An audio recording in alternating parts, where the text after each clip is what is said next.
And with those beautiful city views of Tallinn, Estonia, we will welcome you back to the Kings of Tallinn 2024.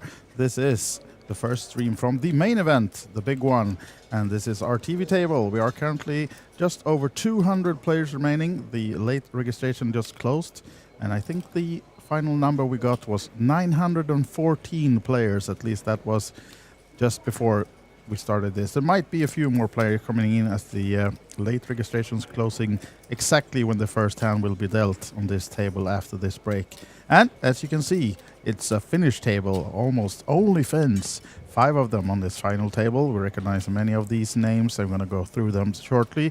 We see that the chip leader of the table, Sebastian Wall, famous and Finnish player who always comes to these kind of events and has many final tables to his name, a professional poker player. Another famous name, Daa Burn, Lithuanian poker pro and also poker ladies community ambassador, and she has her own community called Flop, and we're going to talk a little bit more about that as well. But here they are, the people, and you can see in the background as well, we're still on 914 players, so that seems to be the final number if we don't have any very last minute coming in. And if you are following us on YouTube, you can communicate with ourselves in the chat. My name is Andreas Hoagland, also known maybe for some of you as the Wise Guy, and that has nothing mob related to do with it, just an old nickname. So, but just now I'm by myself in the commentary booth. I will have a lot of guests coming in though. If you followed us on the Wednesday stream, we had amongst other Jason Glatzer, who's doing the poker blogging, and you can follow his blog on olibet.tv to have all the informations, of course, about the 226 players that is still remaining in this tournament. All of the updates and chip counts will be in there, but we will concentrate on this TV table, feature table right now, and let's get things going. The late registration is closed. 914 is our final number, and Benjamin Gross is next to act. Estonian poker pro and plays a lot. Of course, here is in home country, Estonia. We've seen him on these streams before. And here we have her then, Daa Burn. Is she the short stack of the table right now? One of them with 29k. Blinds are 1,000, 2.5, and 2.5 big blind ante as well. But Daa lays her king deuce down. And let's see who will be first to act to take a stab at this pot. Will it be Alexei Naski, Finnish poker pro, 102,000 in his stack currently, and he comes in with a raise, making it 5 to go from the bottom. The other Lithuanian on the table, Semaska, lays it down, and it's up to Jari Mehonen in big blind. Does not defend the king 3. So Naski picks down the first blinds and antes here on the feature table. And this is then the biggest main event ever in Kings of Tallinn. 914 players. There was a guarantee of 500,000 euros, and with a buy-in of 1,000, that means that we almost doubled the amount needed to crush the guarantee of 500,000. So well over 800,000 in the prize pool totally, and the prices has not been communicated exactly yet, but it will be shortly, and I'm guessing we will have around 130 players paid, something like that. And we aim to play this down to the bubble today and then continue day 3 tomorrow, and then we have the final day on Sunday. Of course, the final table will be streamed as well here on olibet.tv. Now then, Daa Burn again. Queen 10 this time. Giving it some thought. You can see also by the hat she's wearing that she's the ambassador for Queens of Tallinn, the other big event series that we have in November. It was played the inaugural Queens of Tallinn this November 2023, and it was a series with ladies events only. There was one open event that men could play as well, but otherwise there was a lot of tournaments for women only, and it was a huge success back in November. And as we heard poker manager Krista Larsson telling on the stream on Wednesday, it's coming back next November 2024 as well. As Mehonen now is the first person to go all in on this table then. Ace 5 from small blind towards Kesanen in the big blind, who is short stack and is committed big parts of his stack, but he lays the Jack 8 down. So no showdown, but still the first all-in of the table then from Jari Mehonen. He's a real estate agent and poker pro, something in between. And we've seen him a lot during the years, both in Kings of Tallinn and other series, of course, as well in Europe. So I think he's fresh off the EPT in Paris as well, just came from there to this event. And someone else who's just fresh off EPT and a win in a side event, John Mikael Kessinen, who we also has on this table, actually won the last event, the Turbo Last Chance in EPT Paris just last week, and took down the Last Chance Super Turbo, it was called, €1,000 buy-in, and the first prize was worth a little bit over 23,000 euros total. So he's in form, just coming fresh off that and now into this one, the main event in Kings of Tallinn. Looking for another final table then. But a long way to go still. Well over 200 players then left in this one. As Benjamin Gross finds Ace King, who had Sutari opening to 5k. Juho Sutari also finished Poker Pro, and now Benjamin Gross short is coming with the 3-bet here. And Sutari with only 84 behind. Let's see what way Gross chooses here. Will we see a 3-bet around 15, 20k, or is he actually pushing this one? 3-bet incoming. We are 20, or is it 25 actually? 20? 20 even, and it's enough to have Sutari quickly fold.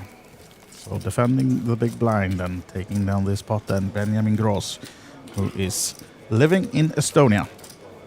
I know I think he has a French flag on the Hendon mob, so maybe that's where he's from originally, but now resides in Estonia. So home player, we have to call him by that then. Now Daiva in the big blind, rather short stack, but still no immediate stress. As we have new cards on the table. And Sebastian Wall, first to act under the gun with the Ace-9. Making it 5.5 by the looks of it. Yeah, 5.5. Mehonen not doing anything with the 7-3, of course. Small pair then for Jan Mikael Kessinen. Short stacked. Is this the hand to go by? 21.5 in his stack. Yep, it's going in. All in from Jan Mikael Kessinen. What about Sebastian Wall opening under the gun, looking strong, but now the Ace-9 might not seem so interesting, but it's not much more to call. It's 16k more. He wishes it was a little bit less, but has to call. And we are flipping it. Kessinen, though, slight favorite, as we see the beautiful all-in lights in red. And the first all-in and call then on this TV table between two Finns, Sebastian Wall and Jan Mikael Kessinen. Let's see if the form of Kessinen is still good. Can he hold up, at least on the flop? He remains in the lead, and as you can see, now a 77% favorite, 91 even going into the river. And no help for Sebastian Wall, so a full double up for Jan Mikael Kessinen. And some blinds to go with that as well, so almost 50k now, from 22 to 49 quickly.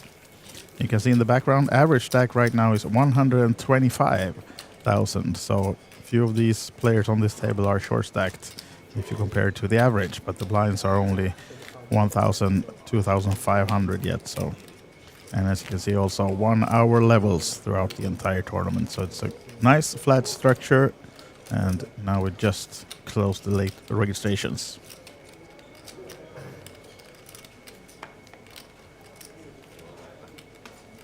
So a question in the chat about Ojaver. How's he doing? I've seen him around, but I've not seen him in the main event, Oscar Ojaver. But if you go to the olibet.tv blog, you have the full chip count. And I'm guessing they did an update on that in the break now before we close the late registrations. So it should be able to see if he's still in by looking at the chip counts. But Oscar Ojaver, famous player and recognized, has been on many final tables as well. I think I had him on the final table of one of the side events in the summer showdown this summer that we were airing. Now then, Alexei Naski looking to go up against Benjamin Gross, who's raised it to 5K. Naski calling. Daa Burn, giving it some thought, but I don't think she will be interested with the 10-5 from the small blind and the short stack. No, lets it go. What about Sebastian Ball with an ace in the big blind? Most likely to call this extra 2.5. Does. So 3 ways to the flop this time then. 2 Finns and 1 Estonian. Ace, King, Queen. Favors, of course, the 2 aces, but not the least. Alexei Naski was flopping the straight, the absolute nuts at the moment. So let's see. Sebastian Ball has already checked this one. Now over to the man with the straight. Of course, aces well in the range of his opponent, at least Gross. So hoping to get some more out of this as Benjamin Gross then with the ace-9, thinking over his decisions.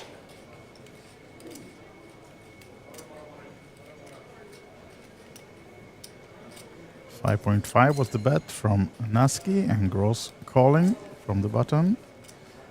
Wall now then.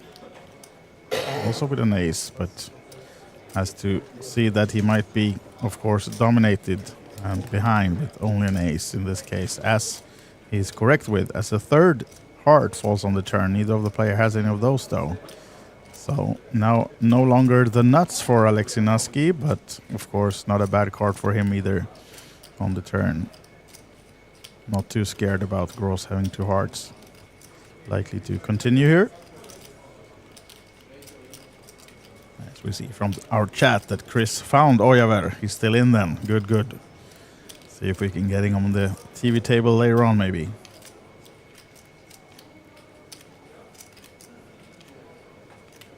Now then, check from Naski.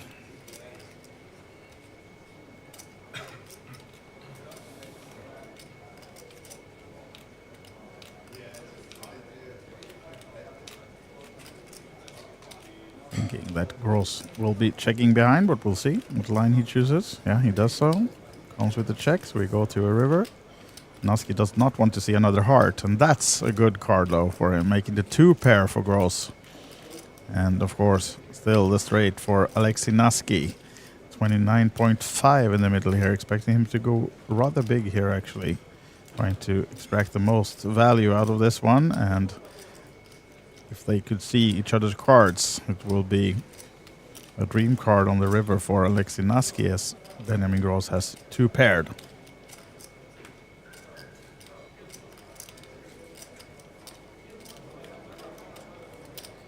Now then, thinking about sizing.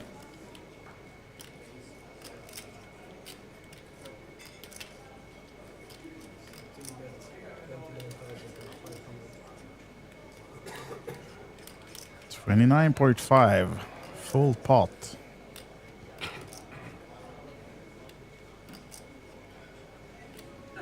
And Benjamin Gross quickly calls from that 2 pair and has to see the bad news.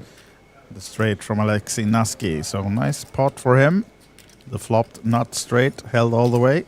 Never in danger. And he gets fully paid on the river.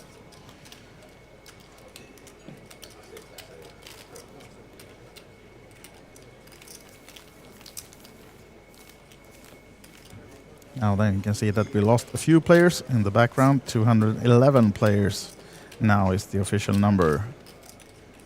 And average increasing a little bit, but still a long way to go, and still a long way until we reach the money.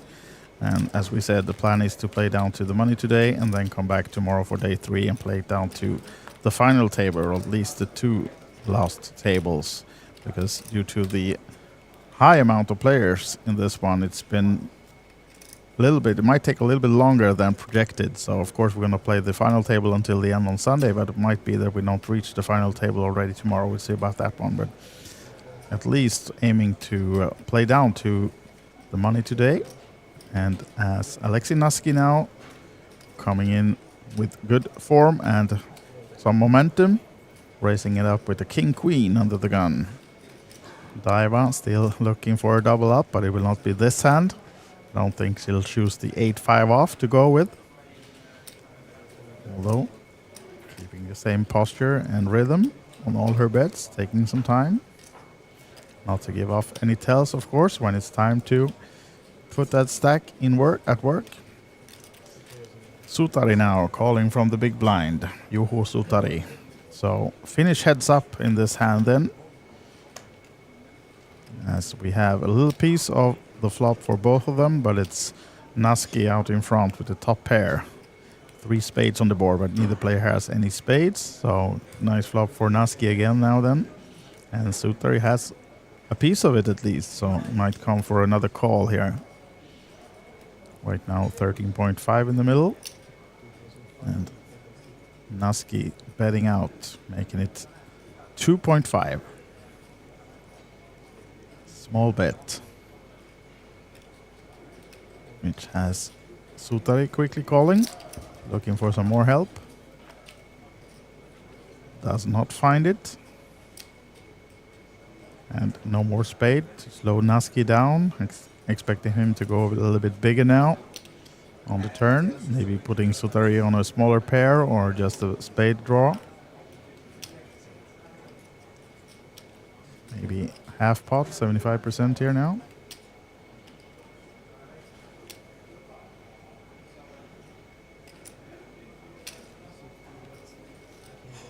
13.5 maybe. No, 11. No, sorry. Yeah, you see the slicing there. Yeah, we do have the chips. The yellow chips being 1K and the red chips being 500s. And then we have, yeah, here we have it. The updated chip count on this table as well. As you can see, Daa Burn in the bottom right now. 9 big blinds, 23K. Not, of course, in absolute danger still, but needing a double up shortly as the blinds are getting higher. And yep, as you can see, the fins in good shape. The 2 Lithuanians, the shorter 2 stacks on this table right now. One of them, Semaska, folding quickly, the 10-6 off.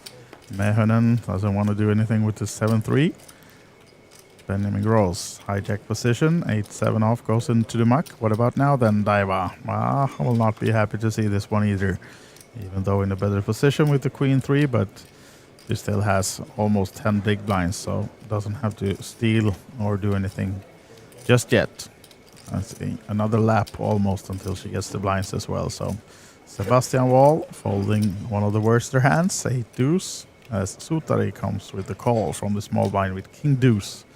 And Naski likely to check back, or maybe he wants to close this one already now with the Sutari showing some weakness from the small blind, just calling.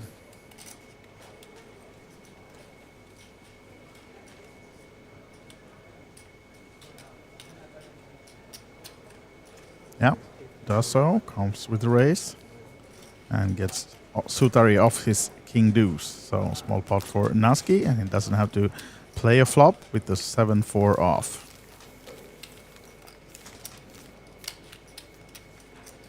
Yeah, so 5 fins on this table. I spoke to our Finnish blogger Juhani, who's covering this in Finnish and has done for many years, and he's experienced and know all about the Finnish player. And he said if I were to create a top 20, there's a lot of fins on this this series, and if I were to create a top 20 out of the many hundreds that are here, these 5 players on this table would all fit in that top 20. So they are 4 of them are poker pros more or less, and the 5th one being almost pro as well. So all of these Finns are playing a lot of poker and familiar with the live scene, has a lot of cashes to their names. As Daiva The only woman on the table is not happy to see the 10-5 either, so she has to wait another hand. And you can see from her chest that she has something called flip, and that is ladies in poker. First ladies in poker, is it? Yeah, that's at least the community she has, and arranging a lot of tournaments and other stuff for ladies in poker. As we now has Sebastian Wall raising it up with King 9. Sutar with the ducks coming with the call from the bottom position. Naski with the same hand as Wall. King 9 off as well. And the small blind lays it down though, and the big blind folds quickly. Semaska, we didn't get to see what he folded, but he gives it up. Short stacks as well, stacked as well. So guessing he had a really bad hand then, not defending. And now Wall is the one hitting the top pair. No help for Sutari's ducks. So likely to see Wall continuing here and Sutari giving it up. We'll see how it plays out. 2 diamonds on the board. As Sebastian Wall does come with the continuation and quickly folds from Sutari.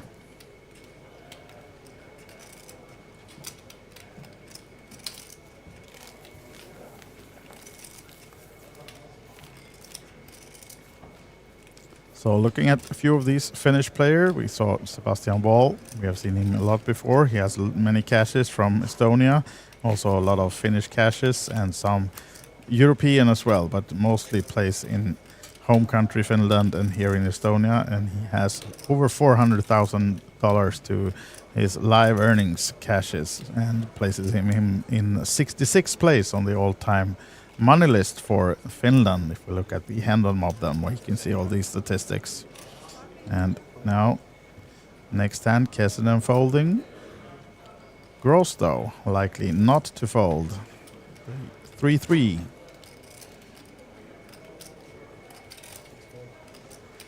Benjamin Gross does lay down, gives up the threes. Just about to say that he has a little bit over $120,000 in live earnings. As now Daa Burn, she's not having a hot round card-wise yet on this table. Has to lay down the 8 deuce, of course, as well. Wait another hand, but this guy will not sit around waiting with this hand. Sebastian Wall raising it up with the queens. Oh, look at this one. Reds versus blacks. Queens versus queens. We're talking about the queens of Tallinn, and here they are. All 4 of them. As Sutari, of course, will come in with a 3-bet. The opening from Wall was 5.5. And Sutari now make it in 13. Let's see what line. Oh, in between them are also Jari Mehonen on the big blind with the ace-jack. Ace-jack off, though, and with this action, having his countrymen opening and 3-betting, it's likely to lay down, perhaps, but he has a short stack, yeah, but does so. Correctly so. And now let's see what Wall eyeing Sutari down here. Looking deeply into his eyes, or trying at least to see, get some information. Thinking that, oh, I have the queens here, and what are you 3-betting me with? I'm going to 4-bet you, man. He does. And they're all in, both of them. And there will be maybe some smiles when they see Sutari turning over one queen after another. Wall was probably hoping to see ace-queen, but it's queens versus queens, so the most likely a split pot unless we get... Oh, look at this one. 3 diamonds on the board. Wow. Outs for Sebastian Wall to take the pot. No diamond on the turn, and no, Sutari gets saved by the river and holds the split. Queens versus queens for Wall and Sutari, but it's a split pot between these Finns. Yeah, scary flop for Sutari, but Wall couldn't close it down with another diamond.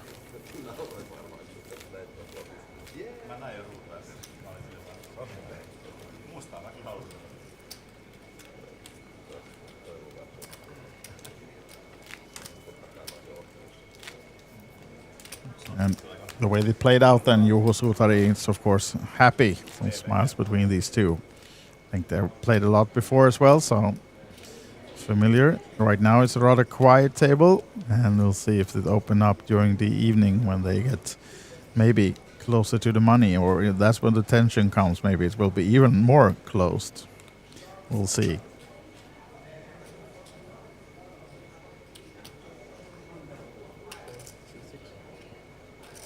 Now then, at least something of a hand for Daa Burn, but maybe Jack 9 is not the one she's going to push this all in with. Giving it some thought again, but we've seen it. She's having the same posture and timing for all her hands. Wall folding the Doyle 10 deuce. Sutar with the suit connectors. Lays it down though. Naski cut off, ace deuce. Plenty of chips. Reaching for 5,000 of them, throws them in. Jari Mehonen, small blind, only 34k behind. And he pushes all in. 35k goes in. Quick fold from Kessinen. What about now? Naski. Costing him 30 more to call. 12 more big blinds. And folds the ace deuce. Rightly so. And Mehonen will be happy to gain some more chips uncontended. And also receives the button for the next hand. So good one for Jari Mehonen.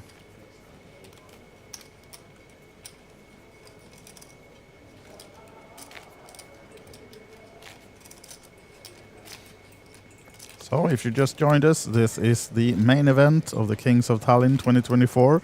Record-breaking main event, over 900 players, 914 to be exact. As you can see in the top right corner, 205 of those still remaining in contention to win. And we don't have the payouts just yet. The late registration was just closed 20-25 minutes ago when we started this table. So just starting to calculate the exact prize pool, and I think the exact number of prizes and the first prize will be up shortly to give you that information. But we are expecting to play down to the money tonight, and my guess is that we will have something around 120 to 130 paid in this tournament, but we'll see.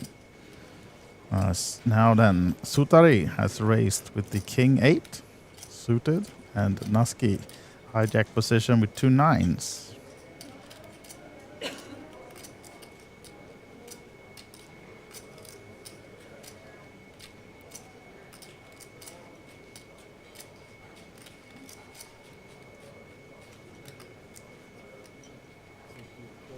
Comes with a call.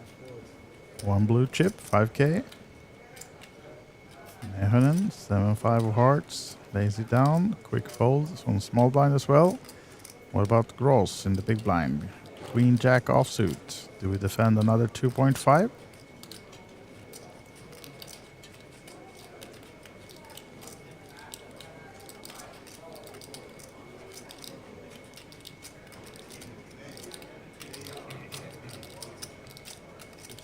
It does call. So 3 ways to this flop then. Naski, Sutari and Gross. Deuce 3-3. Neither player helped, of course, by that flop, but it's a good one for Naski with the overpair. And quick check we had from Gross in the big blind. Sutari has checked as well, so Naski now probably gonna take advantage of this small flop. Comes with a continuation. Also the biggest stack among these 3. Deciding to put some pressure on the other guys. Sizing out what looks like 9.5.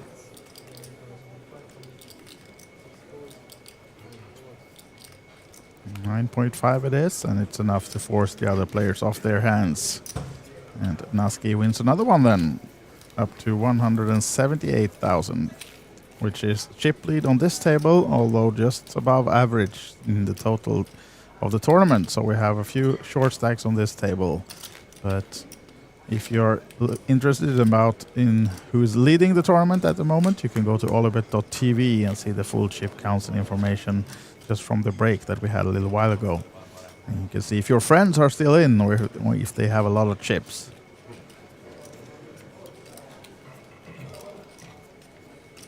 And of course, looking at the premises, we are in the conference area of the Hilton Tallinn. And just around me here, I'm surrounded by poker tables, not only this TV table. There's a lot of action, of course, a lot of tables in the main event, but also a few side events going on. And we have a big 150 euro Texas tournament that just started. Still able to late register for that if you're close by. And as we have seen, Sutari now opening the queens. Benjamin Gross is the one in the small blind, thinking about whether it's worth 4 more to call this one. As we can see, he's heavily dominated, but he decides to lay down the queen jack. What about Daiva now then in the big blind? Short stacked, but 9-7 off. Not the hand perhaps to defend and use more of those chips. We'll see what she decides to do. She's put in 2.5 in the big blind and 2.5 big blind ante. Lays it down and surrenders to Sutari. Juho Sutari takes it down with the queens. Open early position and got the respect the queens deserved.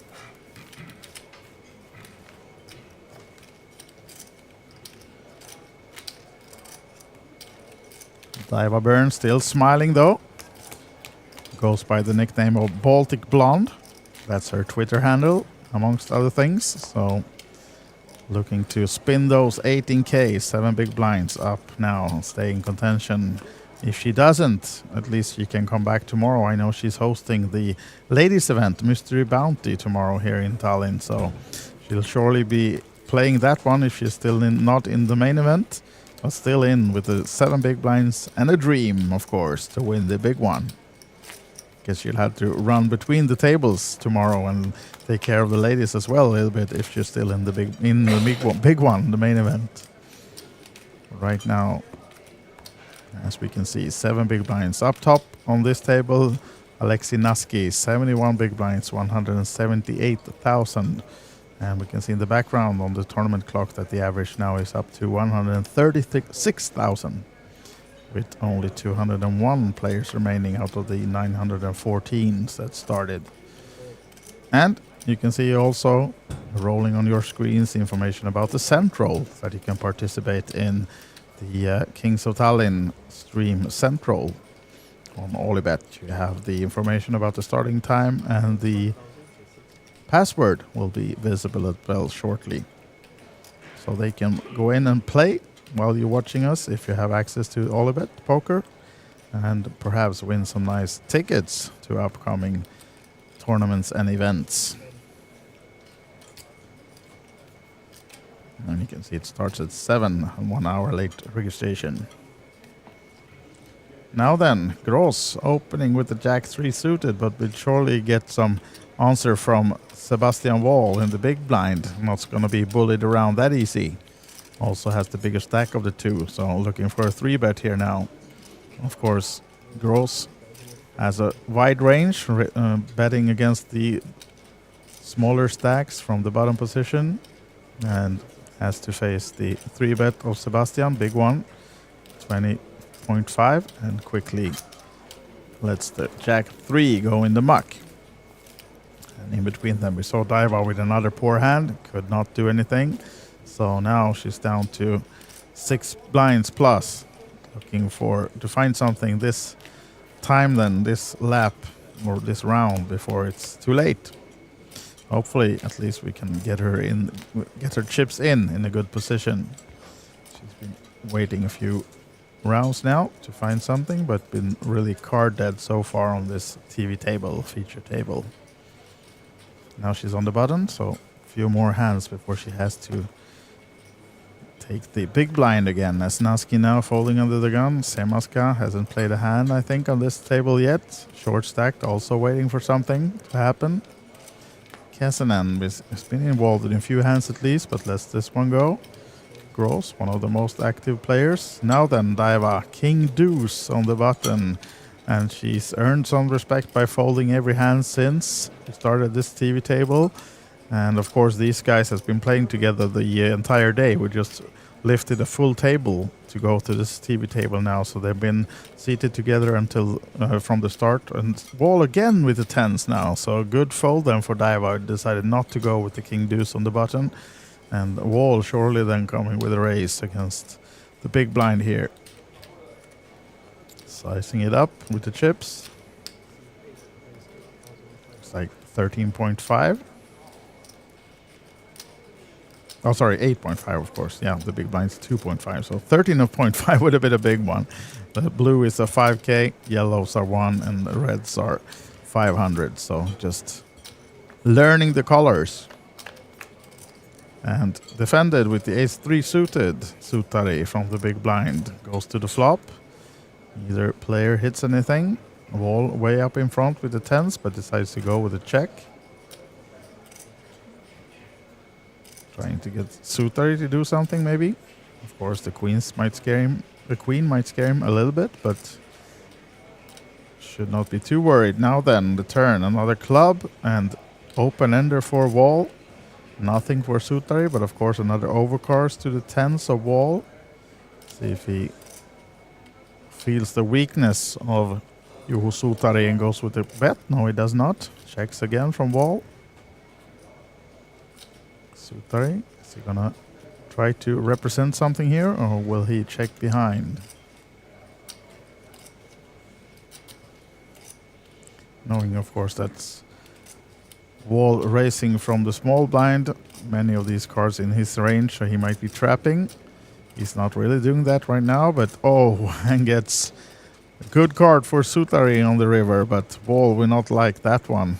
Not now, and not if this goes to showdown, but now I guess he's gonna have to give this one up.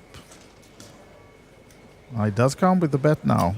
Small one, 3,000, just a stop bet and quick call. Yeah, he was afraid of the ace, and again, one card at a time for Suutari. Almost slow rolling a little bit, but maybe he said as well that I have an ace. I couldn't tell if he had some information, but yeah, the ace is there, and another pot for Juho Suutari.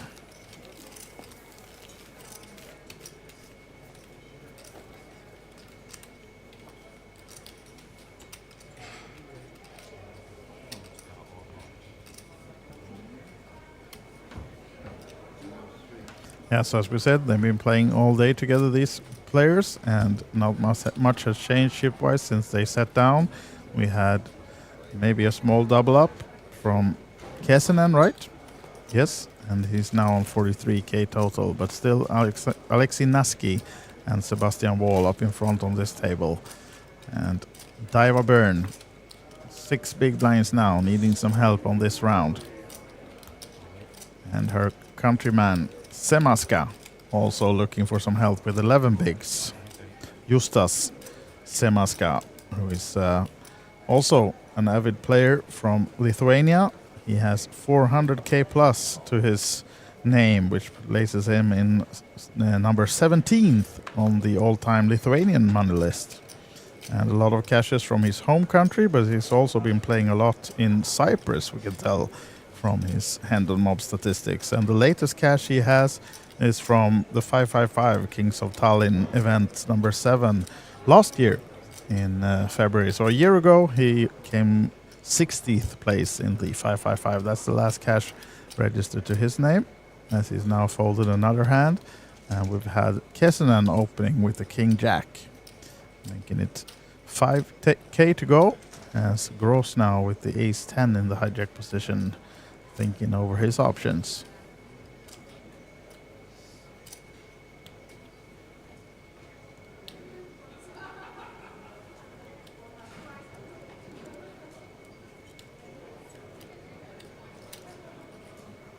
Seems like we have a 3-bet coming. 12.5 is it?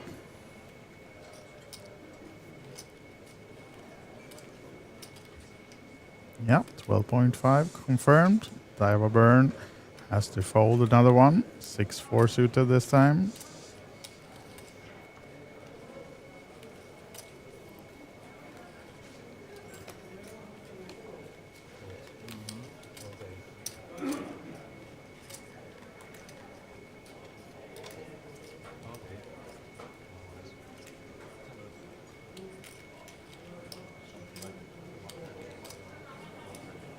Now then, forces a fold from Kesinen, so Gross picks it down uncontended. The 3-bet was enough, so builds a little bit to his stack, now up to 80k. As we've seen on the top right corner that we are now below the 200 mark in number of players still in this main event. But still 198 players left, so a long way to go for those who wants to win this one and reach the final table. This is just one of the many tables still in. This is day 2 of the main event. We just closed the late registrations about 40 minutes ago, which brought the field to 914 players, and these 8 players on this table are still in, of course, with a chance to win. And we will see shortly how many seats will be paid and the top prize as well, but not published yet. As Kesinen now with another rather short stack, 38k, has a pair of 4s and ships it in. All in from Jan Mikael Kesinen, guy who just won an EPT side event last week. See if he can continue to win. Daa Burn will unfortunately have to fold again. 8-6 off, continuing her cold streak. Cold deck for her right now. Alexander Nuski, Alexi Nuski in the small blind with an ace-8. Not likely to risk anything.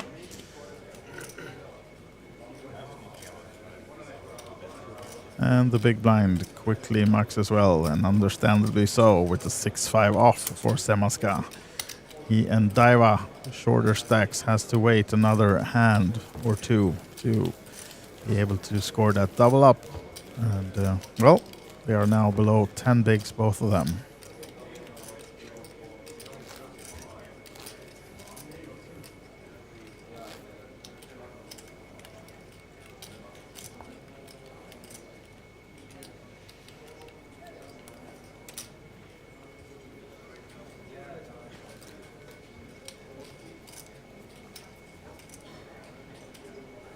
Kesinen, first to act now, will fold the 6-5. Benjamin Gross, King 3 goes in the muck. What about now, Daiva? Can we find something? Is it time to ship that small stack in the middle? At least an ace. Ace deuce, that's the best hand she's seen. I was about to say all day, but at least this hour or less that we were following this TV table, but yeah, decides to mark that one as well. As this now then Sutari comes with the 5k raise. Fold from Naski. Semaska. Wow, this one might be the one he's going with now then. Total of 22k behind that small blind. Queen Jack suited. This time dominated though, but at least the best hand he's seen for a while.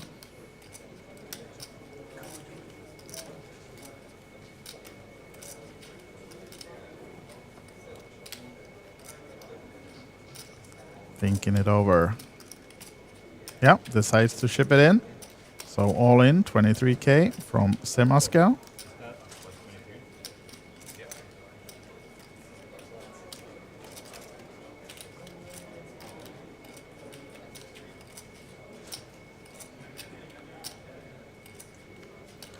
Sutari, 18 more to call this one. King 10 suited. If he does call, he'll be happy to see that he's dominating Semaska. But still giving it some thought. Open to 5, and it's costing him 18 more to call. We'll have live cards and be ahead, but as you can see, it's a tight, it's a flip between these guys. If Semaska, or sorry, if Sutari calls this one, I would think that he will come to the decision that he almost has to, but of course it's 75k behind there, and it's costing me 18 more to call, so maybe not the immediate call, but he also knows that Semaska has been waiting around for a hand and pretty much has to act on anything near a good hand right now since it's so short stacked. So surely Sutari must be able to think that Semaska might not be having too good of a hand, even though if Semaska were to have an ace, he'll still be, if not dominated, not too far behind, but this time he's actually ahead, so we'll see what the decision is. Counting his stack.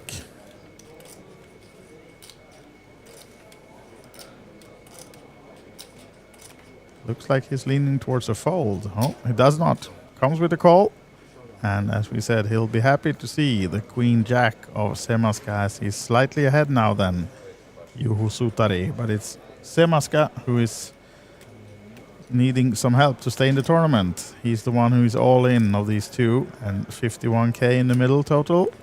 And no help for Semaska on that flop. Now reading runner help. Hearts or maybe straight. Oh, and that seals it for Sutari already on the turn. So we have our first elimination from the TV table, and it's unfortunately just as Semaska from Lithuania who has to leave the main event in 197th place then.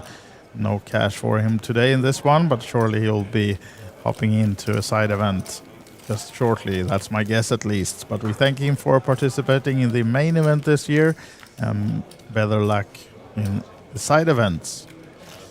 Now then, down to 7 players on this table, and this is the chip count of these 7.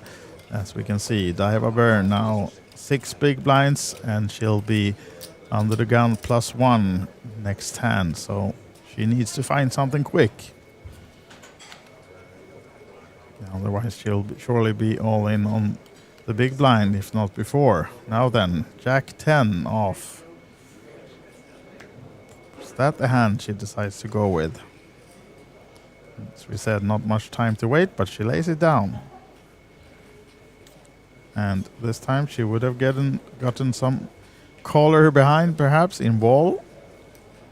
As Daiva now walks off the table, maybe going for some fresh air before she has to push it all in next hand or two. Walls come with the raise, 5.5 with the 8s. Mehonen will small blind not defend that one. Folding the king deuce. What about Kessinen? Jack 5 off. Probably will be going in the muck. Yep, he does fold it, and small pot again then for Sebastian Wall.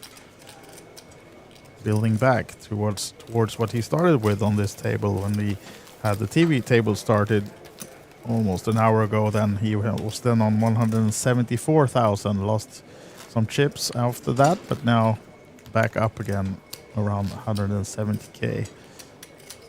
And now people are falling out pretty quickly. 184 players now remaining. Maybe not too far off before we close in on that bubble. A lot of short stacks, of course, around the rooms. As one of them, Daa Burn now. King deuce suited under the gun. It's this one or the next one that she has to go with. And this is not the worst of hands, at least. King deuce suited. I would ship my chips in the middle with this one, but we'll see what Daiva decides to do. She's been playing. We shouldn't say that she's been tight, because she hasn't have any cards to go with at all, actually. So that was one of the better hands we've seen her with on this TV table, and that explains that she's been card dead for almost an hour now, waiting for that hand to double up with, but it hasn't come yet. We'll see what happens when she's in the big blind next hand and has to commit 5 of those, or just gonna say 2 of the 6 blinds that she has. Now it's Jari Mehonen raising it up with Jack 9 on the button, and Benjamin Gross defending the big blind with the 7-4 suited.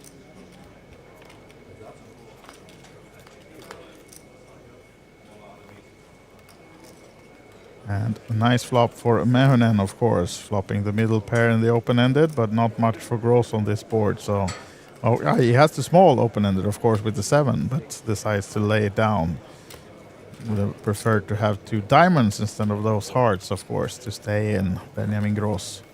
As we now actually can see that he has a French flag, so maybe that info about Estonia wasn't correct, because he had an Estonian flag first. So I was assuming, even though I know he's French by nationality, that maybe he's living in Estonia. We still might be doing that, but now the flag is changed to a French one as well, so maybe you can see actually on his shirt that he's Team France. So yeah, then you want to probably have the correct flag as well.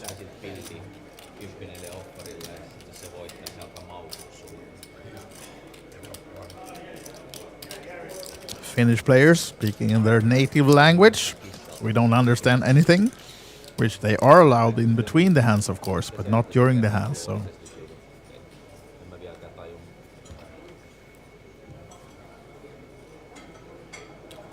wall under the gun, folding, and now it is Daa Burn, very much committed in the big blind. 2 of the 6 blinds are in with the big blind and the big blind ante. And Naski with an above average hand, looking, eyeing Daa stack down, of course knowing that she has to go with this one, pretty much. So you wouldn't want to be opening too light on this one. Then maybe that's why he decides to lay the Queen 9 down. 10 deuce, not gonna do it for Mehonen.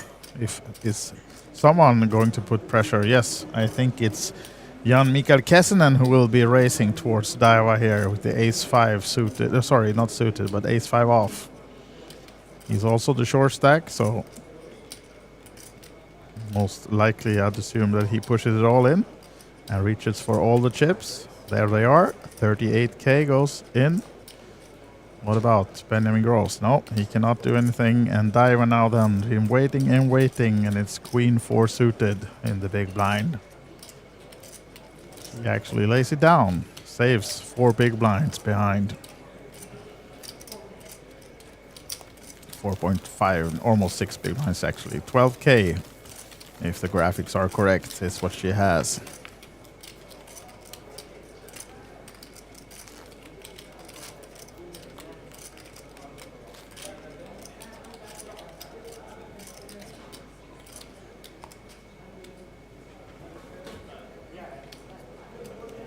On to the next one.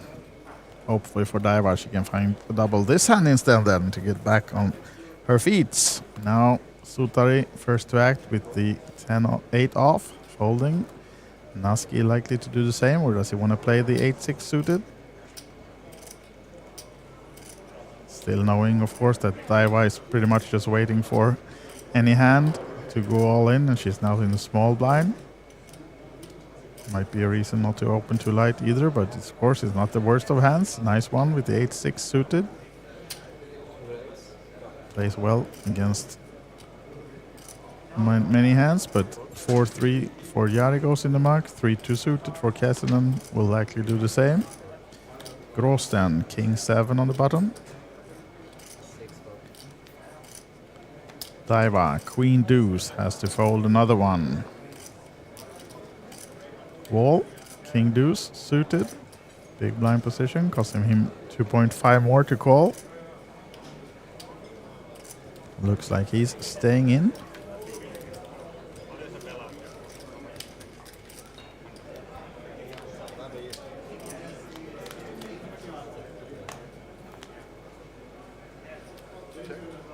Ace 5-7, 2 hearts. Neither player on wall has 1 heart, but no flush draw for either player. Open-ended for Naski, so rather nice flop for him. And of course, an ace is well in his range, and likely that continuation bet will get wall off his hand pretty quickly, as he has nothing to the board. So, small pickup for Alexei Naski again, building, and just building the chip lead on this table though, because he's not near the chip lead overall. This table has not so many chips compared to many others. I think the chip leader in the tournament has a little bit over 500,000 right now. So rather shorter stacks on this table. You can see the average in the tournament right now is 151k, and it's 181 players remaining. These are 7 of these players on this TV table, the feature table that we are following right now. And Alexei Naski, one of the most experienced players on this table and the biggest stack on the table, now starting to push the others around. Another suited hand, 10-8 this time. Kessinen with some suited cards as well. Folds to 9-5. Gross. Not liking the 7-4. What about Daa now then? Oh, one of the worser hands you can have. So not this time either. Now she has a few more hands to wait until she's this time absolutely forced all in if she's waiting for until the big blind. But yeah, still in with a chip and a chair. Yes, it was Naski who picks down the blinds and antes from that one. You can see confirmation of that. 4 big blinds to her name, 11,000 for Daiva right now in the bottom of this chip count for this table. And Alexei Naski, 186k, is the chip leader of our feature table.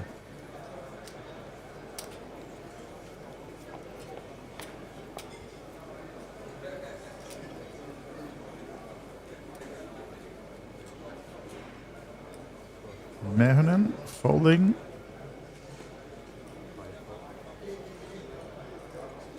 I think the shirt Mehonen is wearing is one of the team shirts that we have a team competition going on as well, when all the points from the different tournaments are counted, and you can build a team, or I think it's 4 players. We can actually be less than that, but maximum 4 players in each team, and there's a small part of the prize pools in all tournaments taken away for the team event. So we'll crown a winner on Sunday as well in the team competition on this one. And not too late to enter that one, of course. If you're still in and you have some friends playing, you can still be in with the team competition here for the Kings of Tallinn. As Benjamin Gross now has raised the Jack 10 from the hijack, making it 5.5 to go. Alexei Naski from the big blind, King 9, likely to defend. Or is he thinking about doing something else? As we said, the man with the most chips on this table might be looking to come back against Gross, but he decides eventually to call it. And we go to a flop between these guys. Finland versus France then, and no hit for either player. Swing and a miss for both of them. Gut shot for Gross, but we'll see if Benjamin Gross decides to continue on this one, then I think he will get Naski off his King 9.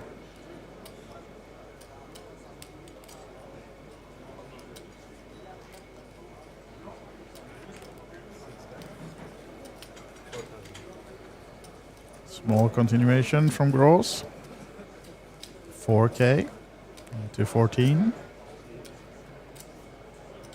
See if Naski decides to float this one. Might be able to represent the flush if there were to come another heart, as he has the King of Hearts. Actually sensing some weakness here now from Gross, and comes with the check raise. Nice move from Alexei Naski, making it 12 to go then. And Gross now maybe regretting that he came for that continuation bet, and a small one as well. Showing maybe, at least for Naski, some weakness. And Naski sniffed it up, going for the check raise.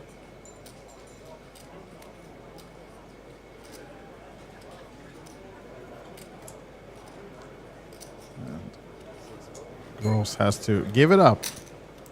So nice one from Alexei Naski, and now almost nearing the 200k mark in chips.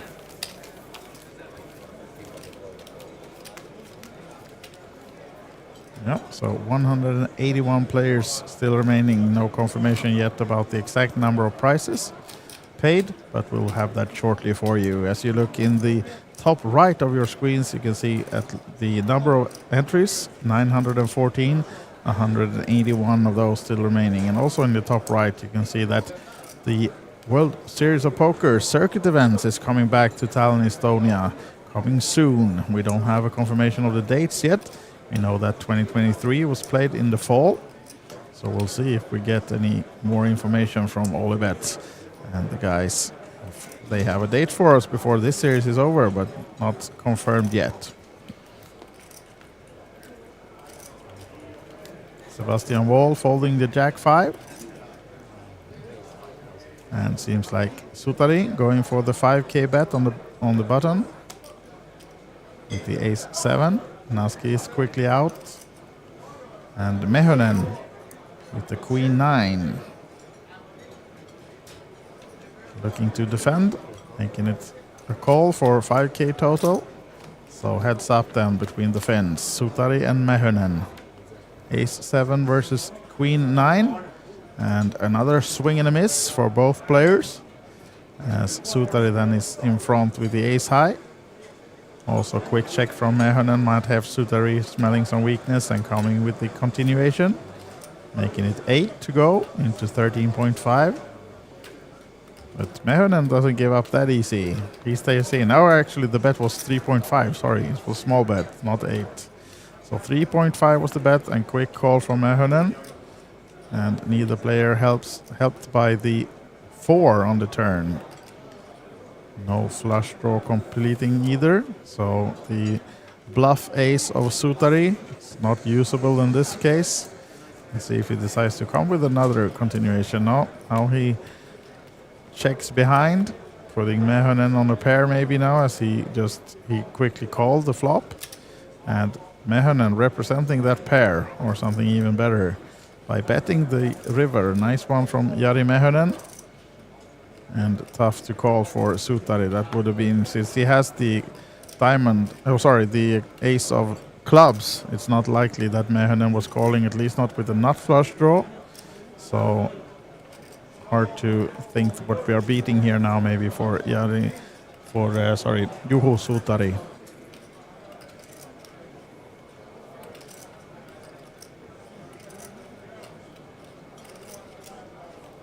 Maybe just putting Mehonen then on some combo draw on the board, on the flop, maybe like a 3-4 of clubs or something like that misses, but then he had at least pair on the turn if he had a 4, so that one gets there. So not many hands that Sutari might think that he's beating here now with only the ace high, since Mehonen so quickly called on the flop.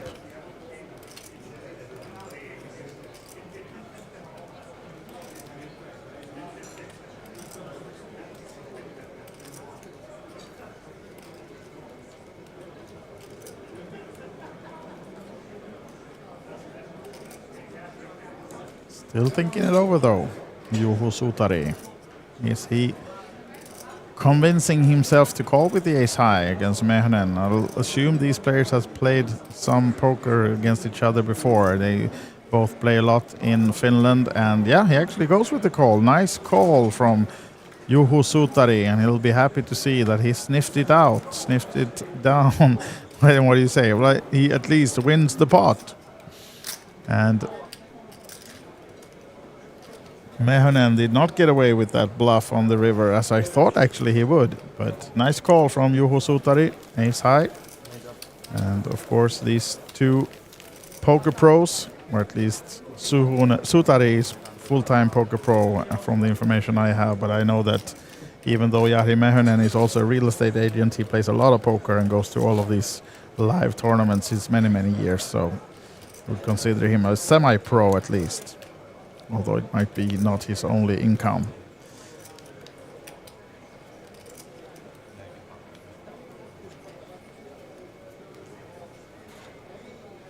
Now then, Gross is first to act, but behind him is Daa Burn. Is now this the hand? Can she find something? This time ace 4, surely she has to go with this one at least. She's been waiting and waiting, and now she has an ace. 11k only. Expecting them to go in, as she saves 1k behind, but the bet is 10k, committing herself with the ace 4. Sebastian Wall, king 8 suited, lays it down. Sutari 10-7, Naski king 7, both of them are gone. Mehonen small blind, queen deuce suited.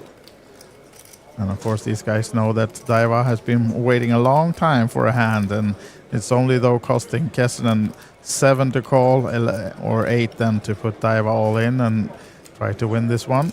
And 8-6 off, probably not dominated at least, so he knows he has at least 30%, should have. As we can see, he has 36 actually, so having invested already 2 big blinds, I'd assume that he comes with the call, or putting at least Daiva then all in for the rest of the chips to have a go with this one, but not decided yet. Jan Mikael Kessinen.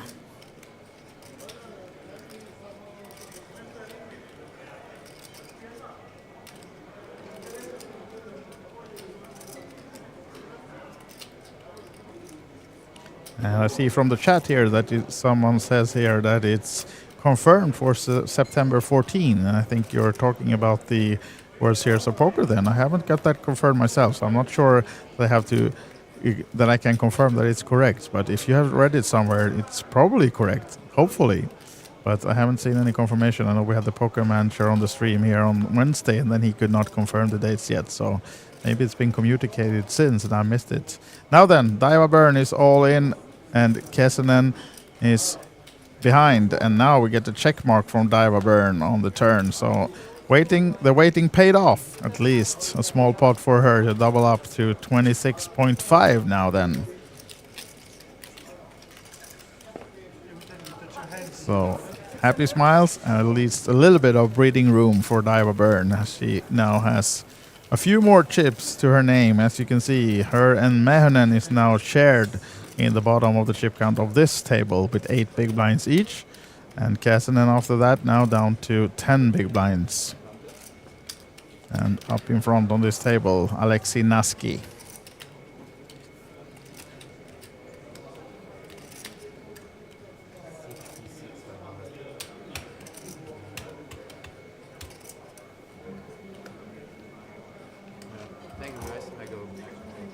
So still 5 fins on this table. Gross now playing with the French flag instead of the Estonian that we had and when we started this stream. And Lithuanian Daa Burn, still the only woman on the table, but not the only woman in the tournament though. A few others left, or many other ladies still in the tournament actually, as we have 175 players still remaining in the main event. If you're new to the stream, this is Kings of Tallinn 2024 main event with a 914 entrance total. The late registration is closed, and we're now playing it down to hopefully the money today, then come back tomorrow for day 3, and we have the final day on Sunday to crown the winner. And first to act, still the short stack on the table. Daa Burn, 9-5 offsuit, most likely folding. Sebastian Wall, suited connectors. Under the gun +1, open. Makes it 6.5. We have new blinds as well. A few minutes ago, raised up till 1.53k.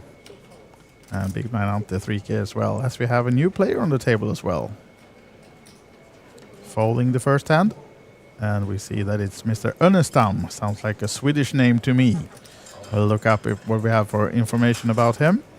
But he's new to the TV table. We can see, I think it was 66k that he was holding in front of him.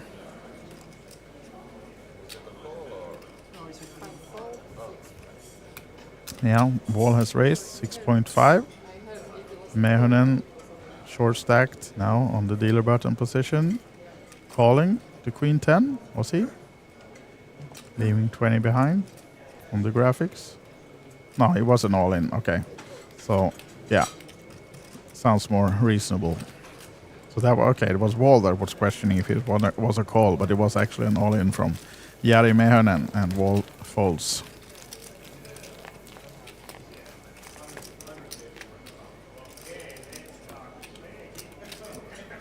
So, looking at our new player on the table, it should be Peter Önnestam, I would assume. Swedish player with 146k cash to his name, live earnings.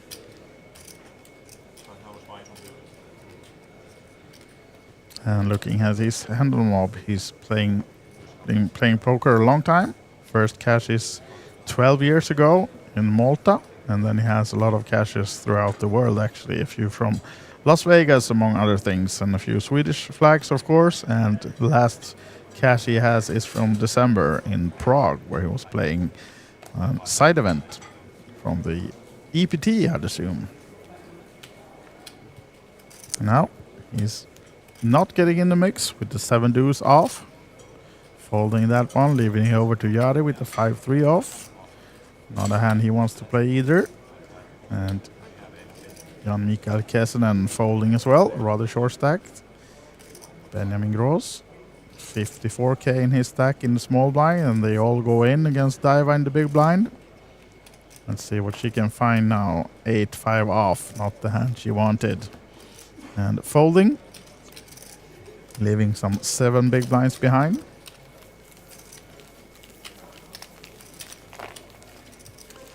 And if you missed it, at the bottom of your screen, you can see the rolling information about the cent roll starting in 20 minutes. So if you're able to play on Olibet Poker, join that one while you are watching the stream and try to win some tickets yourself, some added tickets in that one. So why not?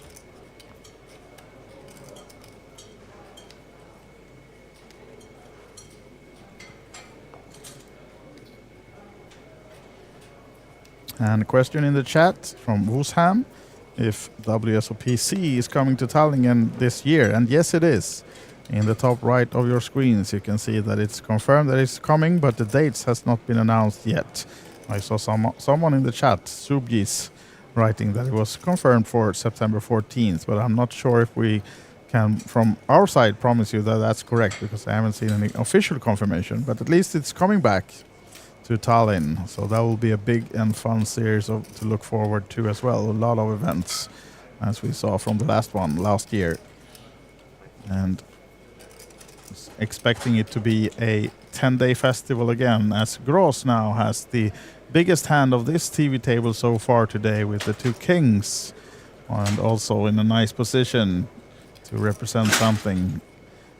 He's on the button and just looking to come with the 6K raise, min raise. Now then, will Daiva fight something this time? No, she will not. She'll be happy to see that she will be making a correct fold here with the 8-4 suited. And we have the fold. What about the wall then? Is he getting in any trouble from the big blind? Might be defending this one with the Jack 10, or hopefully for him it doesn't get into any 3-bet action against the button position, and he does not. Just calls. Let's see if he were to flop something here, he might be in trouble. And oof, open-ended for Sebastian Wall, and an overpair, of course, for Benjamin Gross. So this might be not the last street that we see of this flop. Quick check from Wall, and Gross, of course, coming with the continuation. And Gross blocking 2 of Sebastian's outs as well. So let's see if he just decides to go for the call. He does. 5.5 was the bet from Gross. And another 9 pairing the board. Good news for Gross. Bad news for Wall. Not completing any straight, not hitting any of his cards. Taking some time before he most likely will check this one. No, he reaches for chips actually. Going for the bet here now.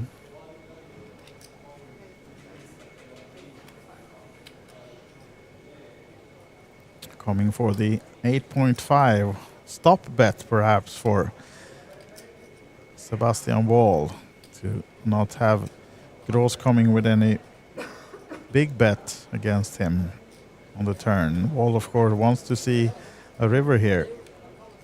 But is Gross going to let him do that cheap? Is he going to be scared for the second 9 on the board? Most likely not. Does he say to just call, or does he come with a raise? Just calls. So we go to a river between these 2, and it's Wall needing an 8 then.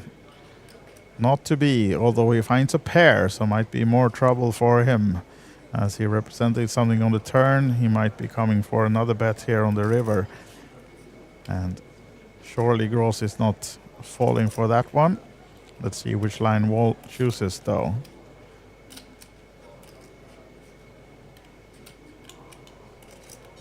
I think he'll be losing some chips. Even though it just checks, there will surely be a bet from Benjamin Gross, and now Sebastian Wall finding that Jack. Might be calling, we'll see.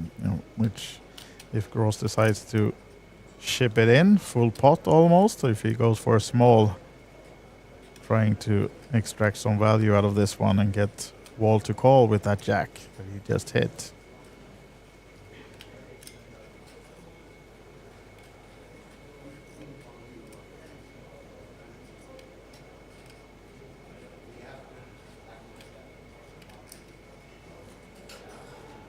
Thus, ship it all in, 41.5. Now then, what do we make of this if we're Sebastian Wall?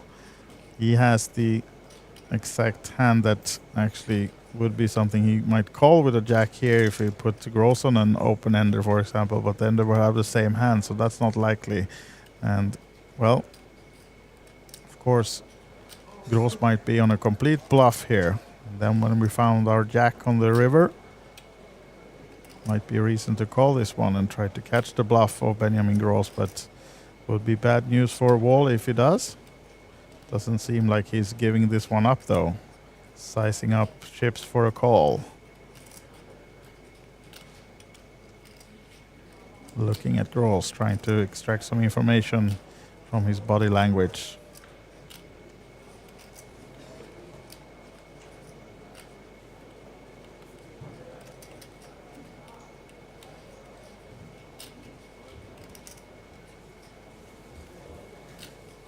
Does lay down. Good lay down for Sebastian Wall. And he'll be happy if he watches this stream back to see that he did the correct fold with the jack. And yeah, although nice pot for Benjamin Gross with his kings.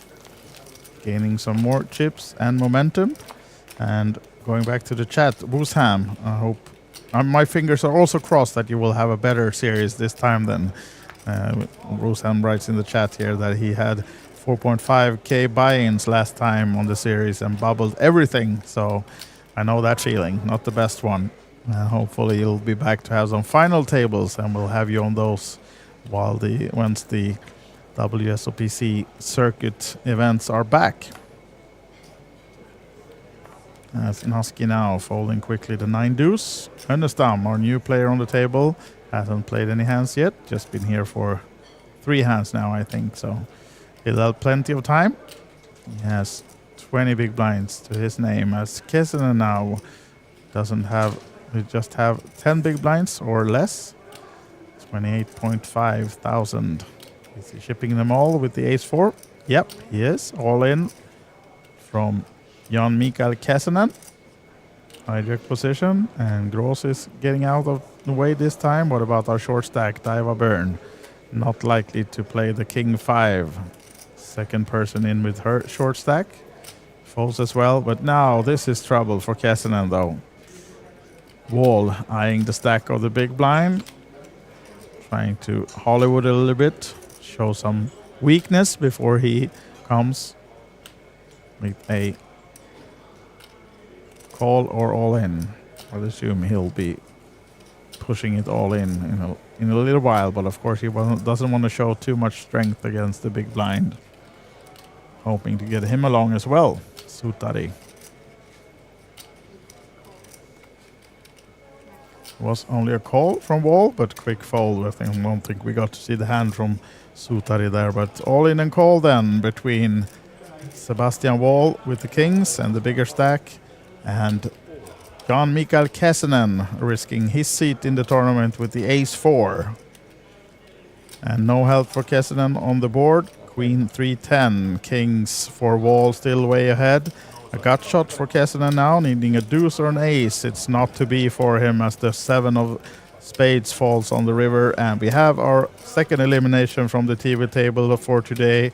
It's Jan Mikael Kessinen who is out in about 169th place in this main event. Not cashing today, but he had a win in a side event last week in Paris. So I guess he'll still be happy about that one, but he's not in with a chance to win this main event now, as these are our TV table players, 7 of them still remaining on this table, and the chip count. So thank you to Jan Mikael Kessinen for this time, and better luck in the side events on this one.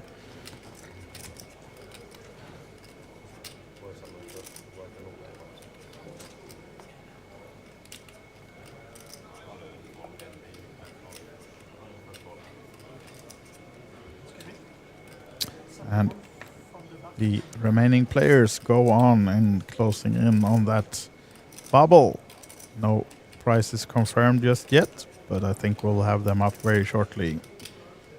Still, though, a bit to go before we reach the money bubble. As we said earlier, I'm assuming there will be around 120, 130 seats paid, I should say. As Daa Burn now is likely to push her short stack in the middle, 19k only. Last time she saved 1,000, she saves some this time as well, making it 15 to go, I think.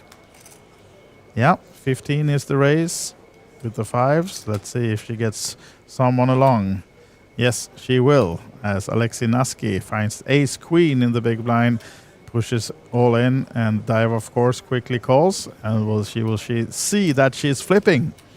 So, First Ladies of Poker ambassador Daa Burn now fighting for her tournament lives with the fives, flipping against Alexei Naski, who finds the ace, and no club to help Daa either.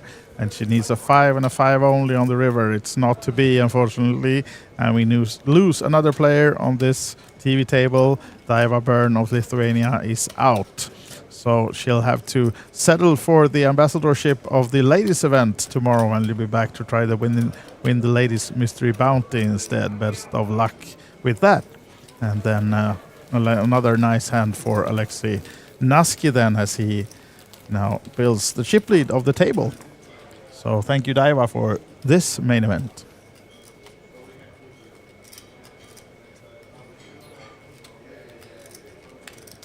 And now only 6 players remaining on this table, though, so likely to have another one coming in shortly from balancing one of the outer tables, as we have now the prizes up on the board behind us, or behind the players. You can see that the first prize is 151,000 euros.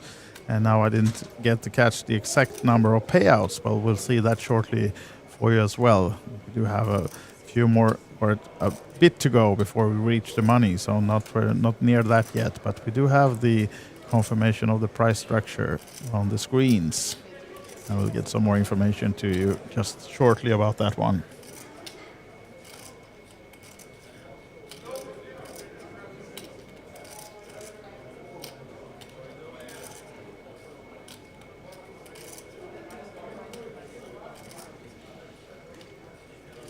But before that, we'll play another hand, and we have a raise from Sebastian Wall, cut-off position, 10-8 off, and Sutari has called from the button with the king 10 suited, and now our table chip leader, Naski, Alexei Naski, ace 3 from the small blind.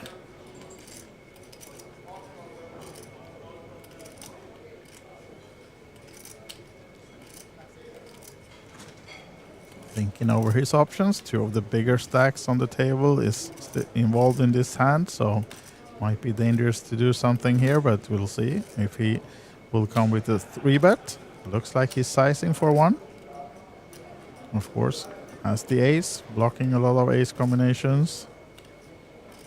And this time he's perfectly right, because the hands of the other 2 are not too strong to be staying in this one when they are facing the 3-bet from Alexei Naski, making it 28.5.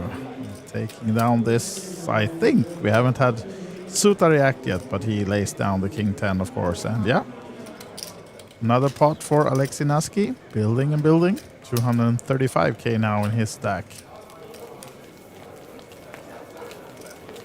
And you can see in the background, now it just disappeared, but I think it was 119 players paid. So the guess of 120 to 130 was pretty accurate, at least. I think we'll have the confirmation. There we go. 119 players paid totally, and the last payout is 2,100 euros, almost then doubling the buy-in. 158,860 euros to our winner. A big payout in this main event, and a big turnout as well. 914 players in that one. So in this one, you should say. So nice, big. Yeah, Subis from the chat, about 30 more to go, 40 more than 46 more, if the 165 is correct in the top right corner before we reach the money. So expecting it to take a few more hours, as we have some mix-up of cards, I think, on the table now here. I guess this will be judged as a misdeal.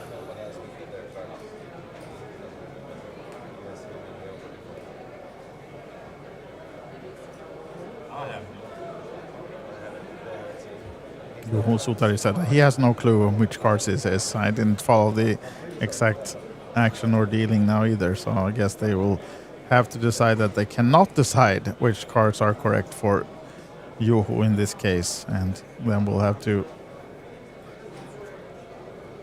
make it a misdeal. But oh, it's decided that it's those cards. All right, then we go by the floor woman's decision, and Sebastian Wall with the Jack 7 is at least next to act then.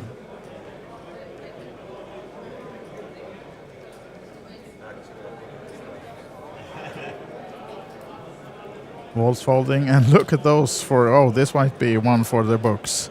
Some unclarity about what cards, and now he wakes up with kings.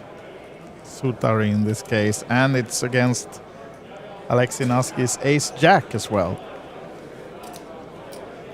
So Sutari has made it 6 to go with the kings, and Naski now on the button with ace-jack off, expecting him to be active and come with the 3-bet. He's been playing a lot of pots, and he has the biggest stack on the table, and now he has a hand as well.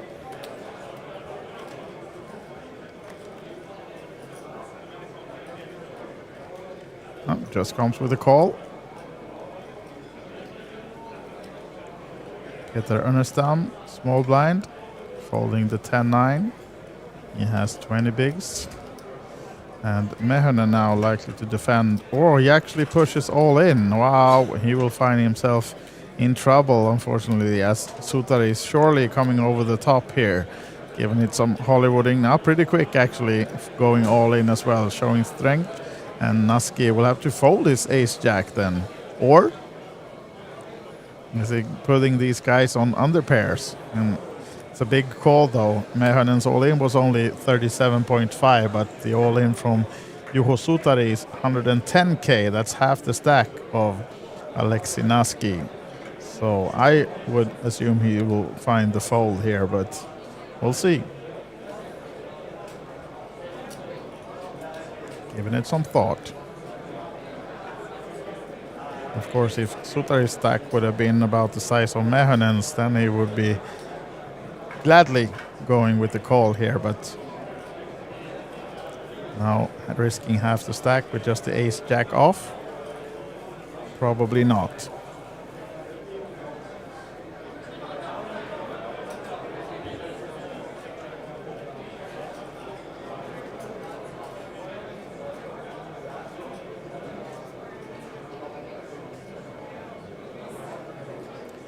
Well, decides to lay down, and he'll be happy about that decision when he sees the cards that are turned up now. And big favorite now then, Juho Sutari, as we've seen at least one ace fold as well. That's bad news for Jari Mehonen. He needs help with the ace-8 of hearts. And only one heart, no ace on the flop, so trailing big now. Oh, he gets some more outs on the turn. Oh, look at this one. Runner, runner, flush for Jari Mehonen. And he finds the double up, big one, double up and more, since also Naski was involved. So a big pot, 85.5k for Jari Mehonen. He'll be happy to see that run out. Look at this one, ace-8 of hearts and one heart on the turn, on the flop, and then turn and river to score that big double up then, Jari Mehonen. Unfortunate for Juho Sutari with the kings, of course.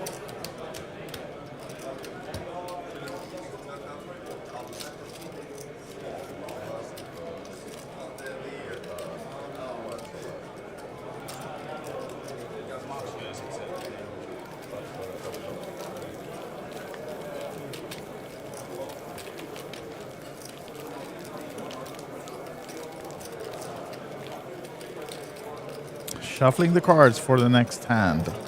And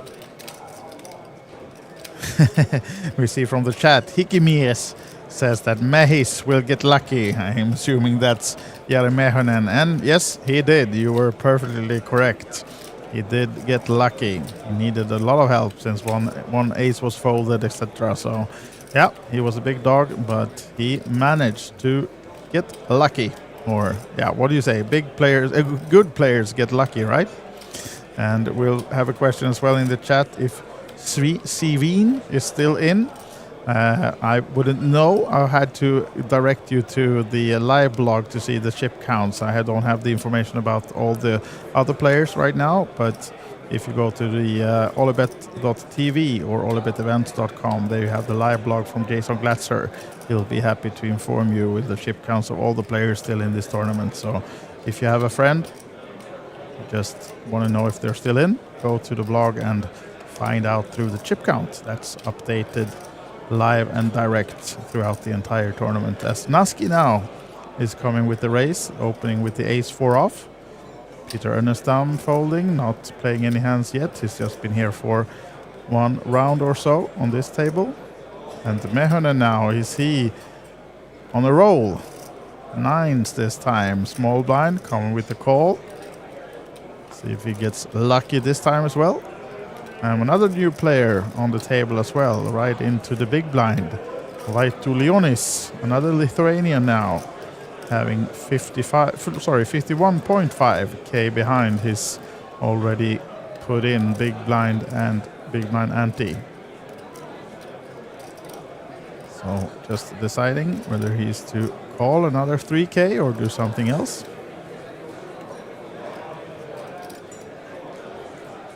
Does come with the call, so we go three ways to this flop then. Mehonen, Vaitulionis and Naski, two Finns against the sole Lithuanian. Let's see who gets helped by this one. And neither player hits anything on this board. No flush draw for anyone either, so it's Mehonen up in front with the nines. He's come with the check though, and Lithuanian has checked behind from the big blind, so it's up to the aggressor, Naski, the biggest stack of the three as well. See if he decides to come with the continuation here. It's 21k in the middle already. Seems like he's sizing up to 6.5.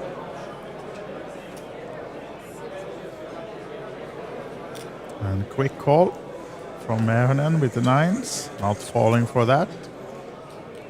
And third player gets out of the way, so we're heads up against the Finns then. Mehonen and Naski. Another overcard for the nines of Mehonen, but maybe Alexi Naski is slowing down now as he got a quick call from Mehonen on the flop. Or is he putting Mehonen on just a flush draw maybe, or small pair that can get him off? I'd expect Naski to check behind on this one, but we'll see which line he chooses.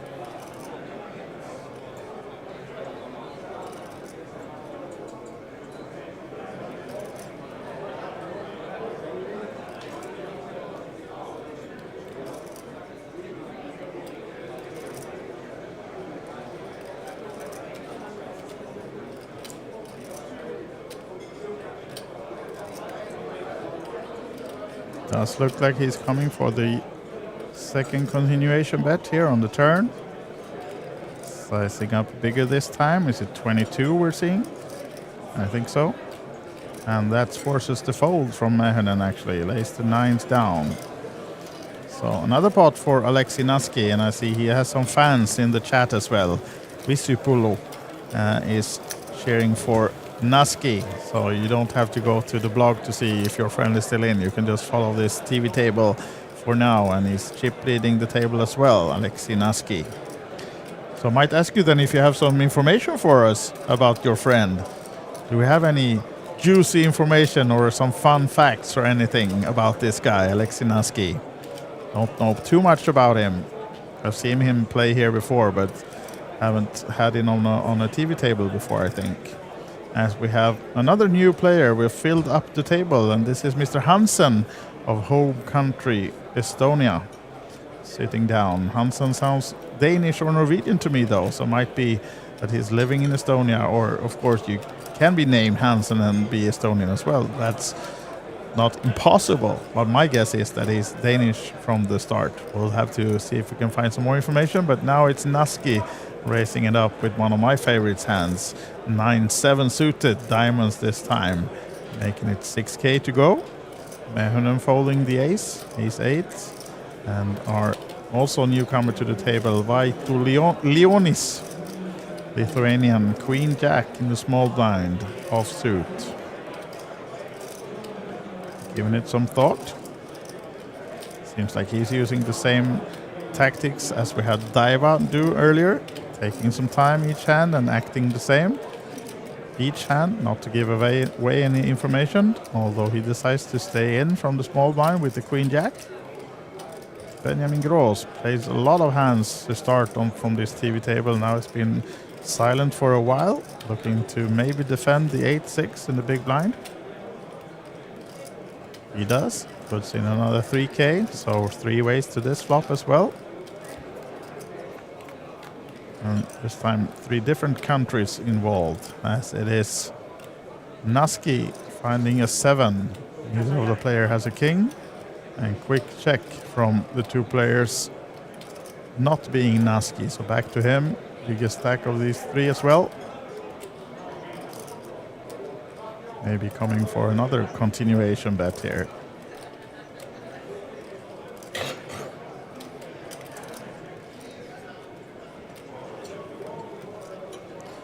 He is, and I think he'll be getting away with this one as well. He has the best hand, and neither of the other players has anything much at all on this board, so Leonis lays it down, and Gross will do the same pretty quickly. So now 266k in the stack of Alexei Naski, as we have 160 players remaining in this main event. And as we can see, 119 gets paid, so 41 more players has to bust out before we reach that money. The money bubble is approaching, but not too near yet. And here's the chip count of our feature table. You can see that we now have 8 players again. We lost a few, and we've replaced them with Vaitulionis and Hansen. And Hansen, one of the bigger stacks on the table now than he's playing 210,000 in chips.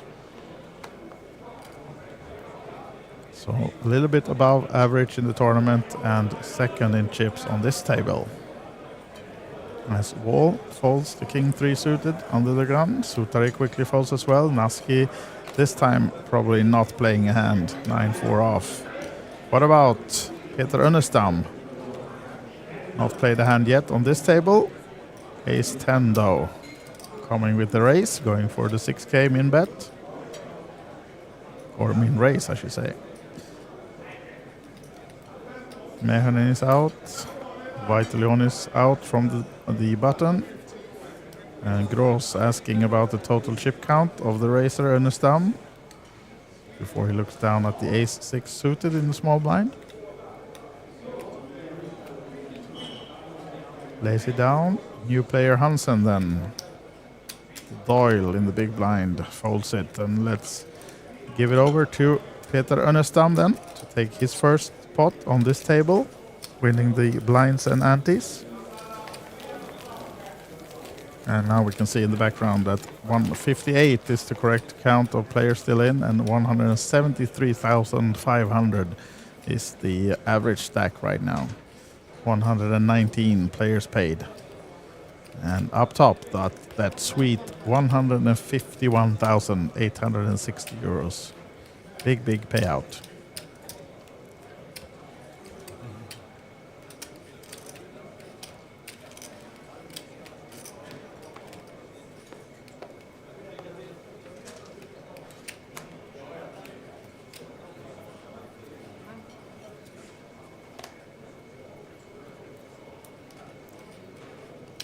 Sutari and Naski is out. Önnestam folds. Mehunen 10-9 off. Throws it into the muck. Vaitulionis 5-3 off. Not the hand you want to go with. Gross 10-8 on the button. Looking at the 2 guys in the blinds, Hansen and Wall. Folds though.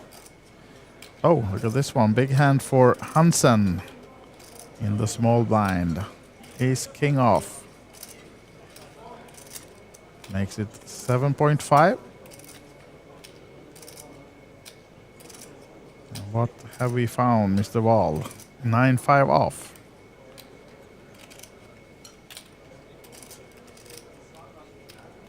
Not getting out of the way just yet though.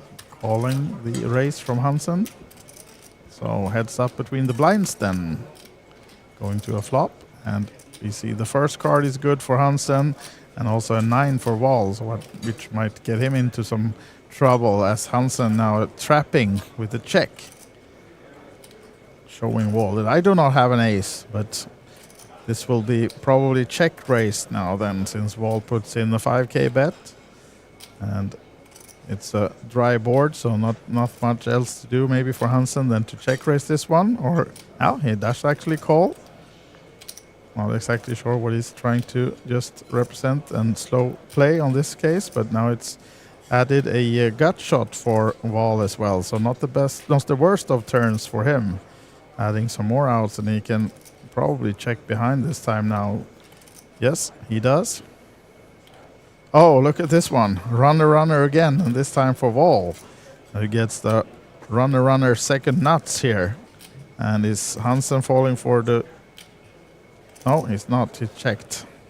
I thought he was going to try to extract some value out of his ace-king and bet this one, but he's not. He's, of course, a 5 is well in the range of Wall in the big blind. But still, Wall did call the raise from Hansen, so not too likely to have a 5, even though, of course, it's possible. So I think that Hansen will have to call this bet from Wall, depending on how he decides to size it. It's 28k in the middle. And it looked like he's going big, actually. Well, quick call from Hansen, and we'll see the bad news that, oh, I should have played that differently. But this time, he gets caught. And it's Sebastian Wall with the runner straight, actually. Winning a nice pot. So Hansen has to give over a bit of his big stack to Sebastian Wall, who actually passes him in the chip count. Up to 186k now, Sebastian Wall. That's about what he started this TV table with 2 hours ago. Lost a few hands, but now building back up again.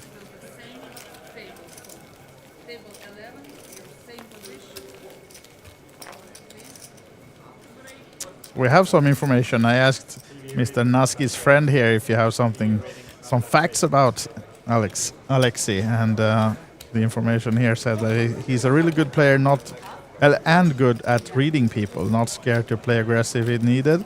Also, he's funny when he's drunk. Okay, well, I think he's staying rather sober at this, maybe keeping the focus. We have to save the party for maybe later tonight, or even actually after the final table if he makes it all the way. But right now it seems like he's not on the juice. All of these players just concentrating on the poker right now, not talking too much. So maybe the stand-up comedian parts of Alexei Naski has to wait for until he wins this. We'll see.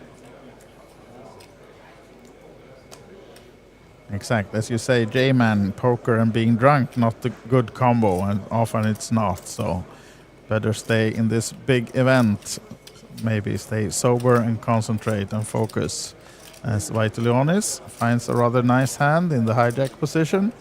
King, Queen offsuit, although he doesn't have too many chips to play with. But he seems interested to play this hand. Thinking over his options. Do I want to just push it in if I'm playing, or do I want to raise this one? He does have 14 bigs though, so not in an immediate need to push all in, but he decides to do it. And hopefully for him, not getting any callers behind, because then he will be in trouble probably. But at least Gross and Hansen quickly have folded, and small blind Wall will do the same. So then it's up to Juho Sutari to find something in the big blind, but he does not.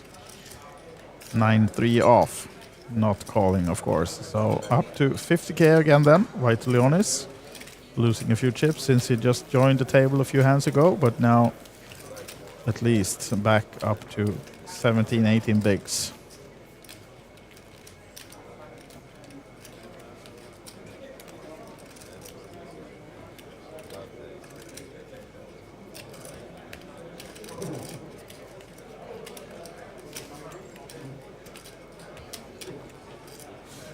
You see the big blind ante being pulled in the middle. We're playing 1,500, 3,000 blinds, 3,000 big blind ante. And number of players now remaining 156. The number of payouts 119. So still some way to go before we near the money bubble. And the plan in this one is to play until we reach the money today, hopefully.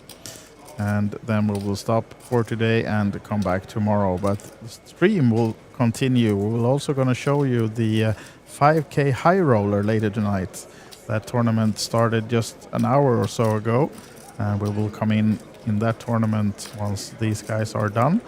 Might not look at the full money bubble play in this one. We might switch to the high roller just about then, because the bubble play might take a long time and it might be some hold-ups between when we have so many tables at the same time, so it might be more wiser to switch to the action of the high roller once we get to the money bubble. We'll see about that, how long the bubble will go, but as just to inform you, it's not the only poker that we are broadcasting today, not the main event, it's not the only thing. We will show high roller action 5K as well. I don't have the information just now about how many is entering that one, but I'm assuming at least 30-40 players in the 5K high roller, and of course a lot of big names as well. We have a few real high rollers in the house, so we'll get back to that as we now have a hand between Gross and Naski here in the main event, and both players missing the flop. It was of course Gross who was active pre-flop, opening against the big blind of Naski, and maybe he gets the credit for that now as he comes with a continuation against Naski.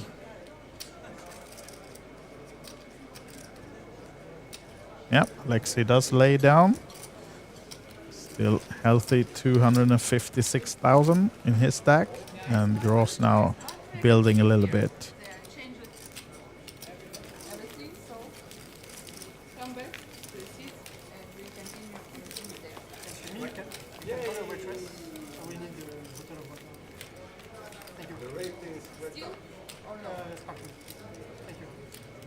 Didn't quite hear the information they got from the tournament director, but we can see that they are on a break in 14 minutes from now.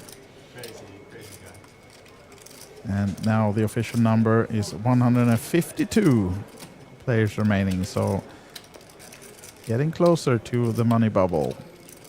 Guessing it will take a few more hours though before we get there. I would say maybe hour and a half, 2, before we are on the bubble. And now Jari Mehonen and Vaitulionis has folded their hands. Nice starting hand though for Benjamin Gros of France. Ace King offsuit. Under the gun +2, and he comes of course with an open raise. Makes it a minimum 6.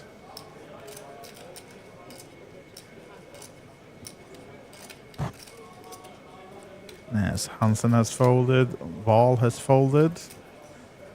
Sutari is out as well. Naski then in the small blind. Asking Benjamin how much he's playing. Oh, this is the reason. Ace 10 suited. Nice hand as well for Alexei Naski. Dominated though. Just comes for the call. And Peter Unnestam in the big blind, folding the 6-3 off. Understandable. Not worth investing. Although if he knew the cards of his opponents, maybe it would be worth 3K just to hope for a small flop. And we can see that it's good news for Benjamin Gross on the flop. King Jack 5. Just one diamond as well. So only backdoor for Naski in terms of the flush draw. And of course also the gut shot with the queen. So a lot of outs still for Naski as they both check. Oh, that's bad news for Naski maybe. With the ace falling on the turn. So a third heart though, but both players, of course, with the ace. Gross though with the ace king. And of course, with Gross checking behind on the flop, Naski might be thinking about an underpair for Gross. So now when he comes with his bet on this turn, not likely to get Naski away from this one.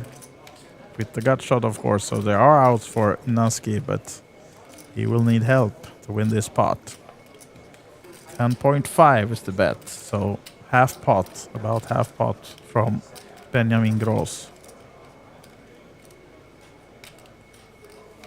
Call from Naski. Now really then hoping for that queen to complete his straight. It's the only outs he has to win the hand. And a fourth heart is another, maybe, should we call it out? Because he might be able to bluff this one, but he quickly checks. And Gross checks behind, of course, with 4 hearts out. And he'll be happy to see that the ace king of his is good enough to pair of Benjamin Gross. Takes this pot. And he builds another 22k to his pot. Just about half average, a little bit more now for Benjamin Gross.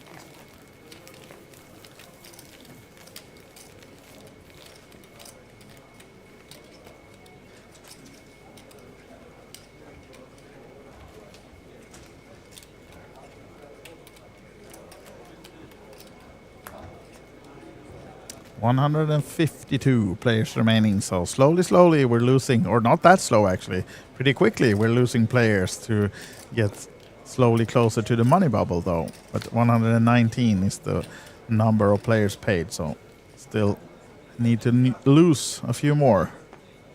As we have our friend Vaito Leonis folding the 10-7 under the gun.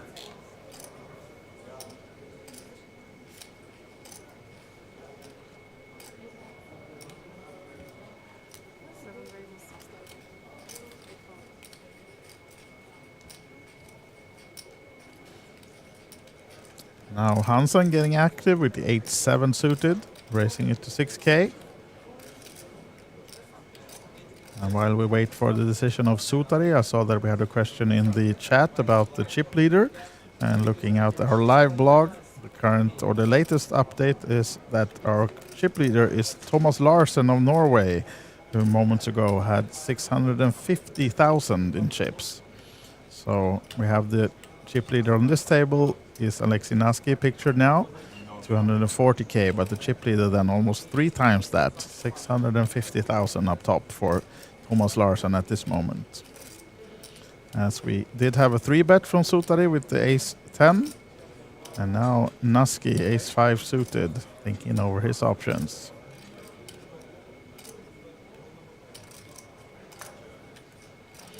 Looking at the chip count, I can see that in the top 10, I think we have 9 different nationalities. So a big widespread between different countries right now. Actually, no, it's 8 different because we have 3 Norwegians in the top. They've not been too present in the chip count so far in this series, but now they're really showing their faces in the top at this moment, with 3 Norwegians in the top 10 in the chip count right now. We have 2 from Estonia, then we have England, Lithuania, Spain, Italy, and Finland also in the top 10 nation-wise. And actually, we have a 4-bet from Alexei Naski now. Maybe the first one on this table, actually, I think so. First 4-bet pre-flop now from Alexei Naski with the ace-5, and he's really choosing a nice time to do it, because as we can see, Hansen is trapped behind these 2 players and will surely fold the 8-7. And Sutari finds himself with the hand in the cookie jar with the ace-10, although it was the best hand, but of course not able to defend against the 4-bet, showing strength now. Alexei Naski using those chips that he has to build and bully around a little bit on the table. And here you can see why. He has 268k, well in front on this table.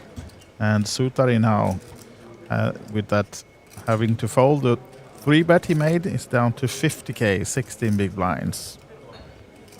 So was basically almost forced to play for his entire stack. He was to stay in that one, and surely ace-10 off is not the hand you want to do that with against a player who's, sure, he has been very active, Naski, but not showing any big bluffs or anything that would have suggested that he's just bullying around too much with just any two. So, well, chosen spot for Alexei Naski, and he gets away with that 4-bet. Builds some more to his stack, and these are the 8 players that we have on this feature table right now, our TV table, as we have 152 players remaining of the 914 that started. Benjamin Gross looking at the clock, looking at the structure, and making his 6.5 raise under the gun. 6,500 is the opening raise. Hansen and Wahl is out. Sutari. Oh, he'll be 3-betting again this time, and this time he really has the cards for it though as well.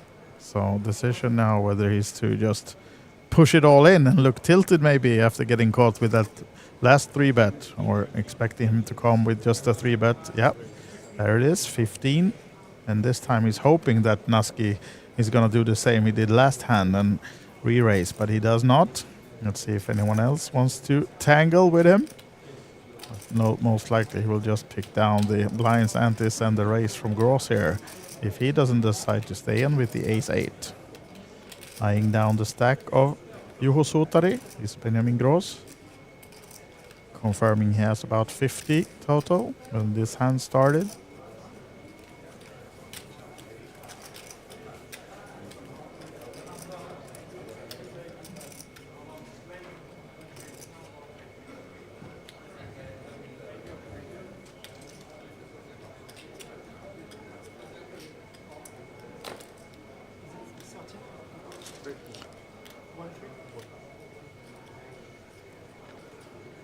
Confirming with the dealer, that is 13,000, the total bet from Juho Sutari.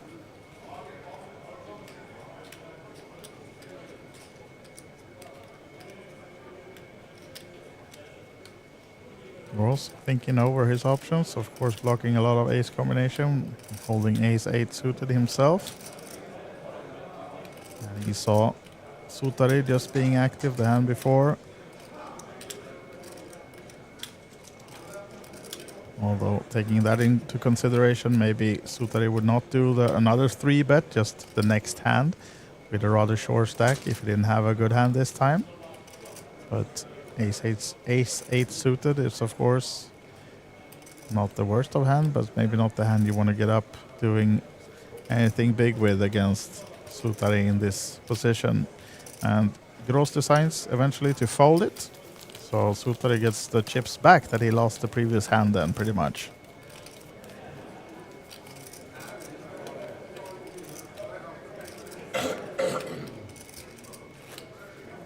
And Jolko Plays says in the chat that Sutari is the best player out of the table pretty surely.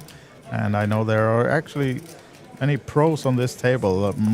A lot of these people actually plays pretty much professionally, but I know that Juho Sutari is one of them, and surely he has a good resume and played a lot of live poker, so absolutely is well among the top players on this table for sure.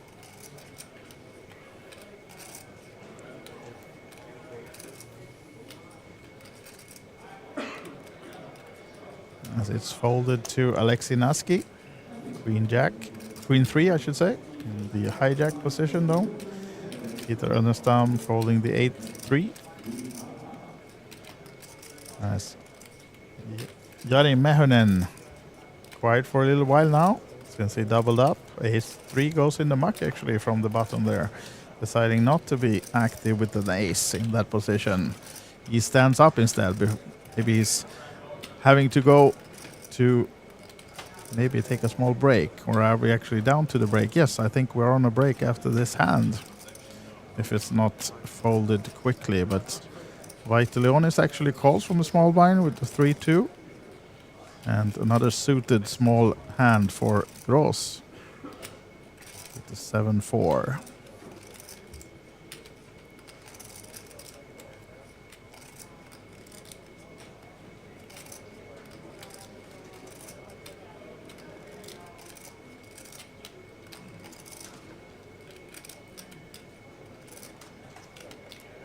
And Gross decides that it's not time to give Vaitulionis a free flop, So he decides to raise it up, and then I think we have time for one more hand before it's time for a break on this table. So here we have it, the current TV table ship count. Naski well up in front. Wall, second Finn. 61 bigs to his name. And then we have Hansen from the home country. Gross of France. Mehonen and Sutari from neighbor country Finland. Annestam, the sole Swede on this table. And Vaitulionis of Lithuania. Just now trailing on this table. 13 bigs. As we can see in the top right corner, 151 players remaining, and reminding you that it's 119 getting paid in this main event. So still a way to go, as the table chip leader and captain, perhaps, Alexei Naski, is next to act.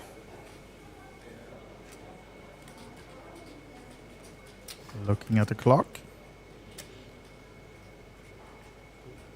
Not using the fact that it's almost a break, trying to get some people to fold easier maybe to get away to that break, but Vaitulionis is on the button this time. Jack 7 off.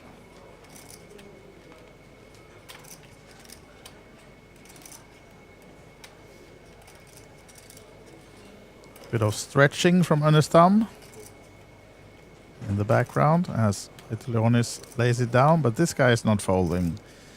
Benjamin Gross, ace queen suited in the small blind against Hansen. Thinking about the sizing before he comes with the 10k bet. And likely to get away with it as Hansen finds the 9-6 off in the big blind. So fold from Hansen, and actually 20 seconds left, so we still have time for one more hand in this level then. And 149 players left, so 30 more has to bust out before we reach that payout of 2,100 that is given to the 119th place finisher. And in the bottom of your screens again, information about the central. You're still able to go in and enter that one for another 28 minutes, and all the information is on your screens with the password as well. So if you're able and want to play on Olibet Poker, make sure to join our central. Now then, Juho Sutari is out of his seat, folding his hand, going to the break, as is Alexei Naski. Peter Annestam with the Queen 8 suited. One of the best hands he has been given on the less than an hour that he's been sitting on this table, so he decides to raise it up before the break, making it 6k to go. And now Vaitulionis is on the cutoff position, finds the 4s. Mehonen is away from the table, so his hand has been folded in between them.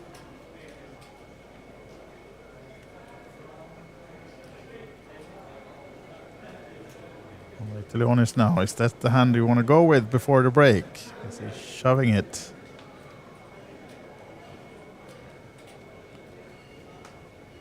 Giving it some thought. Yeah, he does. All in from the Lithuanian, 41,000. Gross with the ace 8 on the button. Lays it down. Hansen quickly folds, 7-4 off. Sebastian Wall, 9-8. Nice hand, but not in this position when you have a raise and an all-in, so he decides to fold.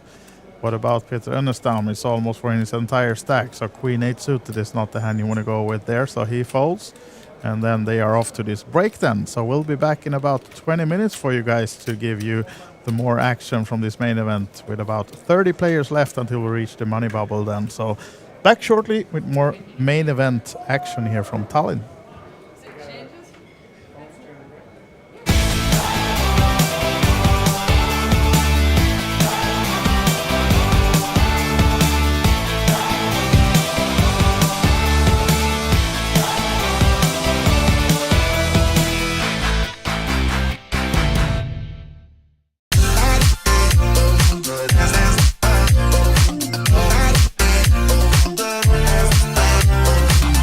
Day 5 here at the Kings of Tallinn Festival, and a lot of fun stuff to cover. So let's go and check it out.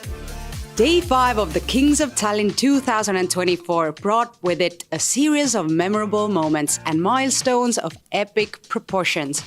The main highlight was the second day of the 555 Euro Kings of Tallinn 2024 Championship, which culminated in a record-breaking 700 entries. This impressive turnout pushed the prize pool to an astounding 329,000 euros, setting a new benchmark for the festival. The stakes have risen higher than ever, with the champions set to take home a whopping 65,360 euros. But that's not all the excitement. The ladies' free roll added a special vibe to the day, where 24 players battled it out for 5 tickets to Saturday's ladies-only Mystery Bounty event. What do you think about the ladies' event being a Mystery Bounty? I think it's wonderful. I like this original idea because these days usually you get ladies event 3s out or with one re-entry or a couple of them. And I actually never played Mystery Bounty ladies event before myself. So I really look forward to it. I think it's a lot of excitement for people, and more motivation to make the cash in the money so we can draw the prizes and, see what we get for the hard work and hard play. As the night rolled in, things got even livelier with the start of the meet and greet session, an appetizer to the much-anticipated celebrity event, a trademark tradition of the Kings of Tallinn series. For dessert, the audience was served a surprise performance by the in-house band featuring yours truly, our tournament director's right hand, Olivier, and beloved festival regular, Jarkko. Estonian and Finnish celebrities added a touch of glamour to the event.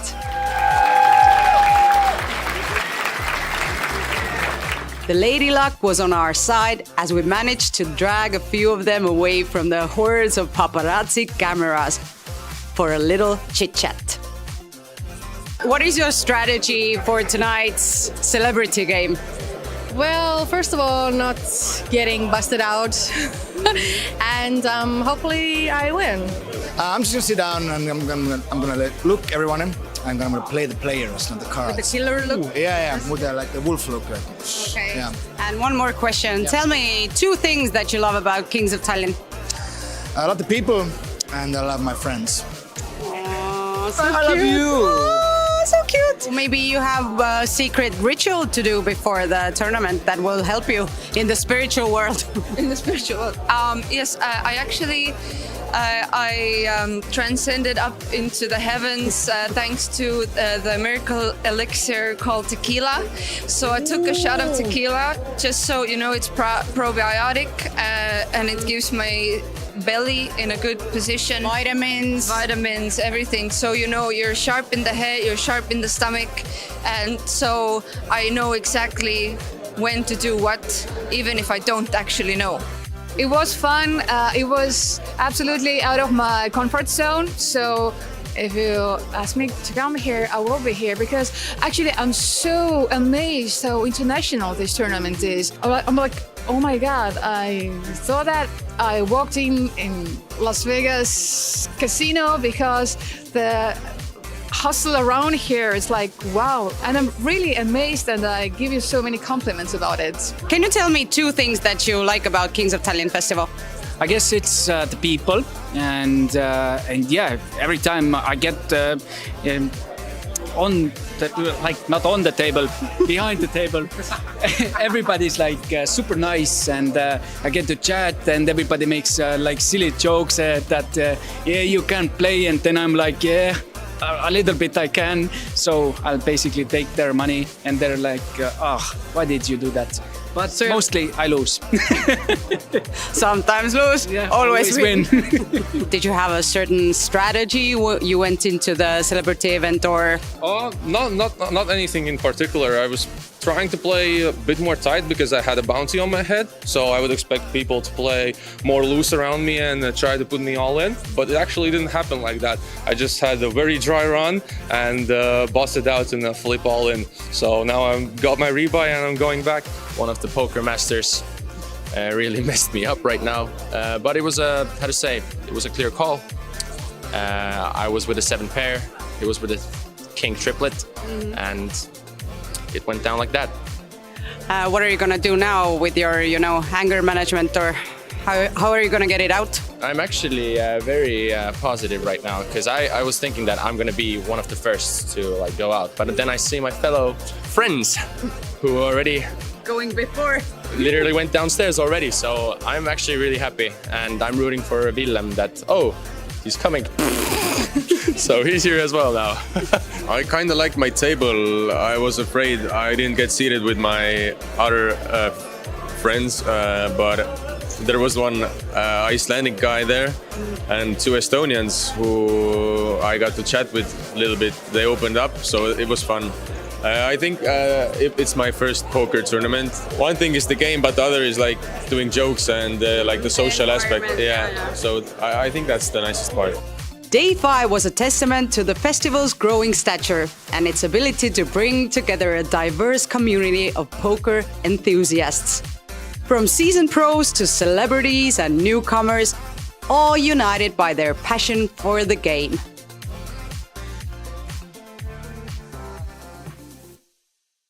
So I've been walking around here and hearing some very interesting stories about you, Christian. Yeah. Can you tell me what happened? Was it yesterday or the day before? I don't remember anymore. Day before yesterday, actually, I was chip leading the 555 event. And when the dinner break started, I thought it was over. Even without putting all the chips in my bag, I just thought it's over. I don't know how it happened. I was too tired. I went and had some good food. And then I thought I must rest. Thanks to my friends who woke me up at 12. And they saw the block, the live block, and they told me, come on, you need to go there. Yeah, so I came back at 12:30, still having some chips. I did not lose everything, so yeah, ended up 14th. Still good.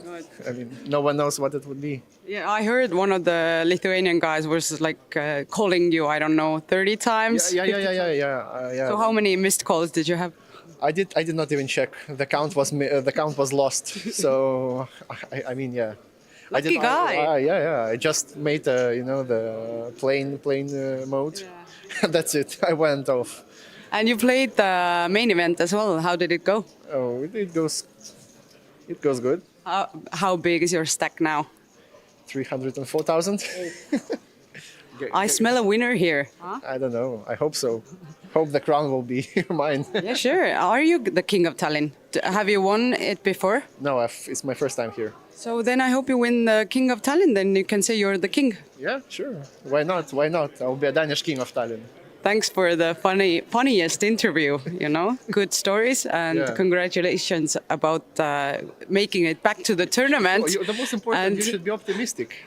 Everyone was like really mad and everyone was really disappointed that I missed the stack, but I'm very optimistic. You should not be. Who knows how could it end off? It made a cool story, and I wish you good luck for the main event. Thank you so much.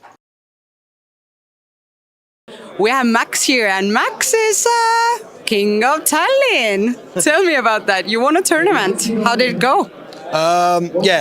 So I don't know really. It happened very quickly. It was quite a turbo tournament. All of a sudden I blinked. We was in the money after a long bubble. I was very short. I had 3 big blinds, I think, with 11 left. All of a sudden I was the champion. It all happened very quickly. I was very tired, but yeah. Was it more in the card luck, or you played well? I mean, I was very card dead for a long time, and then on the final table, I was just before the final table, I went on a bit of a rush, and then there was lots of folding for me. But when we got down to 3 or 4 handed, I kind of took control a little bit, lots of raising, and yeah, just good cards at the right time, And what were you feeling when the last hand was on the table and you actually realized then it's yours? It was quite funny because I had the guy down to 1 chip. I have 3.5 million, he has just 1.5k. Wow. And then he spun it back to 1 million. So I was kind of getting a little bit worried, wow, if I lose, it would be hilarious from here. But yeah, I needed the last card as well, the ace, and it was kind of relief. But yeah, I was very happy. But how did you celebrate? Honestly, it was so late and I have a big stack for day 2. I kind of just went to bed to try and get some sleep. The celebrating will be after the main event, yeah. Smart move. But do you have any kind of rituals that you do before the games? Like a secret ritual you can tell me about? I have I do the same thing every day. So I go for a run or a swim. Then I do steam room, sauna, then a cold shower, then I meditate before every tournament, yeah. So it's the secret. So you better start doing the same that Max does and you're going to win. Definitely. Thank you so much and good luck in the main. Thank you very much. Thanks.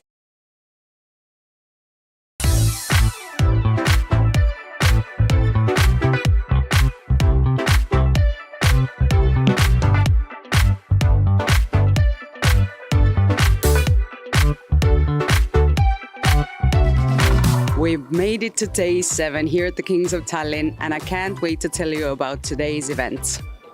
Day 7 of the Kings of Tallinn 2024 festival was yet another chapter in what has been an extraordinary week of poker. As we reflect on the first 6 days, it's remarkable to note the participation of almost 1,200 unique players from 37 countries, showcasing the global appeal of this event. With a third of the players being local Estonians and Finland contributing about a quarter of the total field. Lithuania, Sweden, Latvia and Norway also boasted significant participation, underlining the festival's status as a premier poker destination in the region. The spotlight of the day was on the 1,100 Kings of Tallinn 2024 main event, Day 1B, which continued the momentum from Day 1A. The entries for these initial days have already surpassed previous records, pushing the prize pool already beyond the initial guarantee to over 600,000 euros. With re-entries closing on Friday right before 5 p.m., the anticipation builds as players compete for a slice of this ever-growing pot. The excitement wasn't just confined to the main event. The 150 euro Alibet Flip and Go Mystery Bounty turned the atmosphere electric as players jumped at the chance to secure a seat for Day 2.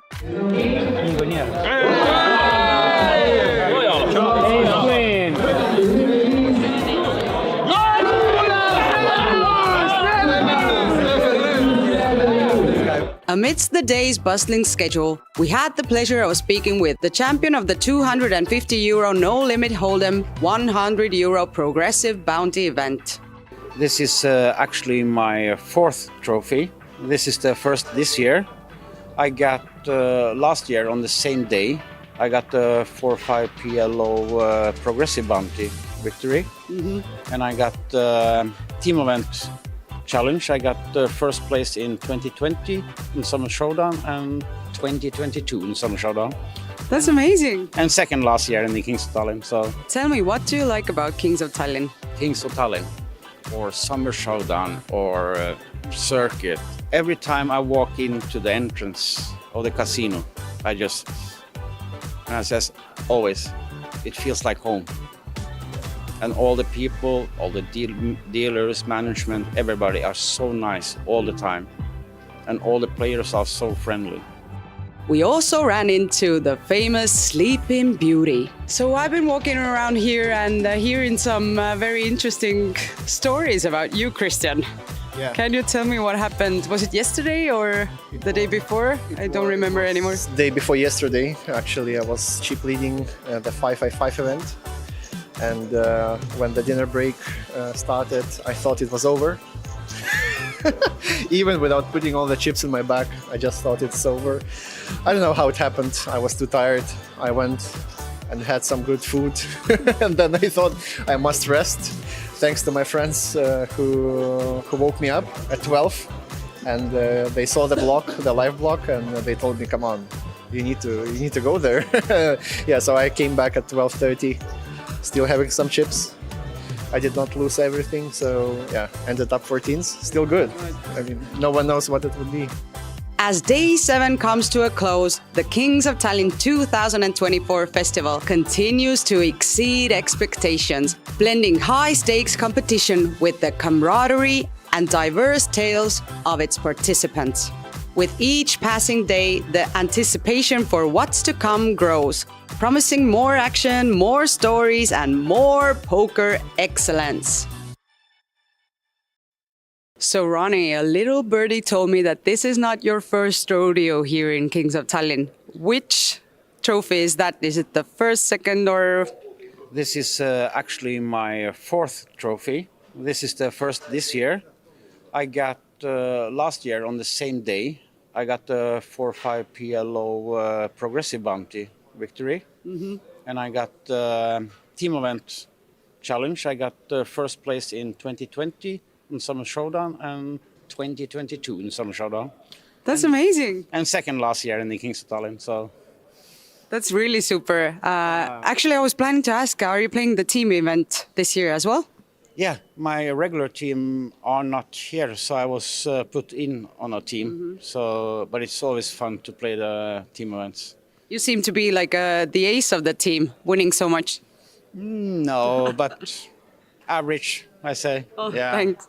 So the whole team needs to play a lot of tournaments, and we all have to participate. So did you celebrate the win already, or what's the plan? I haven't celebrated it yet. I took like one sausage after. But it was like 0 for 20 tonight, so it was late. So I just go to bed afterwards. But what did your wife say when you won this one? Oh, she was really pleased. Yeah. So I was actually heads up against her teammate, Gia, the Swedish girl, or lady, I should say, because she's older than me. And we actually split because it's the same price for first and second on the progressive bounty. She got 1,700 euros in bounty, I got the same. So Nice. instead of taking my friend's 1,700 and she can take mine, we just split it. I got 1 million more in chips, so she said, you can have the trophy. Nice. Congratulations for that win. But one more question. Tell me, what do you like about Kings of Tallinn? Kings of Tallinn, or Summer Showdown, or Circuit. It's every time I walk into the entrance of the casino, I says always, it feels like home. And all the people, all the dealers, management, everybody are so nice all the time. And all the players are so friendly. So, and I also this time have about 70 plus Norwegians here. Now you feel more like home here with the Norwegian people. Yeah, it's. I don't always like to play against Norwegians, but Yeah. to get so many Norwegians back to Tallinn, because we weren't many after the pandemic. So to get them back, it's really good. Yeah. Thank you so much and congratulations. Thank you. Thank you. Uudo, see on teine kord, kui sa mängid täna siin Kings of Tallinnal. Räägi mulle, kuidas sul esimene kord läks? No üpris hästi. Tulin 17-ndaks. Ja ma mäletan tegelikult seda ka ja sa mängisid tegelikult põhimõtteliselt esimest korda elus pokkerit. Ja, oli küll. Ja sul olid 17-ndaks. Kuidas? How did you do it? Nagu, kuidas sa tegid seda? Eks see on mingis mõttes selline numbrite mäng ja mulle väga matemaatika meeldib. Aga kuidas sa õnne usud? Õnne peale ka kindlasti. No selles suhtes, jah, kui sa nõnda ütled, siis seal pidi ikka väga vedama ka, sellepärast, et osad kohad olid sellised, ma ütlesin, et kas nüüd tuleb või ei tule. Ma panen. ja siis oligi õige koht ja läks nõnda, jah. Eelmine aasta läks väga hästi. Mis siis nagu selle aasta rituaalid olid, et see õnn nagu püsiks ja oleks sama hea ja tuleks vähemalt sama hea koht? Ma ei tea. Ei teinud mingit salajast? Ma ei teinud, jah. Ei mattu mingid kivisid kuskile maja taha igaks juhuks? Jah, ei ole seda teinud. Ma jäin mõtlema, et kas ma matsin kivisid või mitte. Kas sa muidu vahepeal oled ka mänginud eelmisest Kings of Tallinnast saati? Ainult sõpradega, võib-olla 3-4 korda. Ja kuidas nendega mängides on tulnud alati esimene koht või? Enamasti kaotanud. Ma täiega loodan, et sul täna veab, et tulevad kõik parimad kombinatsioonid välja ja et tuleb parem koht veel kui see 17 eelmine kord. See oleks päris hea. Uut autot oleks vaja kindlasti. Et õnn kaasa sulle. Jah, aitäh.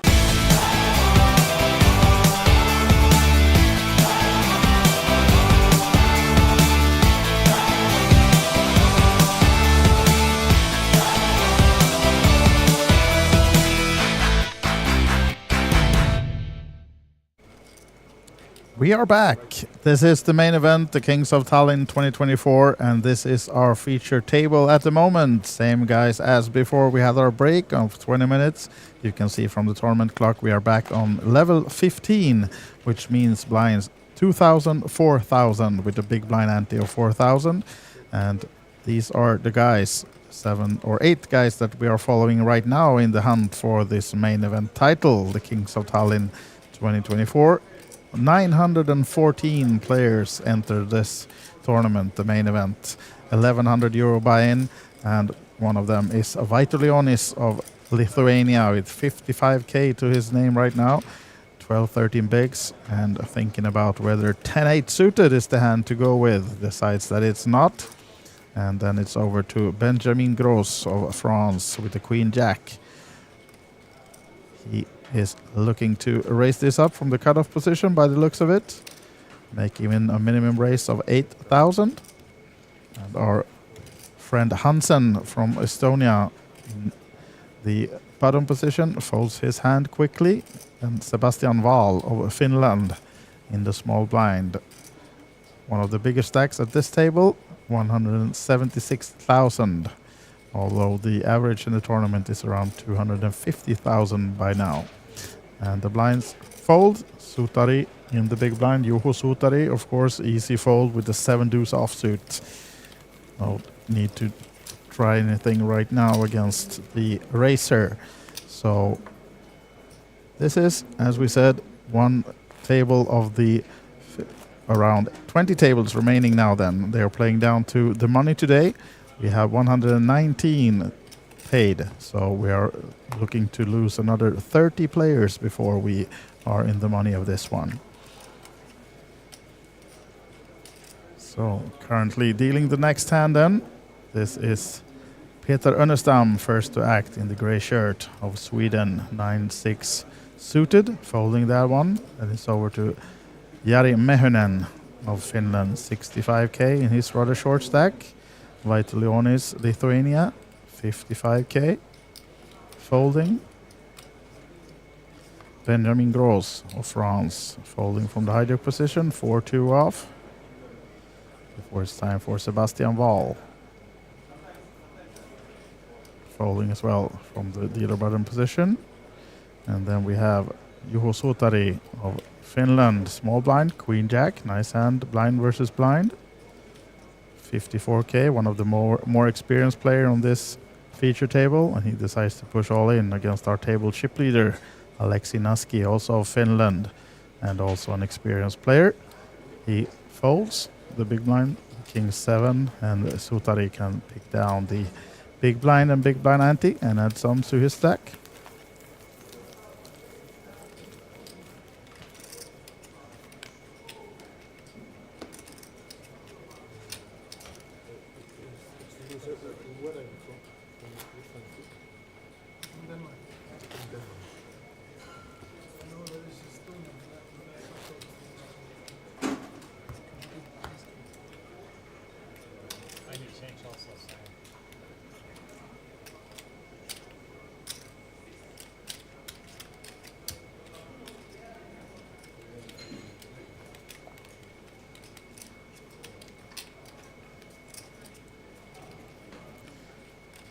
Now we can see updated 146 players, so we lost a few more just after the break.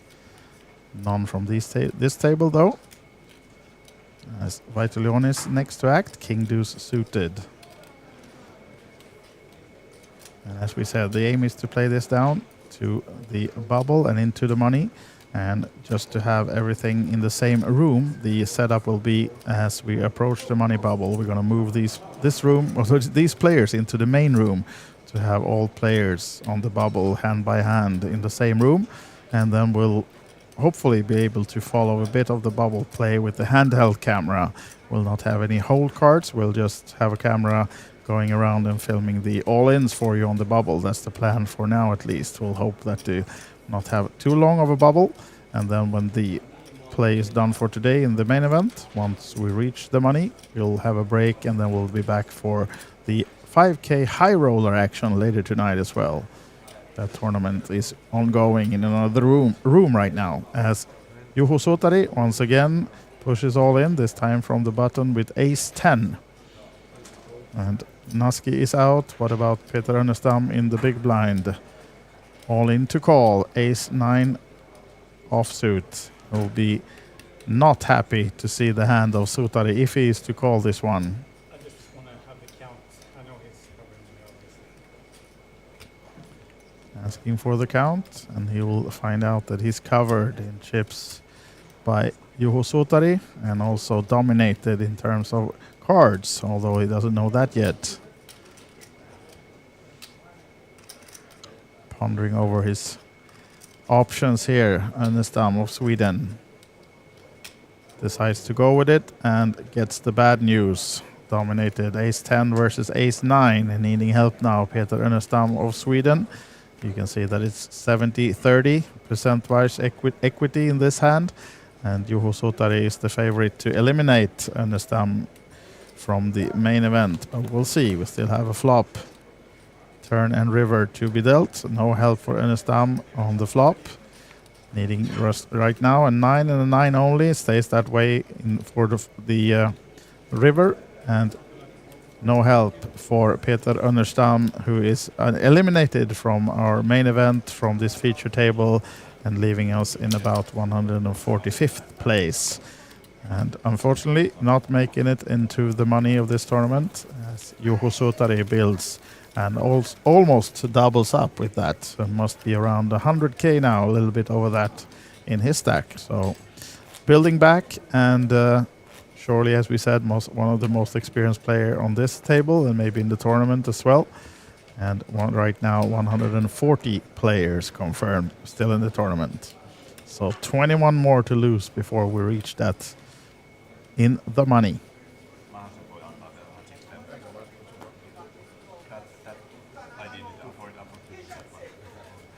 Big blind only this hand.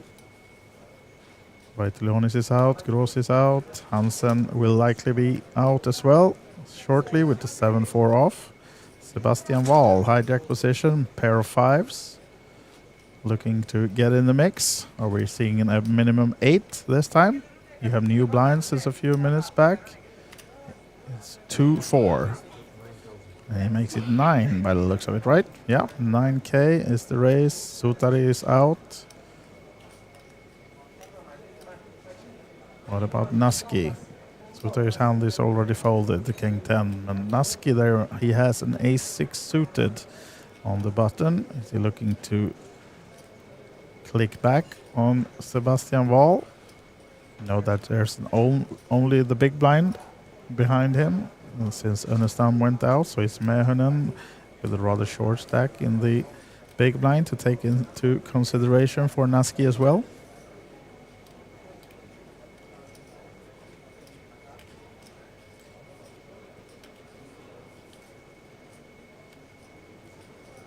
Does look like he's going for the 3-bet again here. Being active, playing back at wall. Jari Mehonen, can he find the dream position with a good hand here? No, cannot. It's back to wall with the small pair. Looking at a 3-bet of 27,000 total from Naski, so another 18 to call.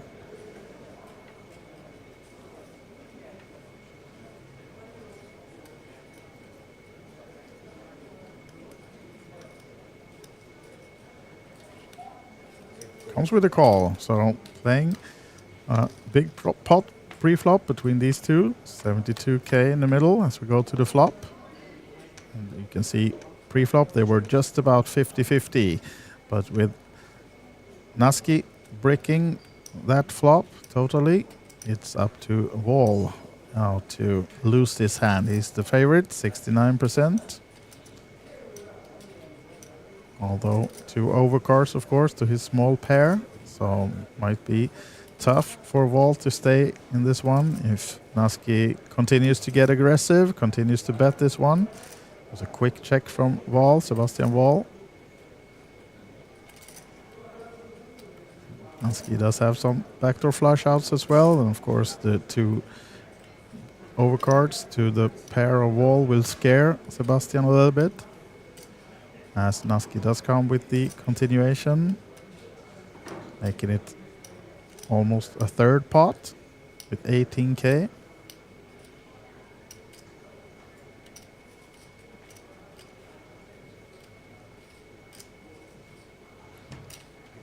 Wall sensing the weakness.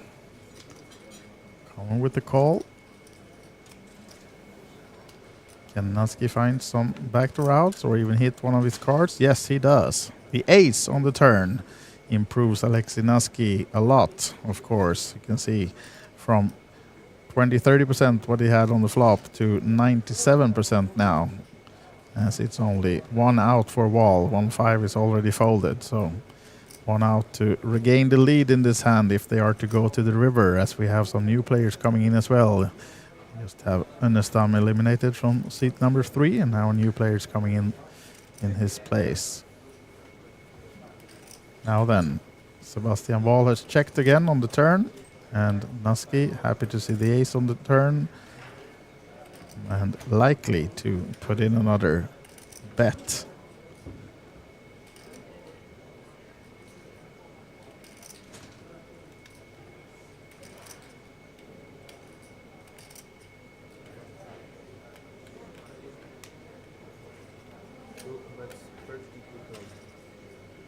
$32 is the bet. And Sebastian Wall has to give it up. Correctly so. Another overcard, and of course the ace very much in the range of Alexei Naski 3-betting pre-flop. As we now have a new player in seat number 3.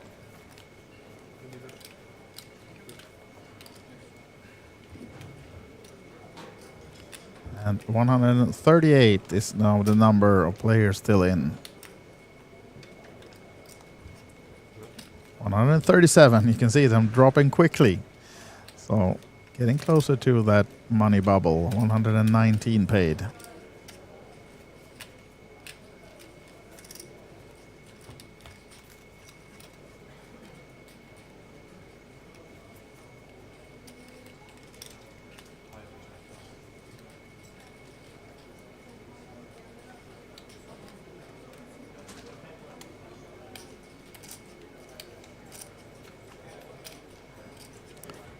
Now then, next hand, big one under the gun for Benjamin Gross.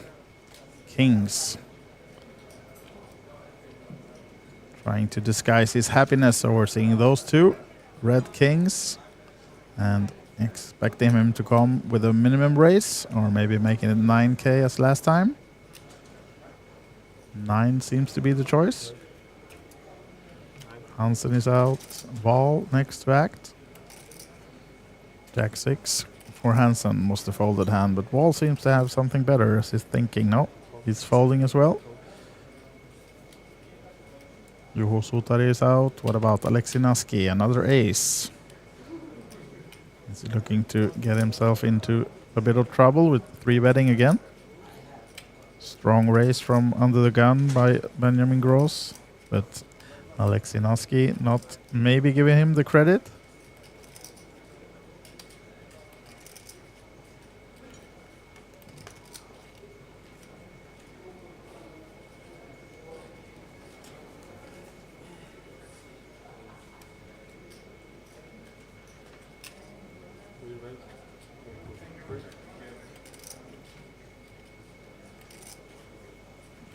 Does come with the 3-bet, Alexei Naski, making it 23k to go. Ace 3. And new player, Nygren, Sweden, in between them, folding the 8-7 suited. Mehonen is shortly out with the Ace 5. What about Vaitulionis? Ace 9 suited, although with the action ahead of him, not likely to stay in as he folds. And back then to Benjamin Gross, who's not gonna just call this one, I assume. Kings.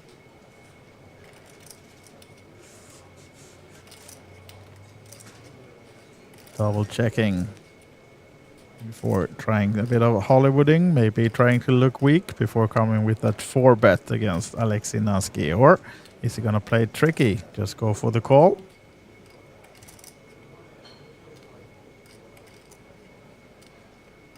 My guess is that he will shortly be racing to around 45-50k.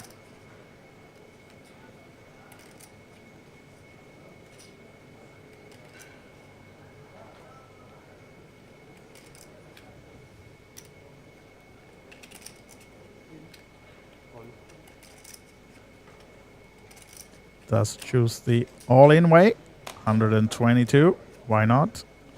And quick fold, of course, from Alexinaski. Has to settle for a 3-bet that did not work this time. And some nice chips added to the stack of Benjamin Gross.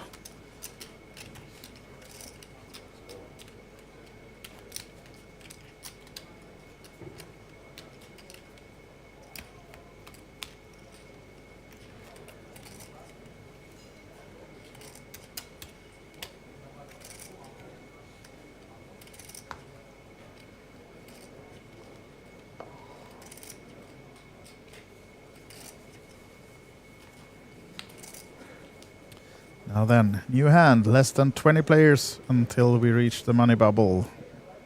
So 137 in right now, 119 paid as Hansen has folded. And we can actually see that the flag has changed for Hansen. We talked about that when he sat down. They had an Estonian flag, but he's actually Danish. So that's the correct flag we have now of Hansen. Danish flag. And finish, Sebastian Wall is first to act with the raise to 9k next hand with the ace-6 suited. And it's folded back to Nygren. Folding the 10 deuce, and then it's Mehonen on the button. Queen 8 off. Surely going in the muck as well. Short stack then. White to Leonis, Lithuania, Jack 4 in the small blind. Not the hand he wants to try to double up. And Benjamin Gross in the big blind, looking to maybe defend the 9-7 off against Wall.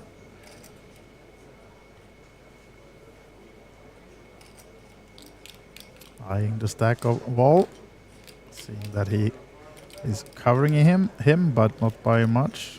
I mean that Gross is covering Wall as they go to the flop. So heads up, Benjamin Gross, Sebastian Wall. And not much of a hit for Benjamin Gross, neither for Wall, but he does have the nut flush draw.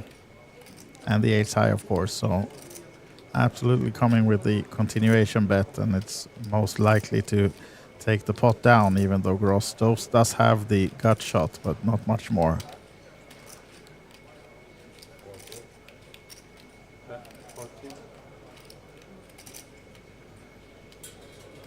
That was 14,000 from Sebastian.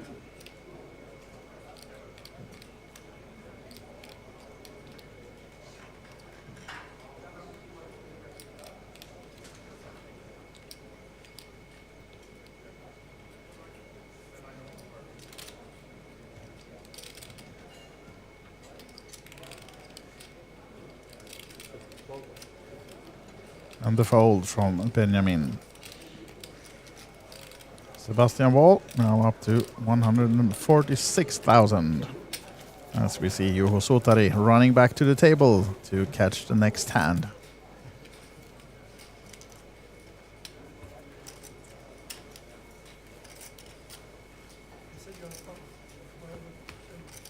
And here we have it, the feature table ship count. Alexei Naski still well ahead up in front, as he's been most of the day.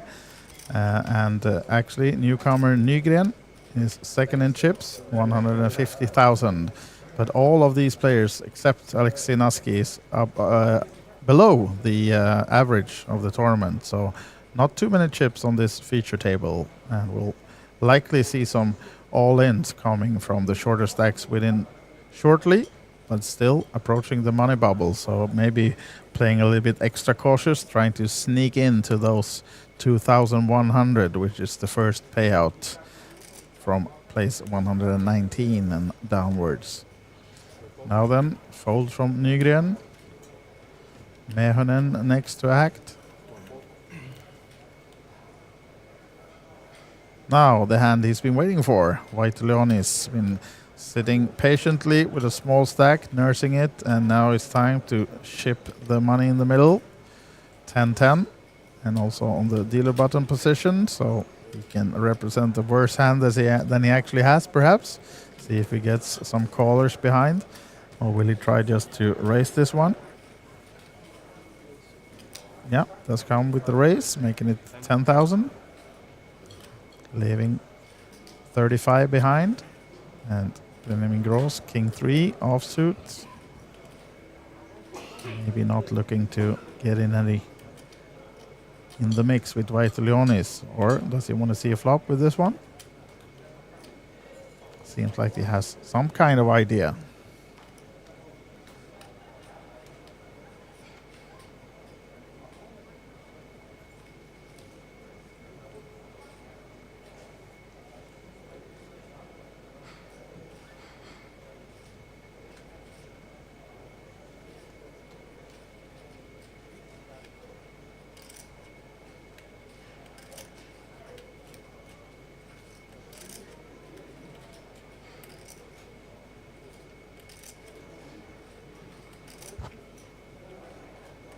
Still thinking about it. Not folding the King 3. Does actually come with a raise, which Vaitulionis will be happy to see once it's his turn and he pushes the final money in. But between them is also Hansen, ace 10. But with this action, not likely to stay in, as Benjamin Gross showing strength. Rebetting in between them.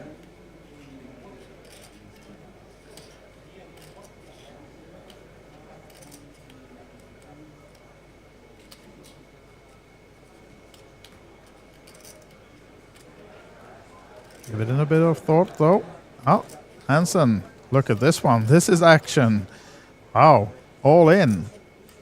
And Vaitulionis cannot fold, I would say. Giving it some thought, but just has less than 10 big blinds behind, so surely he's gonna call himself all in shortly. Maybe just giving it some time to get Gross in as well, but doesn't have that much equity to gain from him since he's already 3-betted, and surely it's just up to Vaitulionis to ship the last money in. We're not that close to the bubble either, so he cannot wait around for more. Don't know exactly what he's thinking about here, but cannot wait for better hands than that, I assure you. While we wait for his decision, I can answer the question from Fun Frog in the YouTube chat. That's the one I have up here, so if you want to communicate with us, just hit us up in the YouTube chat and we'll try to answer the questions for you. And his question was how long they are playing today in the main event, and they are playing down to the money. We are currently 136 players still in, and it's 119 players left. So we will play until we reach the money and then stop the play for today. Be back for tomorrow with 119 players or so then. So what's actually going to happen is that we're going to see this final table, or sorry, this feature table going until we are 3-4 persons off the bubble. Then we're going to move everything into the same room just to have all the tables in the same room when we play the hand-by-hand bubble. So then we're going to follow them with just a camera from the side, still be streaming, and then once we reach the money, we will stop the play, and then we'll also have some streaming later on from the 5K high roller. And now Vaitulionis, it's... Oh, he folds it. Wow. Surprised, surprised. The 10s go in the muck. If he watches back on the stream, he'll be sad to see that he was in very good shape against the ace-10 of Hansen, but decides to lay down and still then saving 10 big blinds behind or so. And probably eager to get in the money. Vaitulionis, 8 big blinds as you can see, as we are on 2-4 blinds now. Yeah, so just leaving 8 blinds behind. Not the line I would have chosen, but we all do our choices and the ways we want to play. And of course, might be looking for the first flag of from Estonia maybe, Vaitulionis. I will check him up on the old handle mob to see if what we can see from his score before, but I'm guessing we will not find too many, maybe.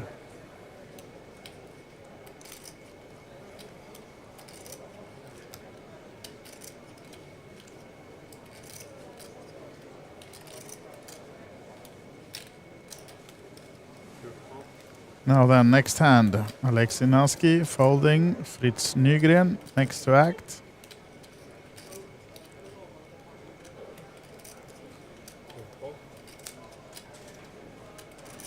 Folding as well. Mehonen.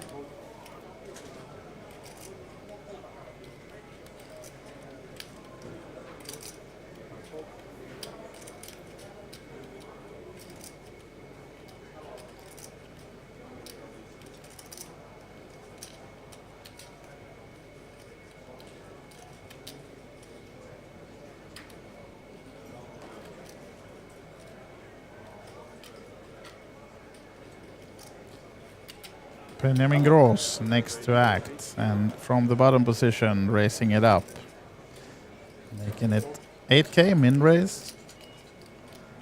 Hansen is out, Sebastian Wall, big blind. Graphics disappeared, but was it Queen 9 we saw from him? Yeah, Queen 9, reds, off-suited though. And he comes with a call, so we go to a flop between Sebastian Wall and Benjamin Gross. Gross the favorite, king 7, and also hits the king. Nothing much for Wall as he checks, and most likely it will go continuation, bet, and fold. Gross with the top pair and the backdoor flush. Possibilities. Small bet, 6k into 22. Not much for Sebastian Wall. Backdoor flush is possible for him. He still stays in, calling with the queen 9. Finds the queen and the flush draw. So not the worst of cards for Wall, but still trailing. Still Gross ahead, of course, with the king.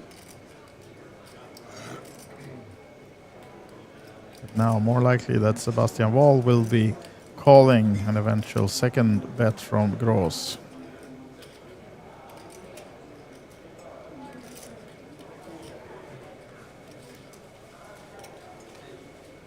Let's come with a small bet again, 11 into 34 this time. This time we ain't going anywhere. Where if we are Sebastian Wall?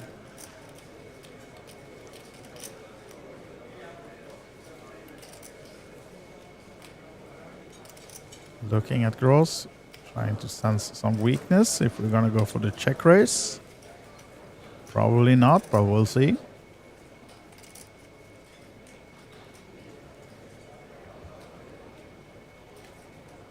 Expecting him to at least come with a call, as he does.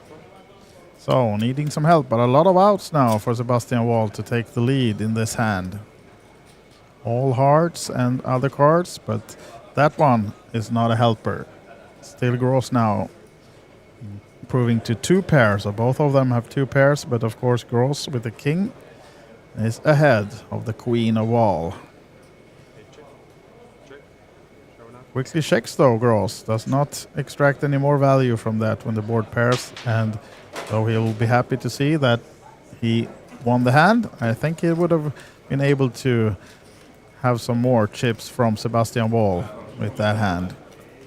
Also a rather small bet on the river would have gained some more chips, I think. Yeah, I can see that guys in the chat agree with the comment about Vaitalioni's folding the 10s. A bit surprised myself, as you are, but as I said, we all do our choices. And we'll see if it pays off, if he stays in the tournament to make the money. It might even be more than that, of course. He's still in with a chance and 8 big blinds. And for the question about how many ITM, it's 119 players getting paid. So right now, I think the latest number we saw was 136 players still in. 133 is the updated number. So we are a bit shy still of the money. Few more players having to go out. So 119 is the number of payouts. So we'll be playing the bubble in maybe half an hour or so. Guess the play will be slowing down as we're getting closer to the bubble. So maybe it will take more than 30 minutes to reach the bubble play. We'll see. As Vaitulionis now is giving the king jack some thought. Deciding to go with this one instead, being first in. King jack, offsuit, all in for Vaitulionis. So far he's been able to get his opponents to fold. This hand he will be glad to take a call from, but Wall is out with the king 9. What about Sutari in the big blind? 8-6 suited. Nice hand, but not to call a big or a rather big all in with. So Sutari folds and Vaitulionis then gains some blinds, and Ante now up to 10 bigs. So maybe he'll be making the comeback. We'll see. He's still in the tournament at least.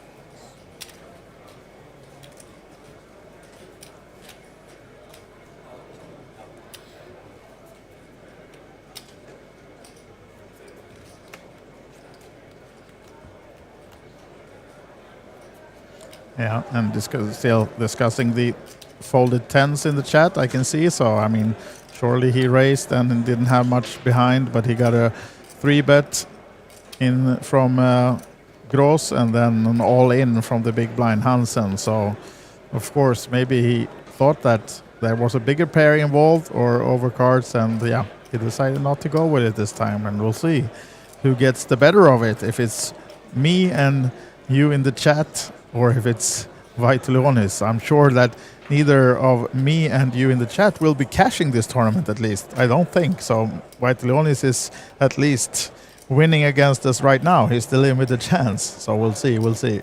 Now it's Fritz Nygren of Sweden raising it up. And you can see he's holding the good old jacks. And he has 150k to start his hand. As Vaitulionis now with a nice hand, but this time he just gained some chips, not expecting him to push all in maybe with these 10 bigs, being a bit cautious and just in the middle position. Would be surprised to see him go with this one.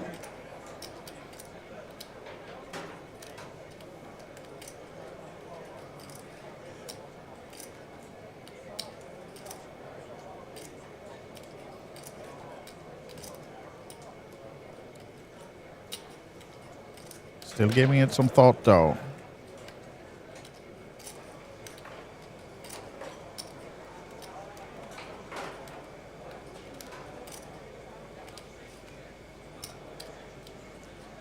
Taking his time.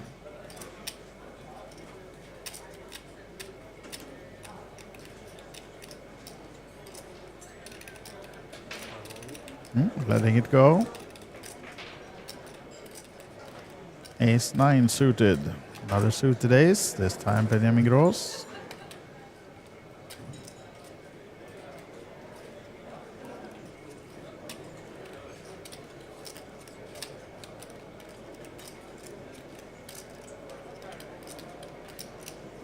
Also taking some time. Deciding to come with a 3-bet. Was it a full 25? 35.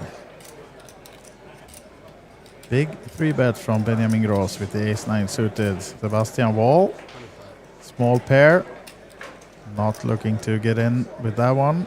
Squeezed in between the 3-better and Nygren. And it's folded back to our table chip leader, Alexei Naski, folding the 4-2. Now then, Fritz Nygren, it's up to you to show if you're here to play to win the tournament or if you're trying to squeeze into the money perhaps first. As, of course, he's not been with this table for so long. So, I mean, Benjamin Gross has been very active and playing a lot of hands. And his range is rather open with this. And, yeah, Nygren doesn't fall for it, though. He's all in. Bad news for Benjamin Gross. Quickly folds and has to give up and lose those 35k. He tried, but got caught. Well played from Fritz Nygren then.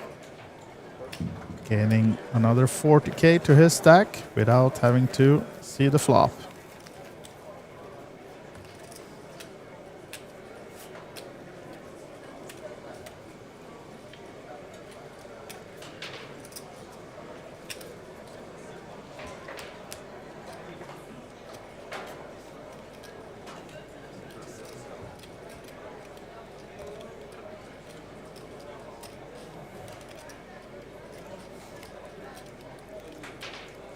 the big blind of 4,000 and big blind ante 4,000 going in from Nygren, which means Jari Mehonen is first to act under the gun. He's not been playing many hands lately. Slowly dwindling down the chips with 55k now to his name. Guy with lesser chips than that, Vaitu Leononis, 45k, and taking a little bit of time before folding this time. Gross, 4-3 offsuit going in the muck. What about our Danish friend with the same hand going in the muck? Sebastian Wall. Ace 5. Expecting him maybe to come with the open race here. He has 2 countrymen behind him. 3 Finnish pros in a row. And Sutari also with a ace. Suited ace 3 for him on the button. Blowing that Sebastian Wall opens pretty wide. Maybe looking to do something.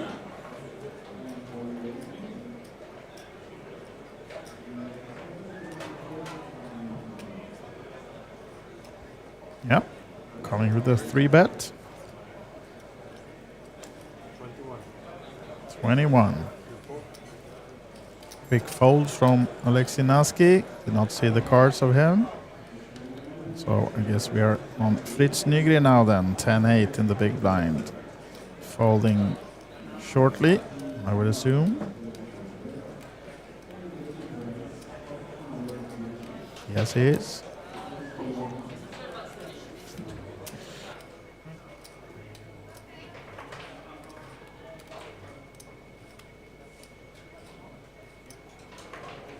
Back to Sebastian Wall.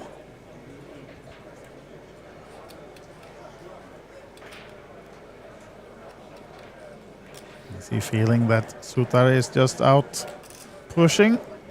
Or does he actually give him credit? Or will we see Sebastian Wall kick back? Absolutely, he does. Look at this. These guys are here to play. All in from Sebastian Wall. Is he going to show the ace? Shows the 5. All right.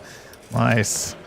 No smiles from Sutari as he folds his hand. But nice move from Sebastian Wall. One of the most experienced players on this table, as we've said. And all the Finns on this table are more or less professional poker players. I think Jari Mehonen, the shortest of the 4 Finns, might be also nursing his other career as a real estate agent by what I've heard. But I think the other 3 are more or less professional poker players, and Sebastian Wall we've seen around the circuit for a long time. And I know that Juho Sutari is a very avid and very focused and consistent player in the top leagues of Finland. So now then, the short stack of Vaitilion is first to act. Giving it some time before folding again. Just a few seconds though, so not giving him any criticism for that right now, but just playing the way he is. And now then, Hansen surely coming with an open race, making it 9k to go with the ace-king off. Sebastian Wall this time, jack 10, suited, nice hand, but I think Hansen has been not too active on this table, not been here for too long though, was not here when we started this feature table, so we'll see if Sebastian Wall, with his newfound energy from that semi-bluff he got away with last hand all in against Sutari, sorry, if he's want to do something with this hand as well. No, lets it go. Take some water instead. Sutari, Queen Jack. Down to 88k now, so maybe not the position to do something irregular and push with this one. Does not. And Naski will get out of it with the 8-5. Nygren, King 8, leaving that one to the dealer pretty shortly, I'm sure. And then it's down to Mehonen on the short stack in the big blind. What can he find? Not a hand at all. 7-3 off. Has to give up the blinds and ante. So just those go in favor of Hansen. adding another 10k to his stack.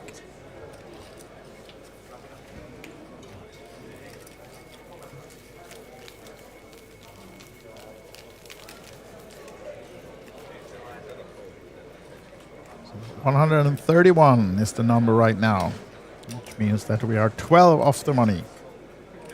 And if you're new to this setup, we're gonna play it down to the money today here in the main event, but we will move this TV table into the big room, the ballroom with all the other tables, when we are 3 or 4 shy of the money, because we want to have all the tables in the same room when we play hand by hand, just to make sure that these guys doesn't play more or less hands than all the others. And since it's separate rooms for the TV table, we're going to move these guys back to the ballroom, and they're going to be playing the hand by hand money bubble together, all the tables in the same room. But we will be there covering it with the handheld camera. We'll not see any hold cards once we are on the bubble, but we will try to cover it for you. And then when we have reached the money for today in the main event, we're gonna have a break, and then we'll be back later on tonight with also the stream of the 5k high roller. So we're gonna see some action. That tournament is to be played down to the final table today by that's the current plan. So we will not see crown the winner of the high roller today, but we're going to see a lot of good profile players, of course, on that TV table later on tonight. But now it's time for Vaitulionis, and this time I don't think he's folding. Expecting him to push all the chips in the middle, and all in this case is 37,000 against the race of Hansen. 9k was the original race, and I'm not saying if, I'm saying when the all-in comes, Hansen will not likely fold, because it will not be that much more to call. So here we go. All in from Vaitulionis, and quick call from Hansen. You'll see that he's trailing, but not by too much percent-wise. 70-30. Of course, blocking one club also, Vaitulionis, but suited King 10 for Hansen. Looking for help to eliminate Vaitulionis. It's no help for Hansen on the flop. So now just 16% equity for Hansen, as that one seals it for Vaitulionis. So maybe he's the one getting the better of those folded 10s now, as he climbs back to 88,000 in chips. 41. Still in.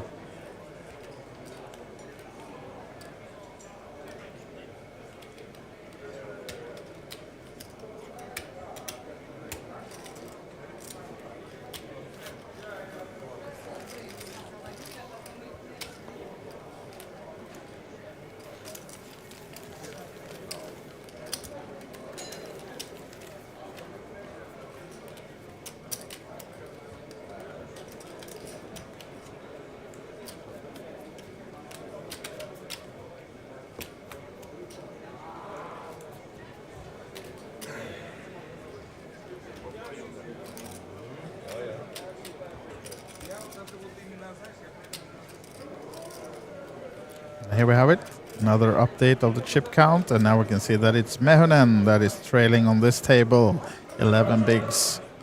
He's, as we said, been quiet for a while, not playing any hands, waiting for a hand to double up, and down now to 11 big blinds, but not in an immediate stress, of course. But let's see what another short stack now after losing that hand Hansen does with the ducks.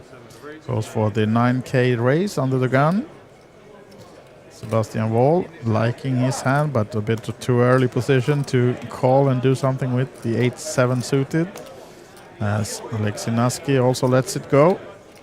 Table chip leader being not playing for a few hands at least. Oh, I think he has the biggest V-pip on this table. Mehunen out, 7 deuce again for him. Card dead for a while. Has to wait for another. He has at least one more round before he has the blinds again, so time to wait. As a gross now, surely calling the ace-10 in the big blind. Not expecting him to do anything else than that, since Hansen raised in an early position under the gun, so just call with the ace-10. So these guys go against each other on the flop. And queen 8-4. rainbow. Does not help Gross. Not the best of flops for Hansen, of course, either. But we'll see if he chooses to continue. He does. That should give him this pot. Unless Benjamin Gross senses some real weakness and try to stab back at him.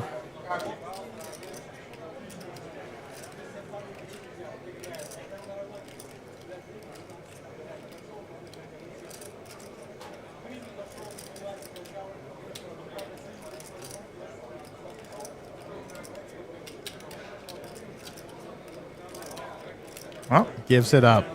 Benjamin Gross folds back to John Hansen to take down this pot and build something back from what he lost against the all-in against Vita Leonis, or Y1010 Leonis, or Y Live Leonis, as you guys is going in the chat. This is one of those, right? When you see him fold the tens and some of us might be mocking him and then he goes win the whole tournament, right? We might be eating our words. We'll see. At least now, back in some of more contention after the double up, so still in at least with a more than a chip and a chair and a chance and a dream. We'll see. At least we'll get to follow in for a bit while more on this table, and then we'll see be back on the TV tables tomorrow, perhaps to just crush it. Probably win the whole tournament with 2 tens. Alexei Naski now, King 8 offsuit for the table captain, chips-wise at least. Not playing too many hands for the last 20 minutes or so, but being a lot active on this table throughout the day. And now he goes for the King 8 race, making it 9 to go. Or is it 8? 8 or 9? Seems like 8. Yep. Fritz Nygren, 5-3 suited. Nice cash game hand, perhaps, but not an early position towards a race in a tournament like this. And he lets it go. What about the short stack? Jari Mehonen. No, not the hand. What about 10-10 Leonis? King 10. 1-10 only. Maybe likes that better.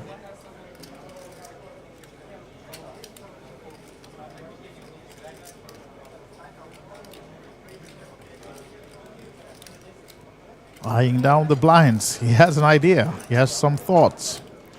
What are going through your head, Mr. Vita Leonis? No. Lays this one down. Leaves it over to Gross. Another 10. 10 deuce in this case. And Doyle in the muck. Oh, look, there's 10s everywhere. King 10 again. Hansen this time. Will be happy to call this one if he knew that he's dominating Naski. Does call, so not many 10s though to find for him. And nothing to find for Naski either, but a continuation bet here. Surely Hansen is putting him well on an ace range, so most likely, even though Hansen has the King of Diamonds, I don't think he'll stay in and try to bluff on that on an eventual diamond turn, but we'll see. Small bet it is, so not impossible that he chooses that route. He knows that if it comes a diamond on the turn, he will have the opportunity to bluff on the absolute nuts, but is it worth it? No, he gives Naski the ace credit and folds it.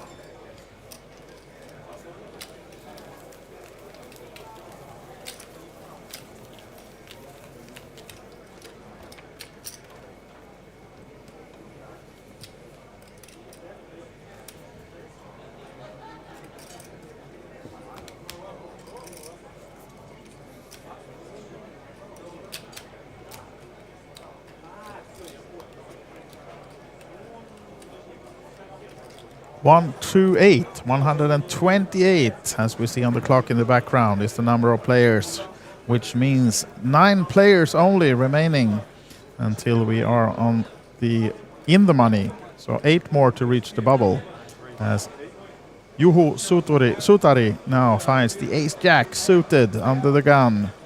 Rather short stacked, 11 bigs to his name to start his hand. He invests 2 of them in Or sorry, he actually has 20 bigs. Sorry, it's 4K only, but still.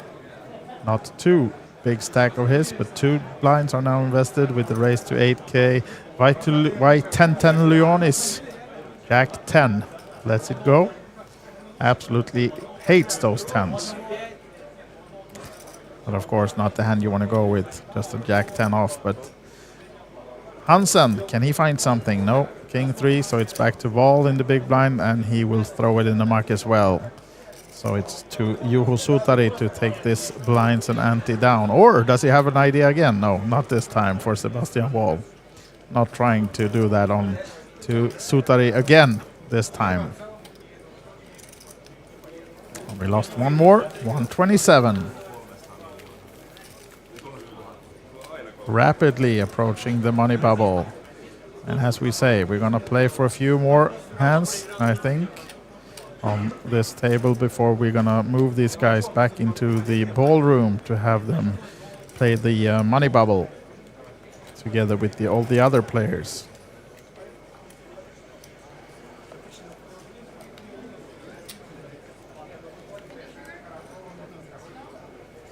Now then, Alexei Naski next to act.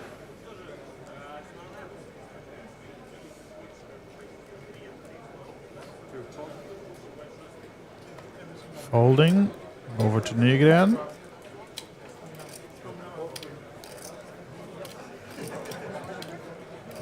And Mehonen patiently waiting for a better hand than 7 deuce, 5 deuce. And white 8-8 Leonis.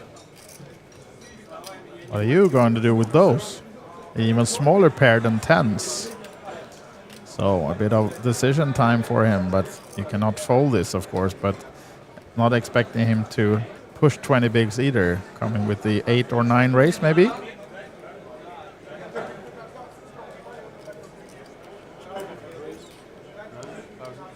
$9,000 with the 8s.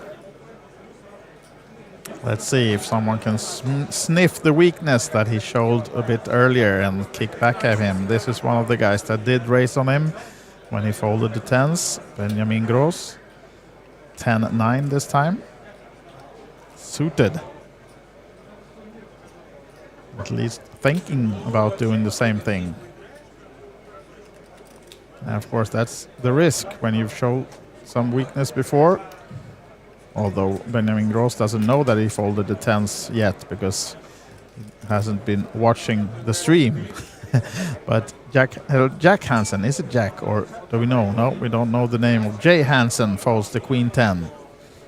Sebastian Wall, Queen 4, goes in the muck.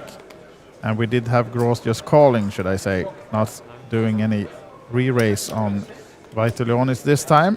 But now then, maybe some trouble for Vaitulionis, as I expect him, if he doesn't hit, to be in trouble when Gross will represent a bigger hand. But that's a good flop, though, for Vaitulionis, even though Gross finds the top pair.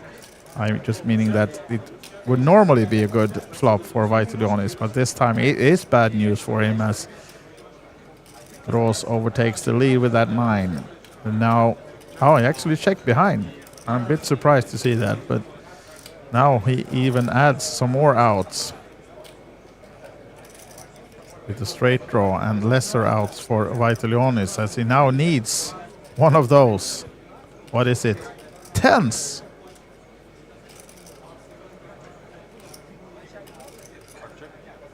Check again, and now then Gross is not checking. I would be surprised to see. Adding the straight out as well, flopping the top pair. 28K in the middle, going for a 15 maybe. Less, 11. And not much more for Vaitulionis to do than call and hope for a 10. Or is he too afraid that the 2 overcards is favoring Gross too much? We'll see if he takes the tight route. No. Not this time. Coming with the call. But unfortunately down to 2 outs to retake the lead. That's not one of them as the board pairs. 3rd spade on the board as well. Nothing to represent for the players in terms of flushes. No spades on either guy's hands. And quick check from Vaitulionis.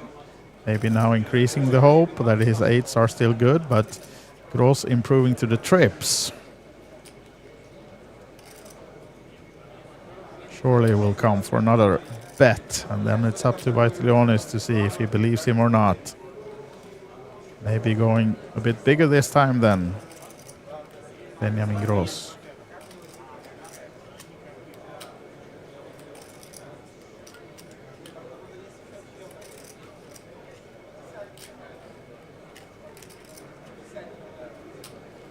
Trying to make it look like a bluff now when it comes for the bet. Is it 25, 26? Or was it 21? No, 26, right? Yeah. Confirmed. Me and the dealer, we agree on 26. Now then, decision time. Vaitulionis. 66k behind, costing him 26 to see if Gross is bluffing him or not.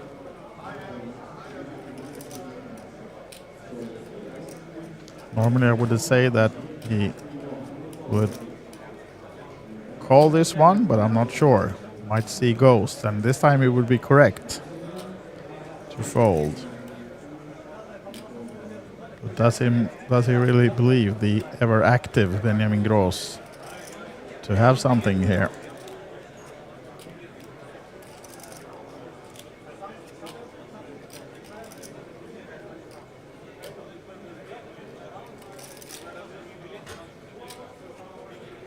Reaching for calling chips.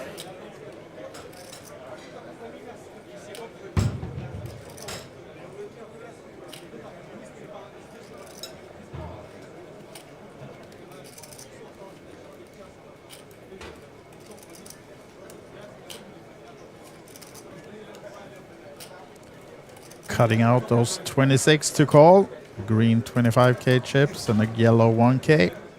Not called yet though, but my guess is that it's going in. It is a call, and bad news shown when he sees the 9 of Benjamin Gross and marks his 8s. So, nice hand for Benjamin Gross, and he's up to 172k, and now Vaitulionis is back down again, 40k now. Still in though, still in.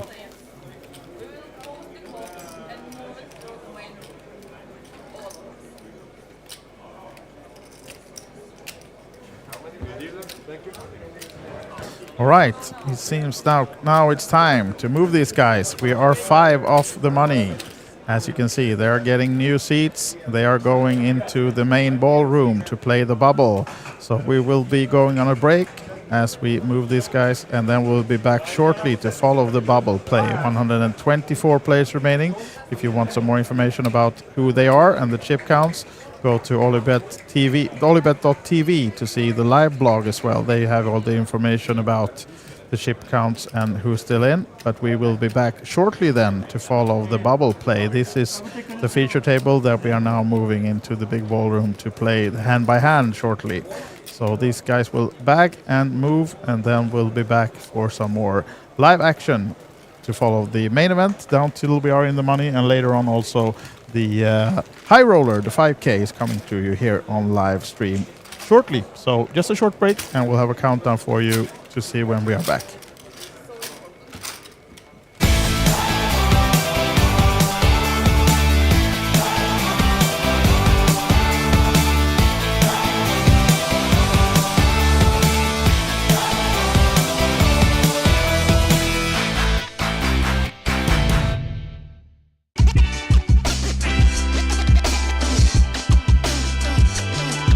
Truelson getting himself into a bit of trouble, I think, with the 5s. Oops, another pair. Wow. But surely, with everything taken into consideration here, I don't think Vaixas will be calling this one, right?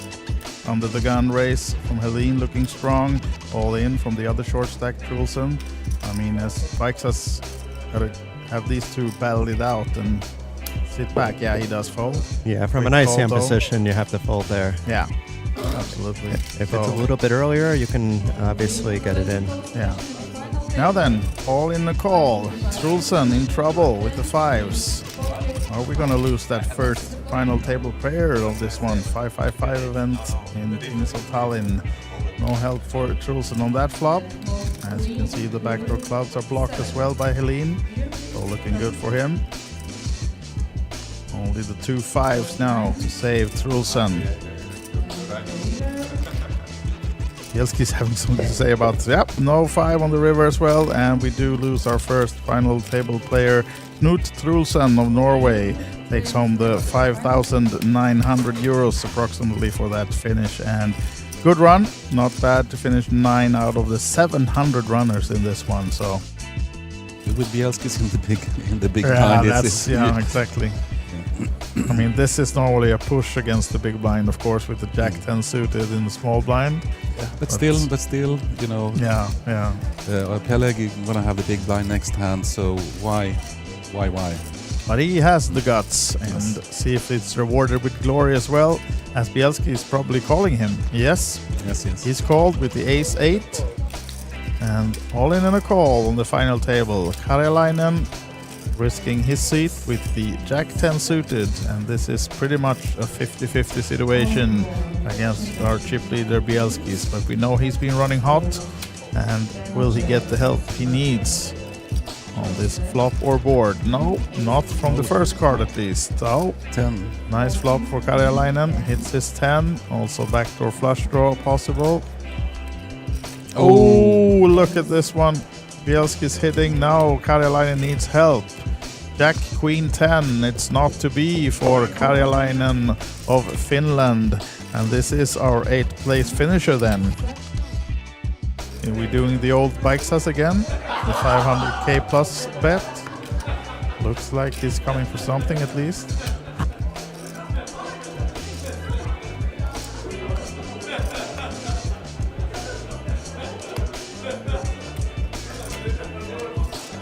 $1 mil. Unorthodox. Oops, Bielski's wakes up with a pair. So this can be interesting. It's obviously always tough to play 7s against any of these players, because what Bielski doesn't want, he doesn't want to double up players. No, he wants to steal, he wants to, grow his stack. So if he were to double up Bikesas here, he's passing the 4 million marks. I mean, still goes for it. Yeah, he has to, basically. Anyway, but I could actually see him fold there, just to have a situation where everyone is short stacked, and you don't want to have this competition. So, but obviously he's a favorite to win this hand, Bielski's, and Bikesas needing help to stay alive. Yeah, but Bikesas is also quite happy with if he gets a call, of course, to have the underpair pair about is the best he can see here. Yeah, definitely. Yep, as we hear, there's an all-in call in the 5-5-5 championship. And Jordi Bikesas of Spain is risking his seat in the tournament with the Queen Jack of Hearts. And he flops an open-ender. Open-ended, so quite a lot of outs now. Yeah, you can see all the cards that he's winning by in the top. That's not one of them. And Bielski's is blocking the clubs. So a few less outs for... Oh, that's the one of the good ones for Jordi Bikesas. The Queen of Diamonds on the river seals it for him. And as you can see, up to 3.9 million now. Now, Jonas Helin hasn't played a hand in a little while, but now is surely coming with the 300 raise. Ace Queen suited. What about Bikesas? He's quickly out of the way. Didn't see the hand, but folded it is. Oh, Bernson, the time to shine. Tight player in seat number 7. But will he float now just to avoid ace king? Yeah, it's been very tight, but of course it's for him as well. Just put chips in the middle and take it down. But it's also might be tough for Hilton to fold this one. Yeah, but it's 2 big stacks. Exactly. If you compare it to a lot of the other short stacks here. There's 2 players with just 5 bigs. So this is I would assume come for the call here. Not I think that would be my choice as well. I think not Bernson's call. No. He goes all in. Yeah. And now then, Jonas Helin. Yeah, this is also. You have 2.2 million behind. You're covering everyone on the table except the 2 big stacks. And we have all been in this situation with now Ace it's- Queen. Yeah, now it's Helene's turn to take a look at the tournament clock and the payout structure, and this is a tough one. I mean, No, he should actually fold this hand. yeah, I think he will, because Bernson has also been playing so conservative and tight. Exactly. So But it's tricky. It's a tricky one. it is. But we have talked about it many times with players, and everyone says that Ace Queen is one of the worst hands to play. Ace Queen, Ace Jack is. I mean, this is just one of these things. If you put this into a solver, just without the ICM, it's a quick call. It's like instant. But now, if you add all the information we have about the payout, the chip counts of the short stacks, and the type of that we're in right now, this is like. But I don't really like I really don't like personally the move from Bernson. I would most likely have floated that and see what happens. But of course, you put Helene in a very, very difficult spot. Yeah, and also, I mean, Bernson is the guy that you assume he's got control of this ICM and everything, and Helene thinks that, okay, he's not doing this with eights. Oh, he actually calls. I thought not, because I thought that Helene would think that he's not doing this with a small pair or mid pair. But Helene is here to win, right? So I can understand what he's doing, of course. But it's. I must say I'm a bit surprised, but yeah. Let's see now. Tangle of the Finns, Bernson versus Helene. Yeah, maybe it's personal. Yeah, maybe. You haven't taken that one into the solver thing. There might be something. Let's see now then. An ace needed. Oof. Oh, and an ace found for Jonas Helene. Bad news for Bernson. It's only down to 1 out. 1 out, as the heart would not help him either. Oh, bad luck for Bernson. Eliminated in 7th place. Yeah, but again, if you have floated the ace on the flop. Yeah, exactly. Then you get away, because then you absolutely put Helene on an ace. But yeah. As Ylimäki now coming back to the table, concentrating herself on that action, is on the button with an ace. He's 8 off. And he's so eager, he almost drops chips. Might have been almost that he was calling, but now Krumins, small blind, pushing it in with the king-queen. And Ylimäki cannot fold here. Yes, he's pretty committed, and he's also favorite, and he will be happy to see I'd be happy to see that he's ahead, because almost he was maybe thinking that he would be dominated, but he's not. And Krumins is disgusted. Yeah, but it's live cards. King, queen, 42%. And we see a lot of kings and queens, I think, on this board, but that's an ace. That's bad news for Krumins. And now our former ship leader going into this final table is on the verge, as he needs a 10. A 10 and a 10 only. Oh, it's not to be. All right. Unfortunately, the chip leader, when we started this final table this midday, is out. Aleksandrs Krumins of Latvia is our 6th place finisher. This guy's not folding an ace on the bottom, though. That would be surprising. Suited. It would. Then he's really sleeping. Then you have to go waking him up if it was to fold this one. And it's just not there anymore. I like folds better ace. Oh, this guy is not either folding. And I guess the big... Yeah, will we? We should, right? Yes. Nice one, and it's enough. Oh! Okay, so he pushed it already. Yeah. I thought he just raised. Okay. No. Wow. Big all-in and call then. So this can be a game changer. Ylimäki can actually go up to chip lead in almost. This is how fast it can go. Oof. Look at that for a flop. 2 diamonds as well. So as you can see right now, it's ace or king needed for Bielskis.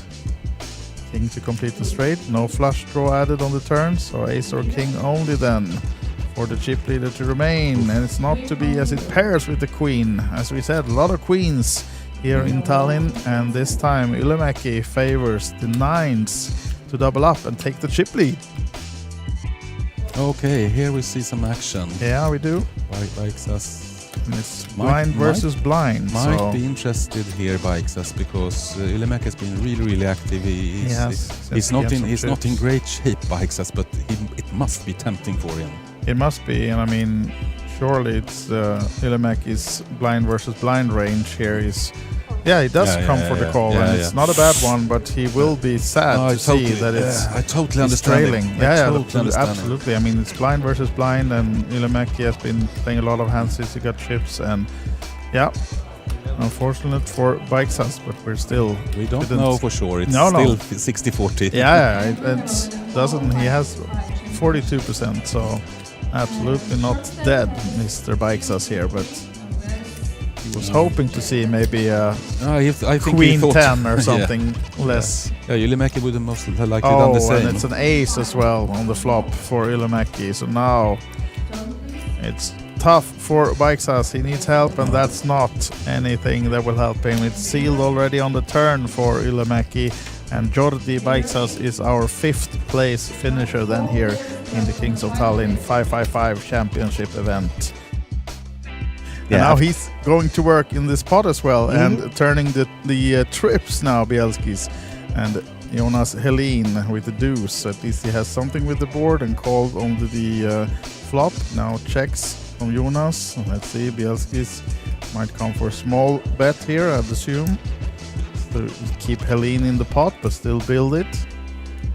We're looking at 350. I think so. 1.3 in the middle, so... Small bet, as assumed. Now then, Helene not adding anything on the turn, but of course the board pairing makes his deuce also worth something, so he stays in. Turn is a very good card for Bielskis, not because he's getting trips, but because less combinations, less connections, and less likely that he has the king, for example. And now then, Helene with a quick check. What are we trying to squeeze out of him here now then? We're going for the maybe 800, or is it going big? Hoping that Helene has a queen. And stacks are quite similar. Yeah. Of course, I guess Bielskis will target queen here. Will try to target queen. Yeah. Question. Seems like he's going for 1.3 maybe. No, bigger than that. 1.850 is my guess. Wow. Almost full pot. And almost insta call. Wow. Helene did not put him. Yeah, the double kings on the board really was at favor for Bielski. So big pot for him. And Bielski's bet was obviously polarizing. It looked like either he's bluffing or he had something super strong. Yeah. Which in this case, of course, trip kings are super good on that kind of board. Now Ace then, king for Peleg. Oh, and he's going to get quick call from Ilomäki. We have a flip for almost, or actually more than 4 million in chips. Ilomäki versus Peleg, the ever short-stacked Peleg. He's been in the bottom of the chip counts all day, but still holding on, staying in there. Will he make it again? Will he double up to stay in the tournament? Needs help with the ace-king, although he's the slight favorite. 10. Oh, look at this one. Some more outs with the jack. Got shot for Peleg as well. We have a diamond, adding even more cards. You can see 18 outs now for Peleg. There's 18 a saying. outs. Oh, too he many outs. Bricks it, and he's out. Unfortunately, the Swede Oskar Peleg finishing in 4th place. Then the Bielskis and Ilomäki are the favorites to do so, but we know that if Jonas Helin can find a hand and double up, he will be well in good shape. And now it's actually all in call. It's a lot of action right away in this tournament now. A lot of action. Ilomäki, Queen 8, slight favorite against Helin's Jack 10. Is he to eliminate 2 players back to back, or can Helin find some help? Ace 5-4 doesn't help him, so Ilomäki well in front now. Such a beautiful hand, but no help at all. So Flop Jack on or either 10? turn. No, nothing for Jonas Helin. 3rd place finish, and we're down to heads up. That was a quick two knockouts.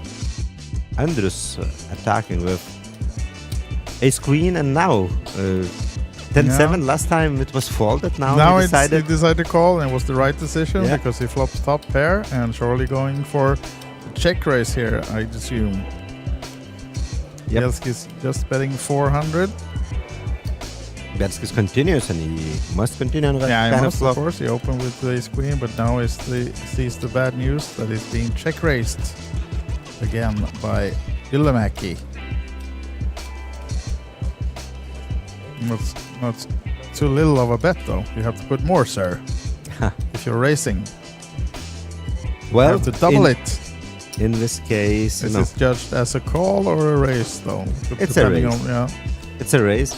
It's interesting to see what Bielskis thinks about it, because Yeah. it's a tricky situation when your opponent does that. He also has a queen of spades and 2 spades on a flop, but I guess, wow. Oh, are we all in a call? Wow. This may end It might sooner end, than we expected. Absolutely.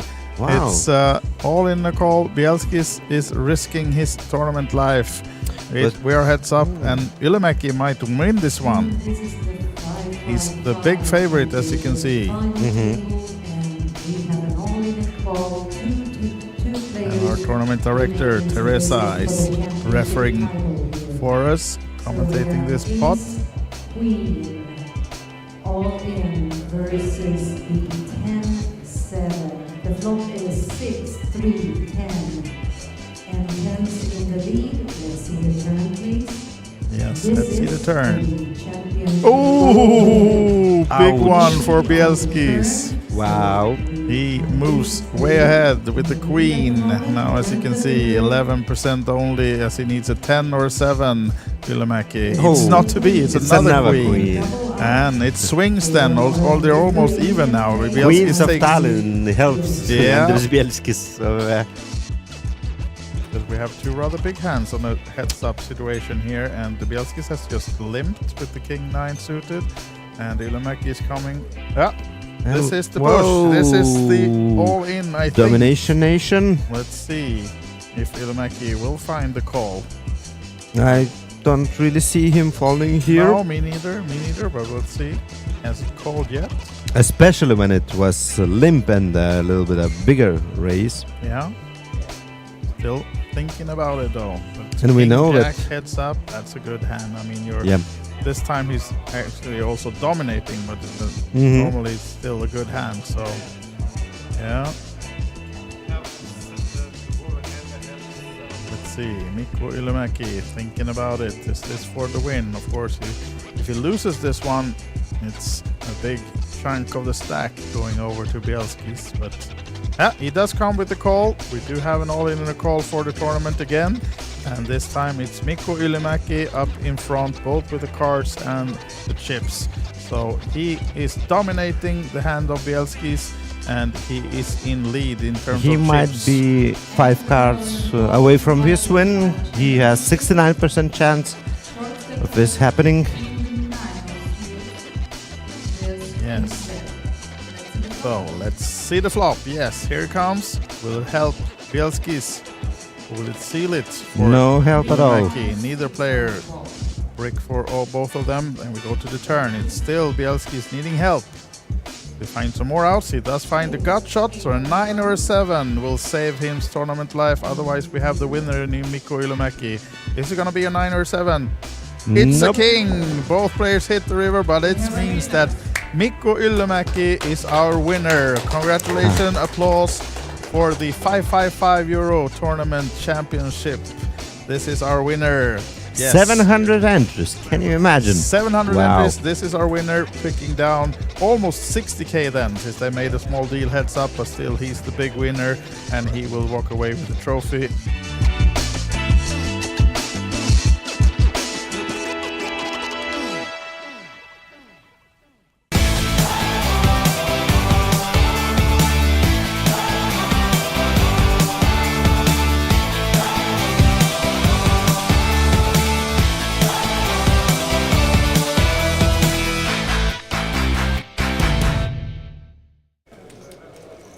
We are back, ladies and gentlemen, and we are from the big ballroom. We don't have a TV table running currently because we are on the bubble in the main event, as you can see, or the soft bubble. We have a 121 players remaining, 119 gets paid, so 2 off the money, and we have taken the guys from the TV table and put them also back in the ballroom to have all the players in the same room when we play the bubble.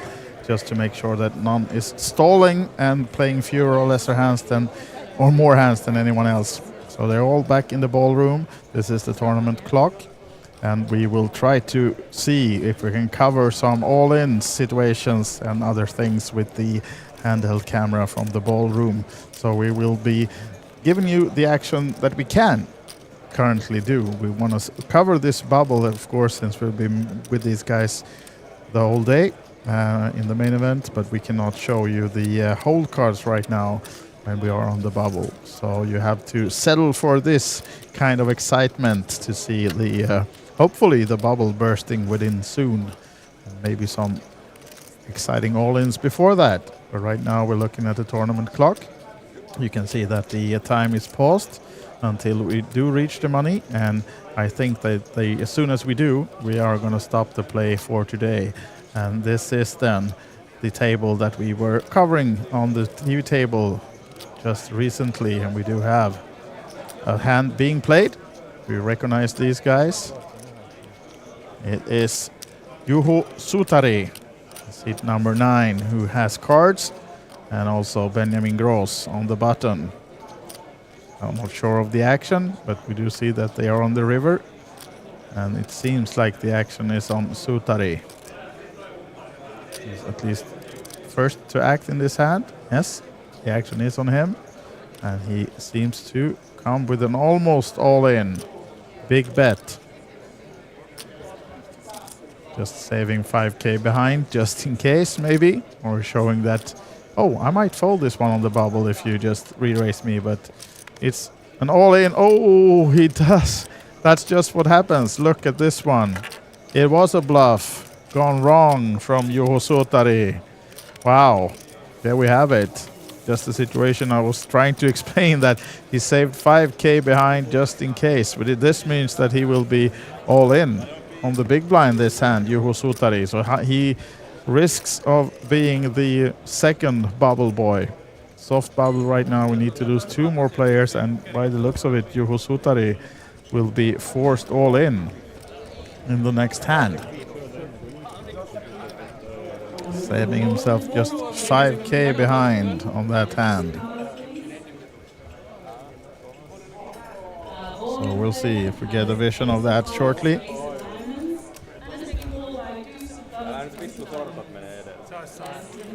Here we have an all-in situation on another table with aces against ducks, and it seems to be aces who's risking. Yeah, the aces are all in, so favorite to double up right now. Seems like a deuce, a duck only on the river can do the knockout. Was it a flush? No, it wasn't. I thought for a while there that we had a knockout by a flush, but it wasn't. It's a full double up for the aces. So no one knocked out, still 121 players remaining.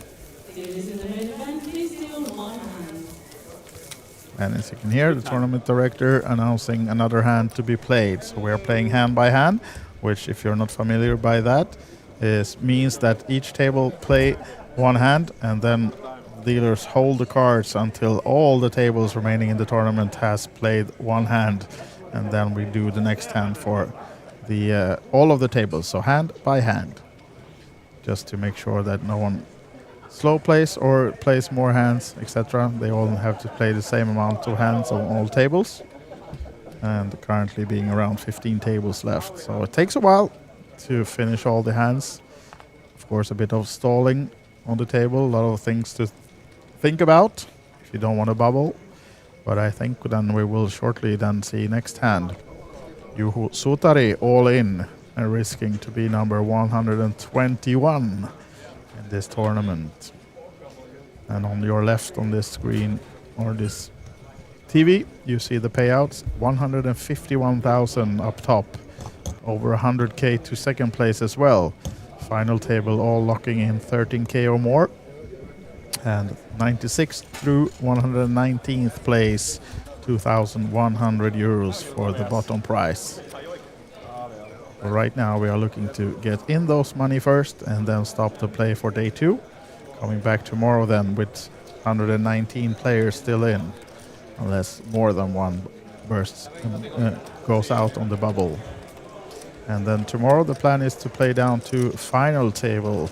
We'll see about that, since we had so many runners in this one. Might be the case that they only play down to maybe 2 tables left and continue on Sunday. Not to have a too long of a day tomorrow, but once we get in the money, of course, it's going to be quick bust out, many short stacks. Just nursing those stacks to trying to get in the money. And now we have the clock running for the next hand.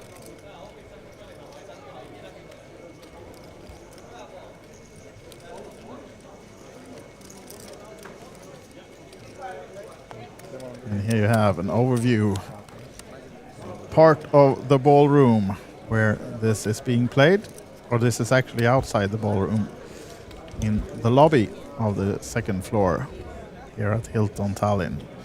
Players waiting to play a later tournament maybe, or they just busted out some side event, just having a juice or two with friends, waiting for some more action.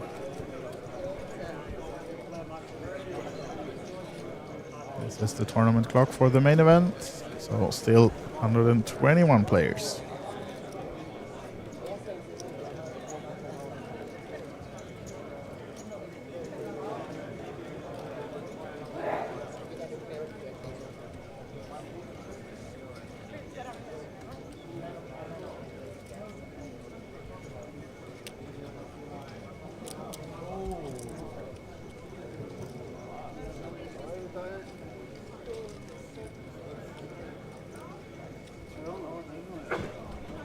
So we'll just wait until we get some more action.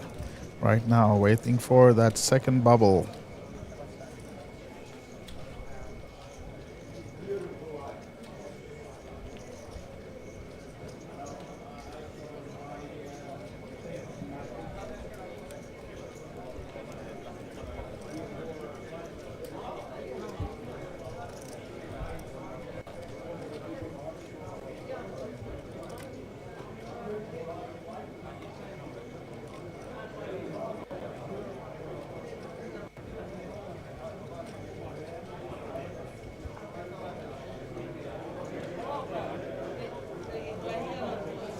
So while we wait, why not have a look at the top chip counts, perhaps, if you're interested in seeing it for yourself.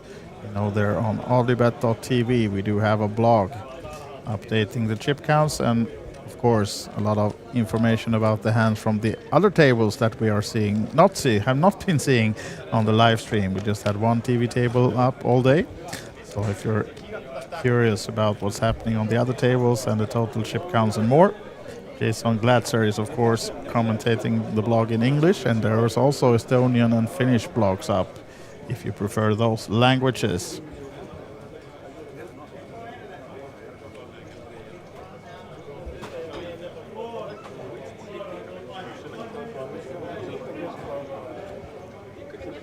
So, looking at the chip counts, the latest we still has Thomas Larsen of Norway up front. 650k. I know that was a little while ago, so maybe the top chip counts are not updated, but at least he's one of the bigger stacks in the room. Mathias Hansen of Denmark was second, 460,000. Paul Koppe of Estonia, 430,000. You can see by this screen that the average right now is 226,000.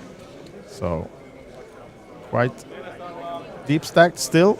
Of course, a lot of small stacks as well will disappear quickly after we reach the money, although not until tomorrow probably, because they will not have the chance to bust today, as play is planned to be stopped when we do reach the money.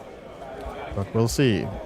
Expecting shortly maybe to see that hand of Juho Suutari when he's all in on the blind, and see if he manages to double up and stay in the tournament, or if he will be our 121st place finisher or not.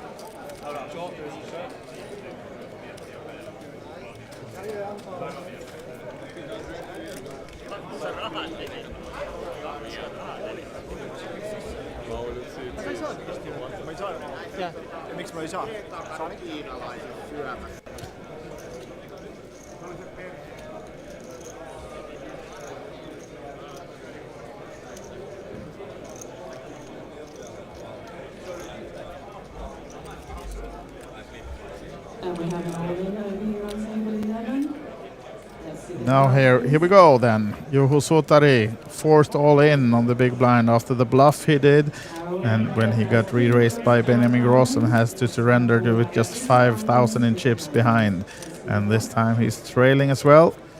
Queen 4 for Suutari to stay alive. A queen but an ace also. We can see ace 3 for his opponent over there, so he's still behind. Juho Suutari needing help on the river, needing a 4 or a queen to stay alive. It's not to be, and unfortunately the guy we've been having on the TV table all day, Finnish pro Juho Suutari, is our 121st place finisher, so soon it will tick down. There we go, 120 players left, which means we are on the stone bubble right now then.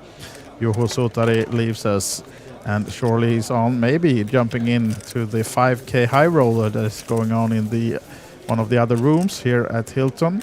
So we might have him back on the feature table later on tonight, because when we are done with the bubble in this main event, we're going to end the play of this tournament for today.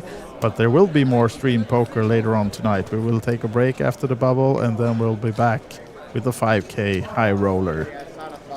And that one is being played, as we said, in another room, and we are moving players down from one table to the main stage and the TV table, and a lot of high-profile players in that one.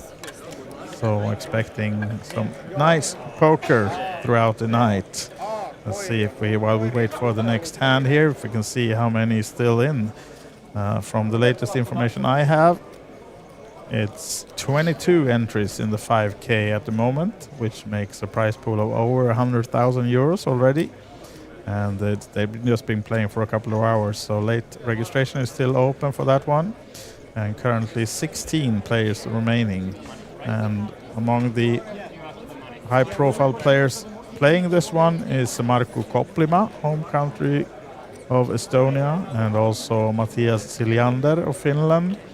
He's playing the 5k high roller. Let's see who else is in there. We can find some more information.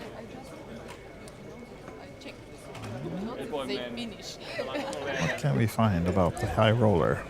It's about the information I can see right now, but surely we'll be back with all the info for the high roller once we get started with the stream of that one.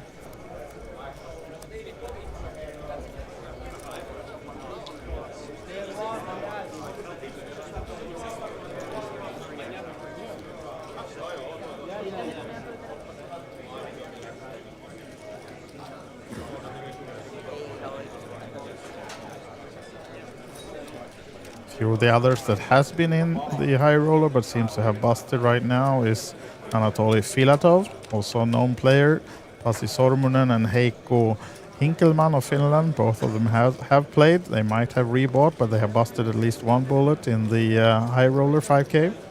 So that's about the information I can find right now, since they are in another room. I'm not able to see exactly who's in, but surely it seems like the early chip leader in the 5k high roller is Mihail Nikitins. He had more than double his stack a while ago. So, but as the latest information says, it's 22 entries and 16 remaining, but still late registration open for one more hour, I think, in the 5k high roller. But they will be on the TV table later on, and we'll follow that play until they reach the final table, because that's played tomorrow.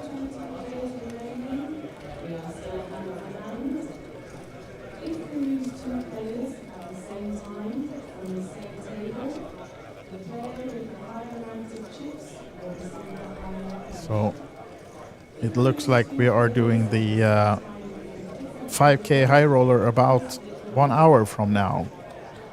That's when we will start to stream from the high roller, but we will cover this bubble play until we are done with the main event first, and then we'll have a break, and around 11:30 we'll be back with the 5k high roller.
So still waiting for the next all-in and call to see if we can burst the bubble or not. And as we said, we don't have a TV table up right now since all the players are gathered in the same ballroom to play this bubble. So we have removed the players from the TV table. Not seeing any hold cards until tomorrow for the main event, but today also, of course, the high roll is coming in less than an hour. And there, of course, we will have them on the TV table back with hold cards and everything. But right now, we're just covering the bubble and waiting for the next all-in and call.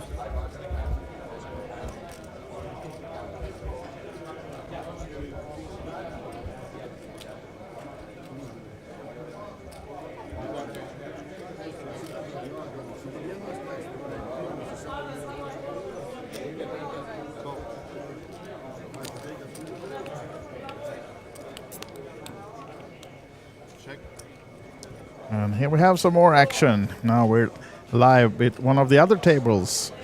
I recognize one player in seat number 1, Benny Hagberg of Sweden, although he's not involved in this particular hand.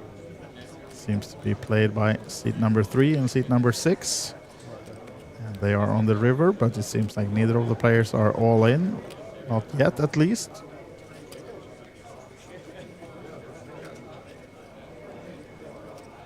But still action on seat number 6. Betting 65,000. Seems to be about the same in the pot, a little bit more. And seat number 3 has about 100k behind by the looks of it. A little bit more, 150 maybe. But it's not being put in, put all in. So unless he re-raises, it's not for the bubble, but it's a call, so it's a big pot. Now we have the ace-5. Is it a nut flush shown? Looks like.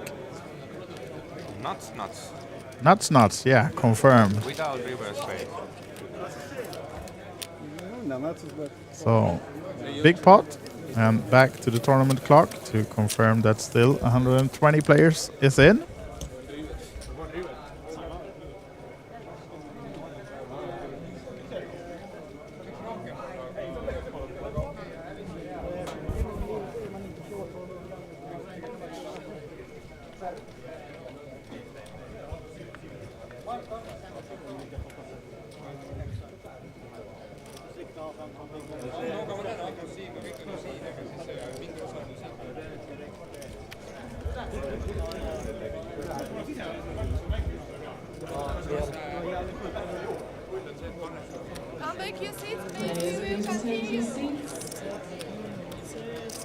So, as we can hear in the background, all the tables have completed the ongoing hand, I should say, and it's time for the next hand on each table. So we have our cameraman going around looking. Here we have some live action.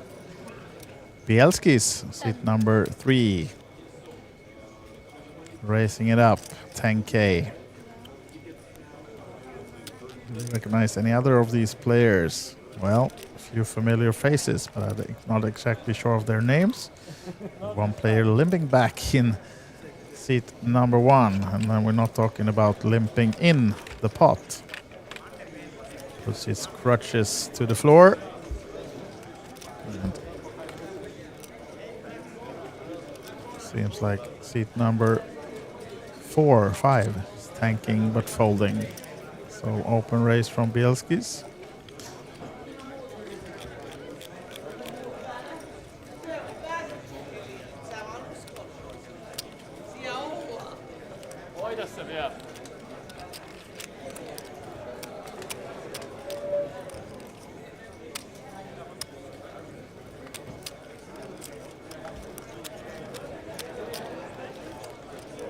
Seems like slow playing right now. Does these guys know what hand by hand means? Seems like we're stalling despite hand by hand, or maybe just the tempo that this table is holding. Playing a bit slow, taking their time. So far, no one is competing against Bielski's that we had on our final table from the 555 tournament, finishing in second place this Wednesday, 2 days ago, here in Tallinn, Kings of Tallinn. So he has a second place already in this series. And I know I said when we had that table going and that final table that I don't think it's the last we've seen of Bielskis on a final table, because once you get good players going and they're feeling in shape and playing well, they usually end up in numerous final tables within the same series, and still Bielskis has the chances to do that in the main event then, since he's still well in contention, seems to be having like about an average stack.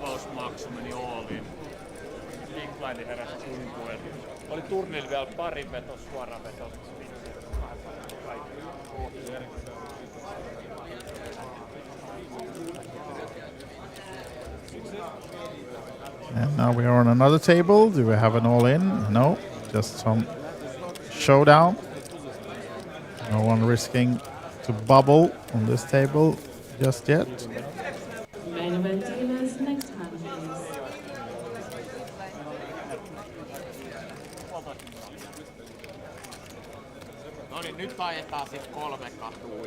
This is a familiar face walking down back to the table. Ilari Sahamies, seat number 4.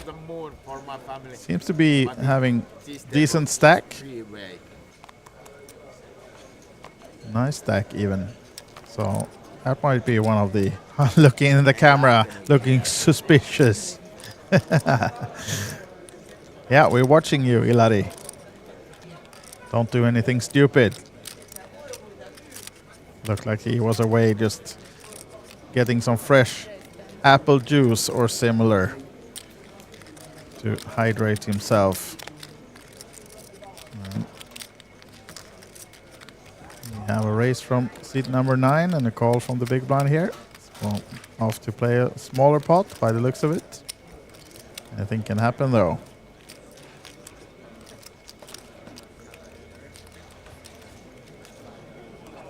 Check, check. Not likely to be the hand that we burst the bubble, but still might be some more action.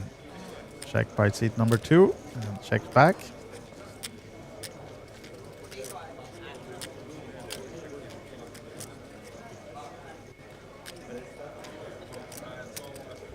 I haven't acted yet, so what's the ruling? Oh, bet out of turn. Seat number 2 did not act. Now he checks, so the bet stands 20k. If you put something, he can change. If you didn't. Yeah, I'm not sure, but it's okay. He checked. It's 20. How about the same one? Floor. We don't need one. Very good. Hilary just feels lonely. Seems to be having a good time at this table. Nice table talk. And they all agree they don't want to investigate that bet out of turn any further. Players agree.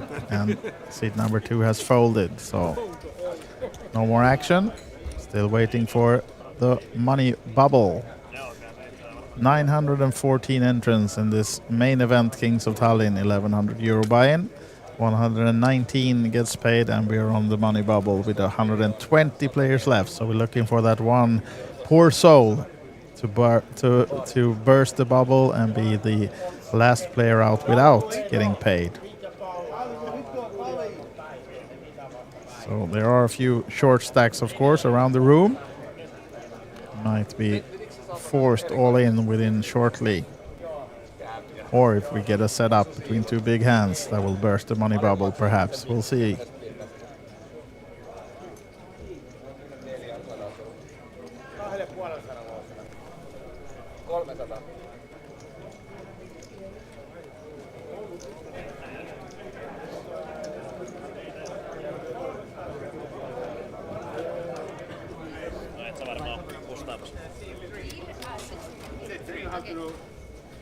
So this is day 2 of the main event, but there are a lot of other poker tournaments, of course, ongoing today, and we have new tournaments starting later on tonight, and of course also during the weekend. So if you're nearby or considering going, coming from somewhere, It's absolutely a lot of poker left to be played in this weekend, and cash games, of course, as well. So all the information and tournament schedule you can find on olibetevents.com to see the full schedules and more. So if you have any questions, of course, you can hit us up in the chat here on YouTube as well. So I'll try to answer them for you. But all the information is easiest gathered by going to olibetevents.com.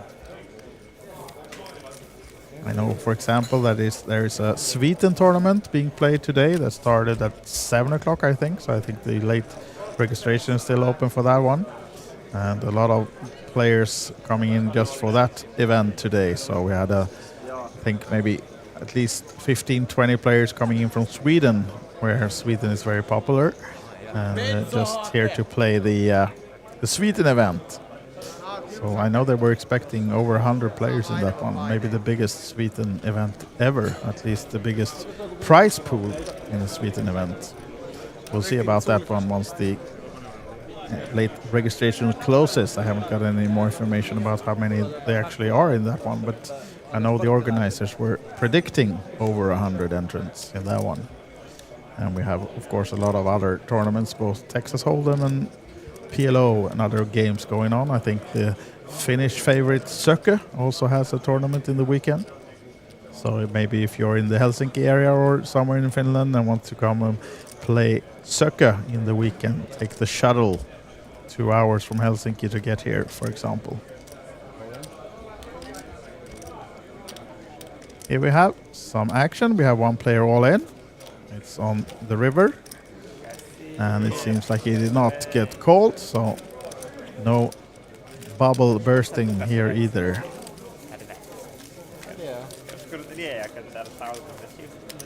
A few familiar places on this table as well.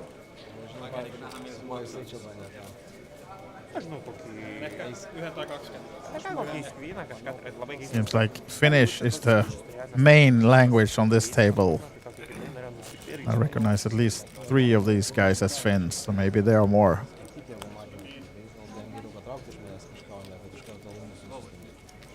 Seems like they're watching football as well in the meantime. A few breaks, of course, between the hands, but now we're ready to play another hand. So that was the last table to finish a hand in the last round, I guess. We're just starting a new one. Let's see if the action picks up on this specific table or if we have any action on any of the other tables to burst the bubble. This table is folded down to the small blind, sorry. And with the race, he seems to be taking down the big blind and ante. So no action on that specific table. Let's wait and see if we get any all-in and call on any of the other tables.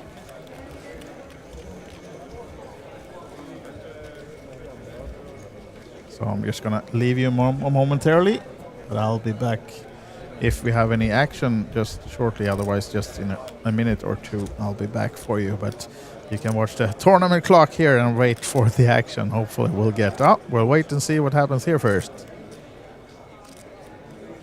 There's not an all-in and call, but we have some action at least. Seat number 2. Perhaps from Sweden by the Stockholm shirt to judge. Seems like we have bet and a call on the turn.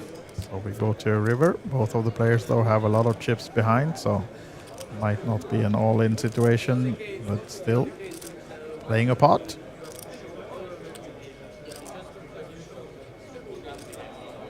Action on seat number 2 seems to be coming for a 80k bet, perhaps. 83, is it? Or it is only 63. It's hard to tell.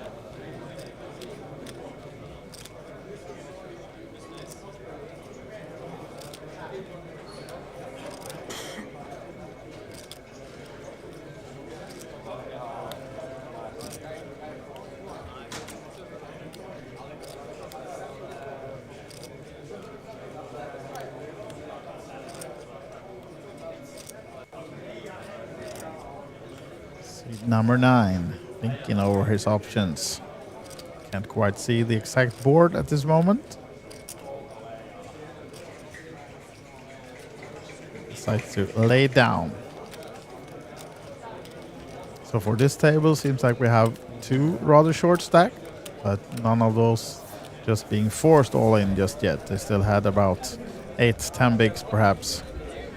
So a lot of short stacks around the room, but we'll wait and see if we have any knockouts. What we are waiting for is that 120th player to bust out, leave all the others in the money, and all of those still competing for the big score, 151,000 for first prize. And the final table, of course, played on Sunday. So will be day 3 tomorrow of this event, and then on Sunday we'll be live with the final table action to be played down to a winner. All of that streamed live here on Olibet, olibet.tv or YouTube Olibet channel.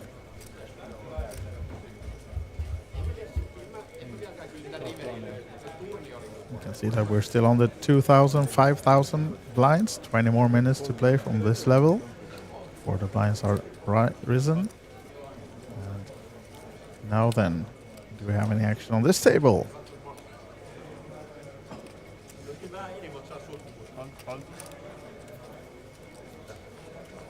Not yet, as we get over to the dealer button position.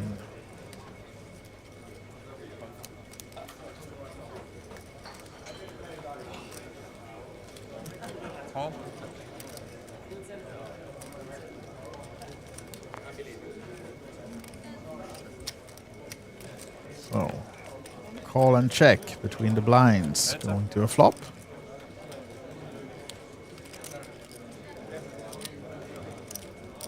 Check. Bet 5.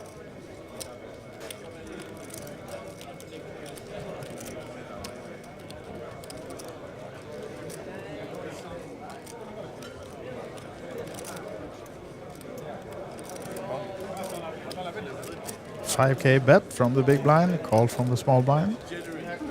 Leaves them to a turn. Quick check and quick bet, 15k this time from the big blind.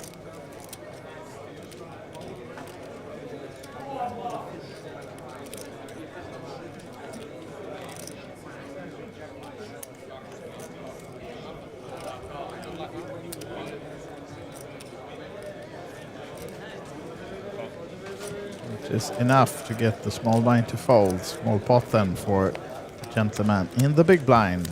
And here we're back at the tournament clock. You can see the total prize pool, 859,000 euros. Big score and tournament for this one. Record-breaking main event of the 1100 main event, Kings of Tallinn. We had 3 starting days. We had the first one yesterday, and today day 1A yesterday, and today was day 1B being played from noon. Or sorry, yes, 2 days ago, of course, was day 1A. Yesterday was day 1B and day 1C, the turbo flight, yesterday evening. And then today we, of course, started with day 2 at noon. And we had, I think, a little bit over 400 players coming in to day 2 today, and now we're down to the final 120. And one of those unlucky souls will leave this room, since they're all now gathered in one big room. One of them will leave without any payday. All of the others are in the money as soon as the bubble bursts, and guaranteed then a 2,100 euro score. And of course, many of these players has qualified into this main event. There's been both online and offline qualifiers. So not all of them had paid these 1,100 to get in. A few of these guys might be here for as little as 5 or 10 euros going through the steps online. So then, of course, 2,100 is a big score. Now then, this is our old TV table. Guys, we recognize these. We have Alexei Naski in seat number 1, for example. And we have Jari Mehonen, seat number 3. Do we remember the other names? The Team France guy who's playing this pot. Benjamin Gros. Or Gros, perhaps, in French. Benjamin Gros. Pardon my French. It seems like him and Alexei Nauskis are playing another pot. Naski, sorry. The other guys are just watching.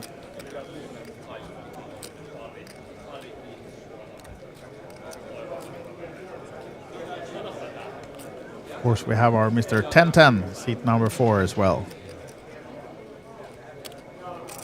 Earning that nickname when folding the 10s. Short stacked earlier on, but it might just prove to be the brilliant move that will get him first now into the money soon, hopefully, and then still in with a chance of 151k win on Sunday.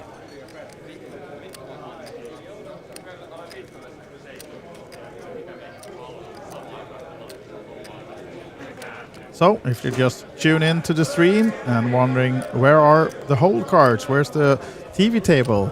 We are right now on the very stone bubble here in the main event. 120 players left, 119 gets paid, and we've moved everyone back into the big ballroom here in Hilton conference rooms, and we are playing the bubble together, all tables in the same room, not to give anyone an advantage or disadvantage of being outside in the TV area.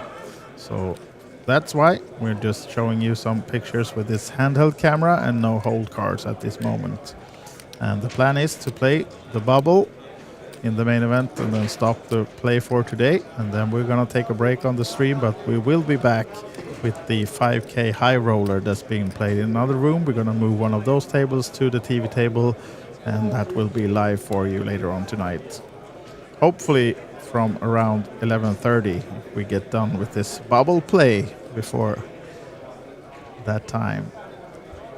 Currently we're watching the old TV table that we had just 30 minutes ago or so on our main stage, and it's Benjamin Gros of France who has betted against Alexei Naski, seat number 1, who's thinking over his options. They are on the river, and it's none of these players are all in, so we're not yet, at least, risking any bubble between these guys. Of course, Alexei Naski also always has the opportunity to re-raise.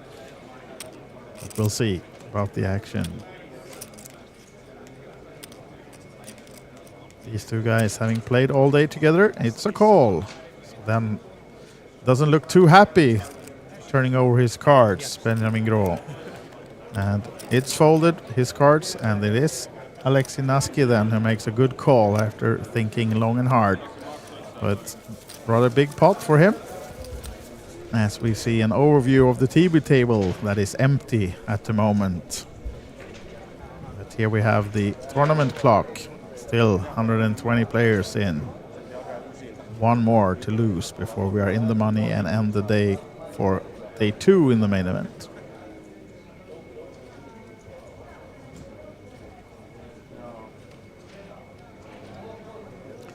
And I see the question in the YouTube chat about when the high roller stream is about to start, and preliminary about 35-40 minutes from now, 11:30, but it might be delayed a little bit due to the bubble here now, because we first need to burst the bubble, and then we're going to have a break to set up the stream for the high roller. So hopefully in 35-40 minutes, but it might be a little bit delayed depending on how long the bubble play takes. So I think the best answer is as soon as the bubble bursts, and then add maybe 10-15 minutes or so to get the high rollers seated. But my guess is hopefully within the next 30 or 40 minutes we are live with the high rollers 5K. Currently though, still the main event, bubble play, main ballroom, 120 players left. And no action on this particular table that will break the bubble. Thank you, Rando Payus, for being with us. And hopefully you'll stay tuned for the high rollers coming up.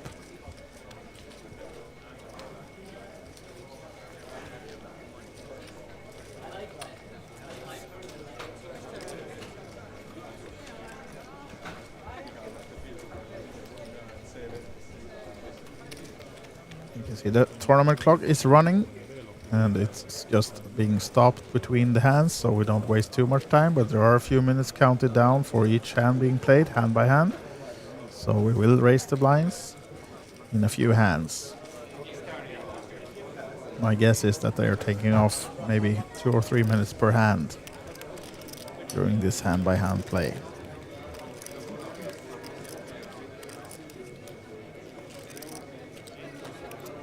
Another table, some more action, but still no all-ins. Playing seat number 4 seems to be one of the bigger stacks in the room. Green chips being 25 case, blue 5 case, and yellow is 1 case. And builds some more to that rather big stack. And from this table, we didn't see anyone in immediate hurry. I saw one stack, maybe 8 big blinds or so. Seat number 3 seemed to have something like that, but not anyone at that table being forced all in within short future.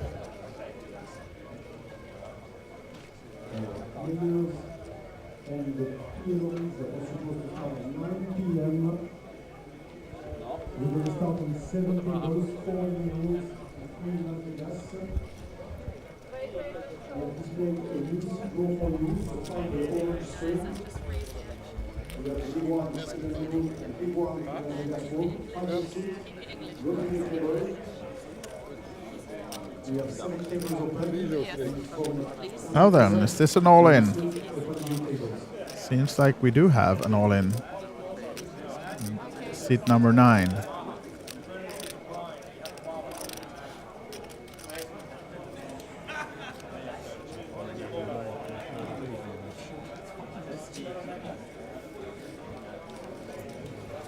By the looks of it, it's an all-in and a call between seat 8 and 9, and then we're just waiting for all the other tables to finish their hand, just to make sure that this is the only all-in and a call on the bubble, because if there are more players on different tables being all in the same hand, they will be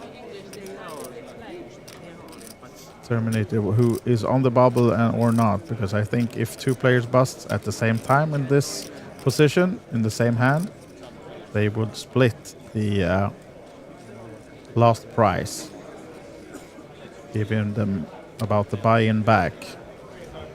If 2 players bust on the same table, though, I think there will be the biggest stack of those who will get the money and the other one will not get anything. But if 2 players bust on different tables in the same hand, they will be most likely splitting the 119th place. That's at least the normal procedures during this hand by hand. And I think they're using the same rules here in the Olympic Casino as well.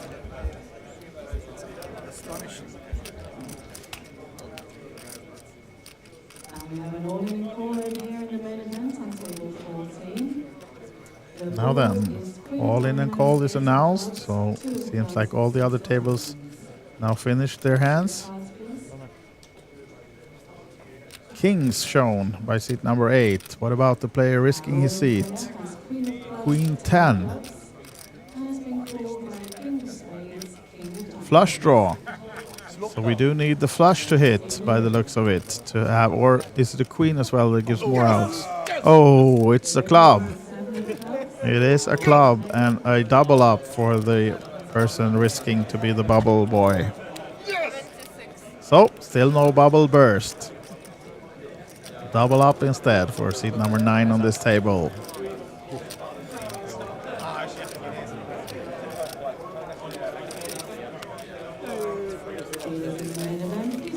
Here you see the tournament clock again, confirming. Still 120 players in.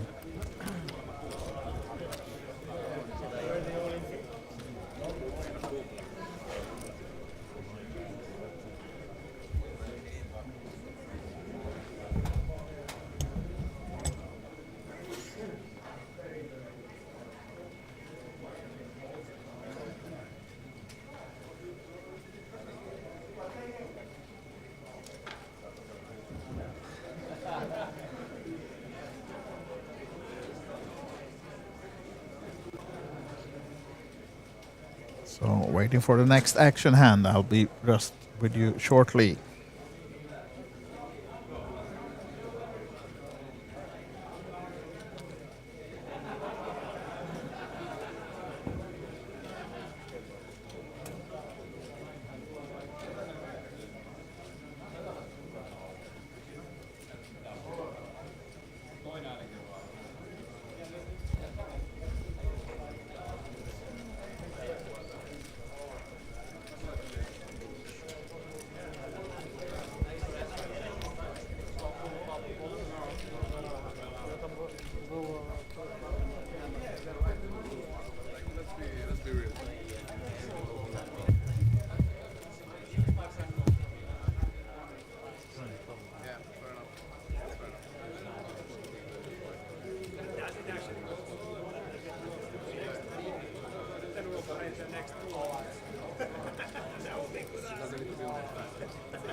Lots of crazy shit happening.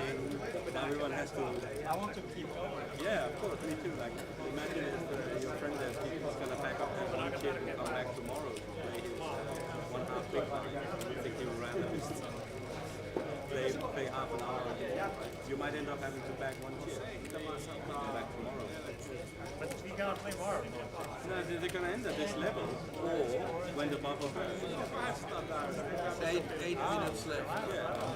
Yeah, or until the bubble bursts. I don't know why they do it. This tomorrow might get really, really long. Because they're gonna play all the way to the final table. And then if you're lucky enough to be on the final table, then you're gonna have had a very long day, and then you're gonna get up. And it could continue until 11 o'clock. You can make it with that. Because I've seen worse. As long as you have a flop, you have that.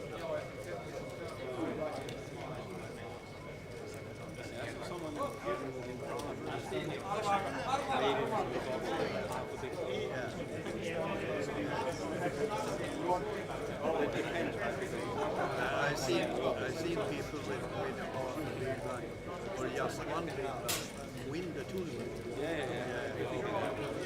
The problem is he's not going to survive the whole way.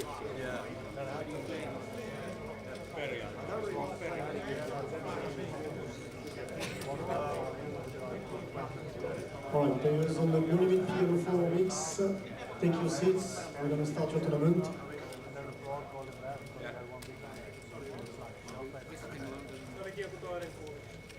Same thing happened in Vegas and in China.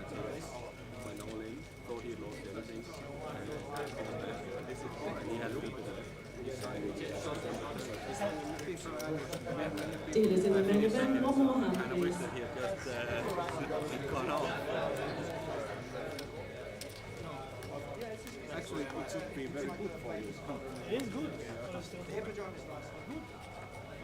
Alright, you guys, bottom on 4, bottom on seat 4. Bubble is fun if it takes half an hour, but when it drags on. If you have 3 reels or more, you can prepare the deck.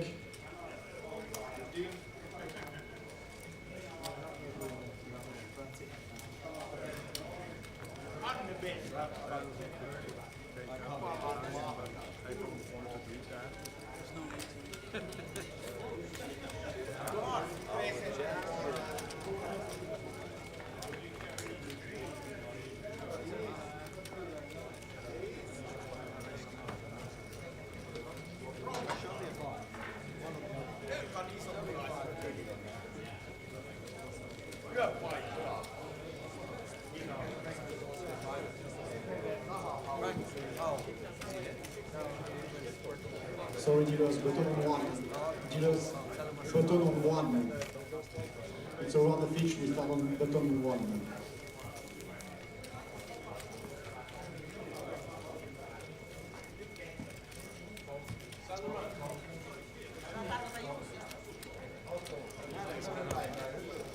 You can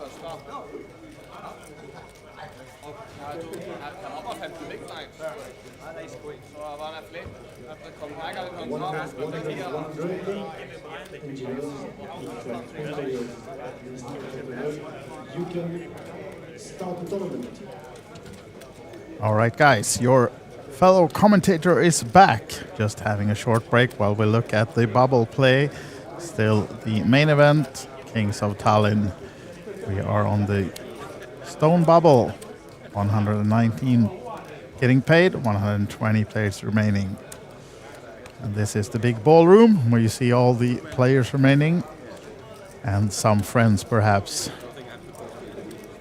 looking at the game as well. We see Jason Glatzer, the blogger, walking around as well in the background, following all the action. Besides this stream, you can of course follow all the action also in the blogs. Both English, Finnish and Estonian versions are available on olibet.tv. And if you have a question or so, I have the chat of our YouTube channel open, so feel free. And I see the question of how many Latvians left. I'm not sure actually. I don't have the exact count up here now, but we can see if we can go to this live blogs. See what Mr. Glatzer has updated. But if you go to olibet.tv and then look at the blog, you can see the full chip count should be updated now with the 120 players that are still in. Not entirely sure though if we have the nationalities of everyone in the chip count or not. I will check while we wait for the next all-in call.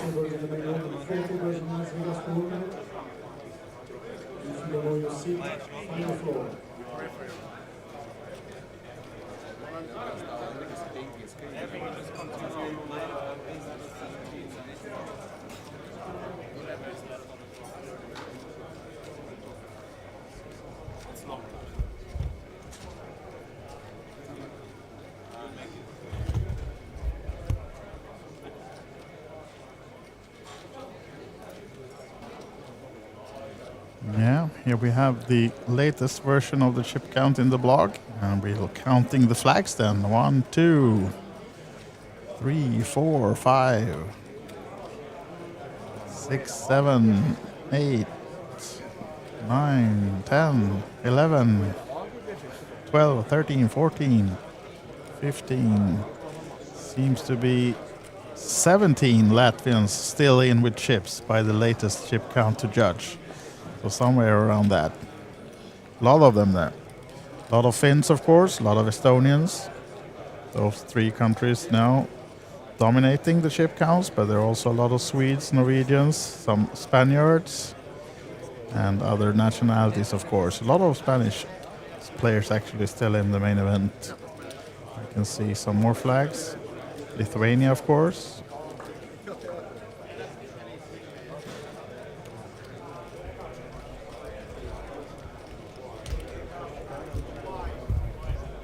Might not be exactly accurate, this one. I see now that a few of those are counted as Latvians might be out, but yeah, a lot of them still in at least. But go to olibet.tv and follow the live blogs and see the chip counts. And you can see if your friend is still in. They're getting a request from EK in the chat to film Ilari Sahamie's table, and yeah, I agree, it would be some go.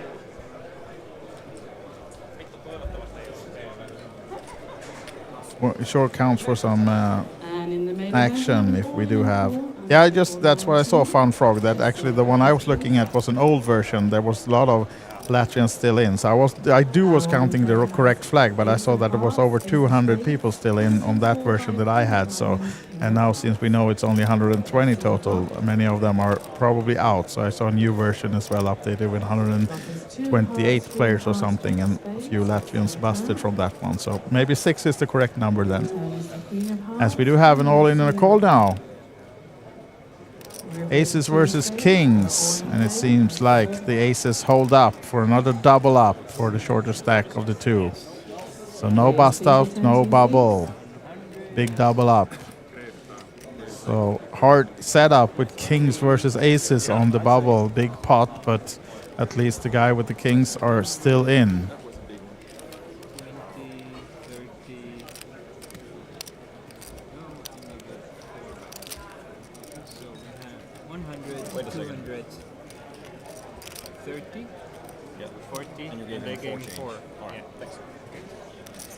Yeah, dealer and players confirming that they agree.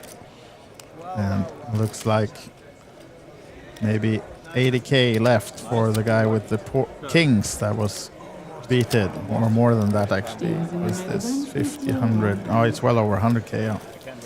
So still healthy stack, but a big pot lost with kings versus aces on the bubble.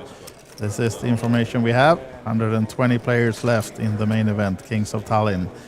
And 119 get paid.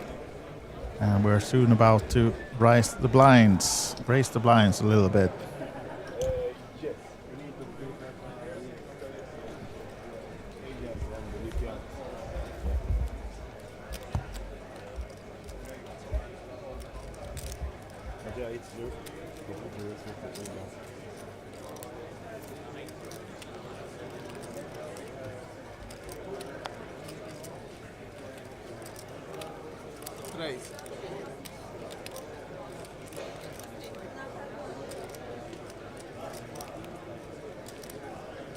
Clock is ticking down for level 16.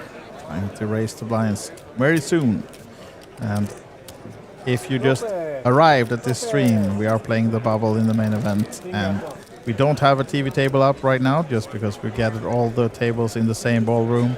And we're playing the money bubble together, all tables. So no whole card shown. But we do have a cameraman running around trying to catch the biggest all-in and calls, just to make sure that we hopefully can cover the bubble for you. So it's a little bit of a waiting game until something happens. And a lot of slow playing is going on at the tables, and a lot of tables to finish hands before a new can start. And the plan then, once we have burst this bubble, is to take a break and be back with the 5,000 euro high roller coming to you later on. Now then, we have one player all in, but not a caller yet by the looks of it. One of the very bigger stacks that was in seat number 3 on that table, I think. So looks like he was thinking whether to call or not.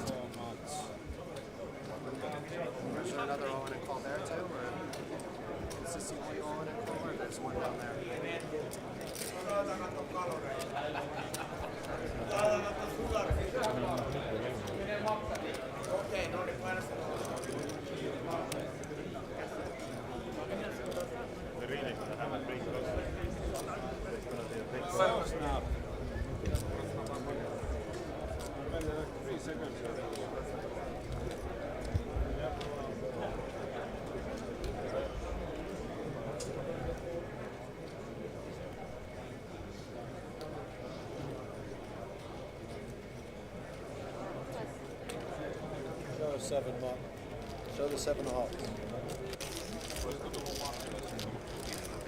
No, sir. Add a 5.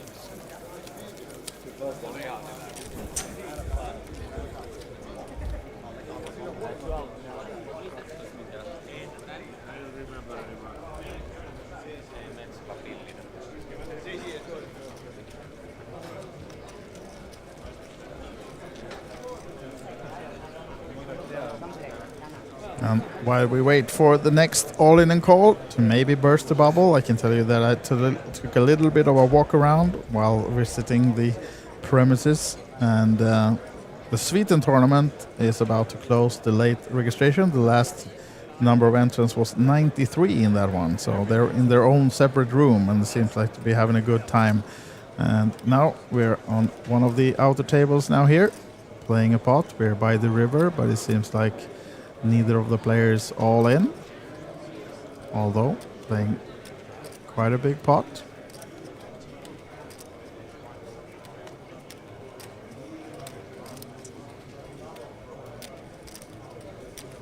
Playing seat number 6 on the button. thinking over whether to call or not by the looks of it. Dressed in the merch of Kings of Tallinn.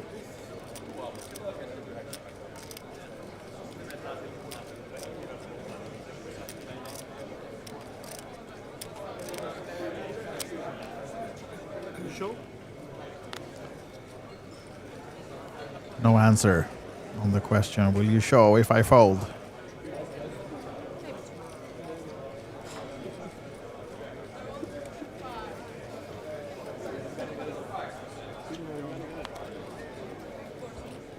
Thank you, Liran Harm, in the chat. Hopefully next year see you here. Sending the love back to Israel.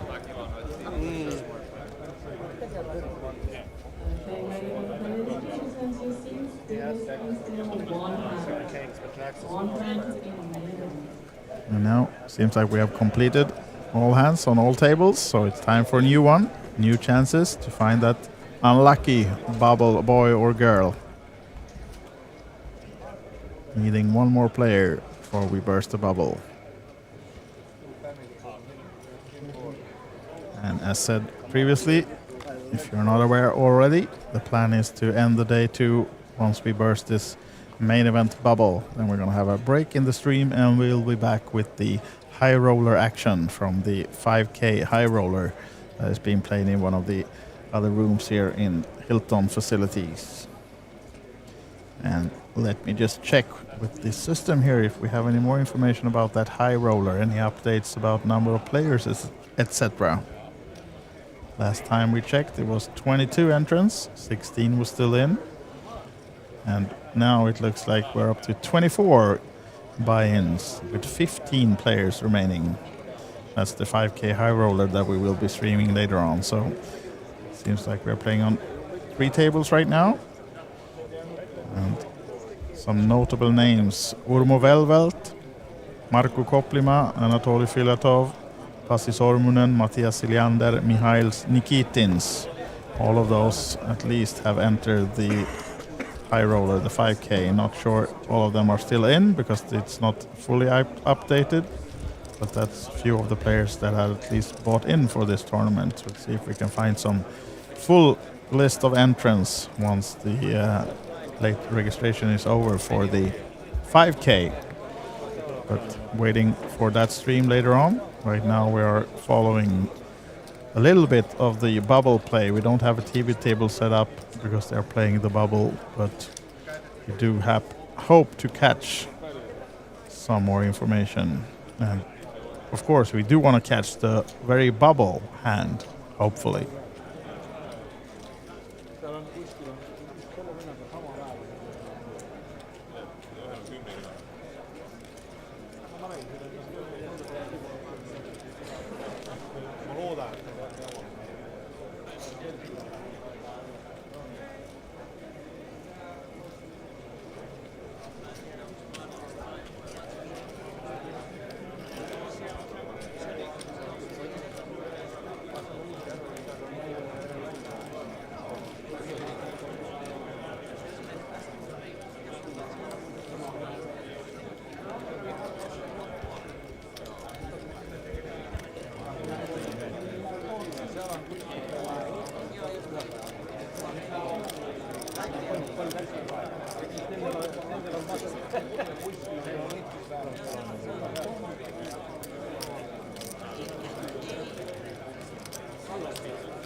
Now then, we are on Ilari Sami's table, although he seems not to be involved in this particular hand between seats 7 and 9.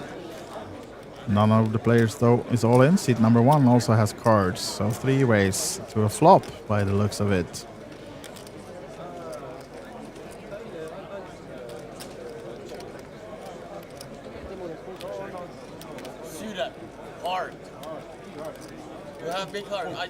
I could check the round and we see a turn.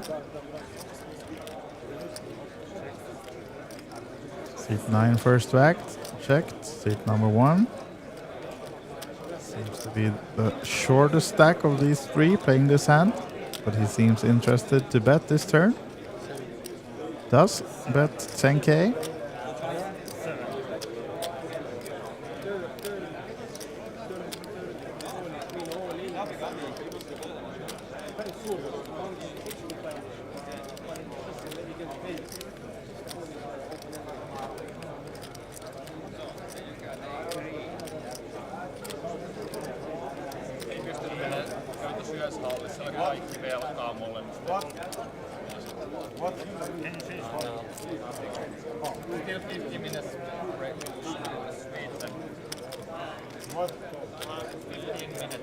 Looks like the bet was only 7 or 8k, but it's called by seat number 7. So we're heads up to the river, and it seems like the player in seat number 1 has about 35k behind. A bit more than that in the pot. And it's checked from seat number 1.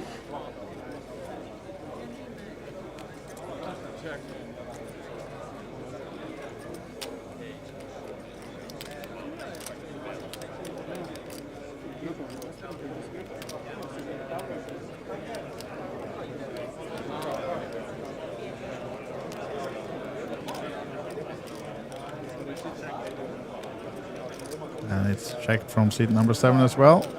And it seems like seat number 1 is taking down this pot. Almost doubling up, I think, by that.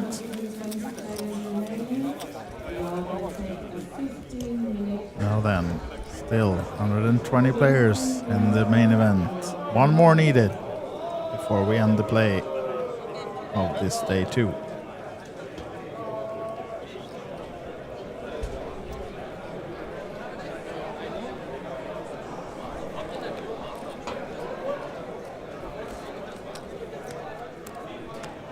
You see the beautiful logo as well, the Kings of Tallinn, powered by Olibet. And we are currently covering the bubble play in the main ballroom. And besides that, we also have 3 other rooms being poker tournaments being played. And of course, downstairs in the casino, a lot of cash games ongoing as well. Huge bad beat jackpot right now in the cash games, nearing 100k euros. So a lot of players trying actually to get a really bad beat to win that one. But more than that to be won in this main event, 151k to the winner. This is an overview.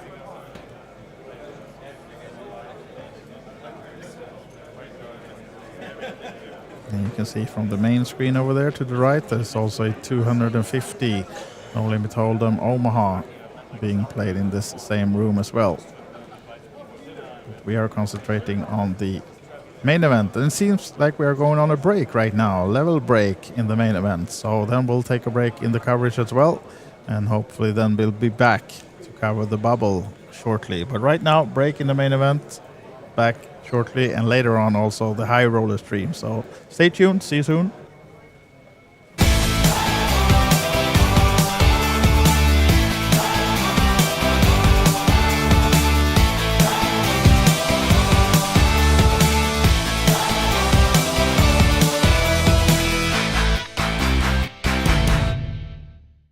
We have Max here, and Max is King of Tallinn. Tell me about that. You won a tournament. How did it go? So I don't know, really. It happened very quickly. It was quite a turbo tournament. All of a sudden I blinked. We was in the money after a long bubble. I was very short. I had 3 big blinds, I think, with 11 left. All of a sudden I was the champion. It all happened very quickly. I was very tired, but yeah. Was it more in the card luck, or you played well? I mean, I was very card dead for a long time, and then on the final table, just before the final table, I went on a bit of a rush, and then there was lots of folding for me. But when we got down to 3 or 4 handed, I kind of took control a little bit, lots of raising, and yeah, just good cards at the right time, you know. And what were you feeling when the last hand was on the table and you actually realized then it's yours? It was quite funny because I had the guy down to 1 chip. I have 3.5 million, he has just 5K. Wow. And then he spun it back to 1 million. So I was kind of getting a little bit worried, wow, if I lose, it would be hilarious from here. But yeah, I needed a last card as well, the ace, and it was kind of relief. But yeah, I was very happy. But how did you celebrate? Honestly, like it was so late and I have a big stack for day 2, I kind of just went to bed to try and get some sleep. The celebrating will be after the main event, yeah. Smart move. But do you have any kind of like rituals that you do before the games? Like a secret ritual you can tell me about? I have I do the same thing every day. So I go for a run or a swim. Then I do steam room, sauna, then a cold shower. Then I meditate before every tournament, yeah. So it's the secret. So you better start doing the same that Max does and you're going to win. Definitely. Thank you so much and good luck in the main. Thank you very much. Thanks.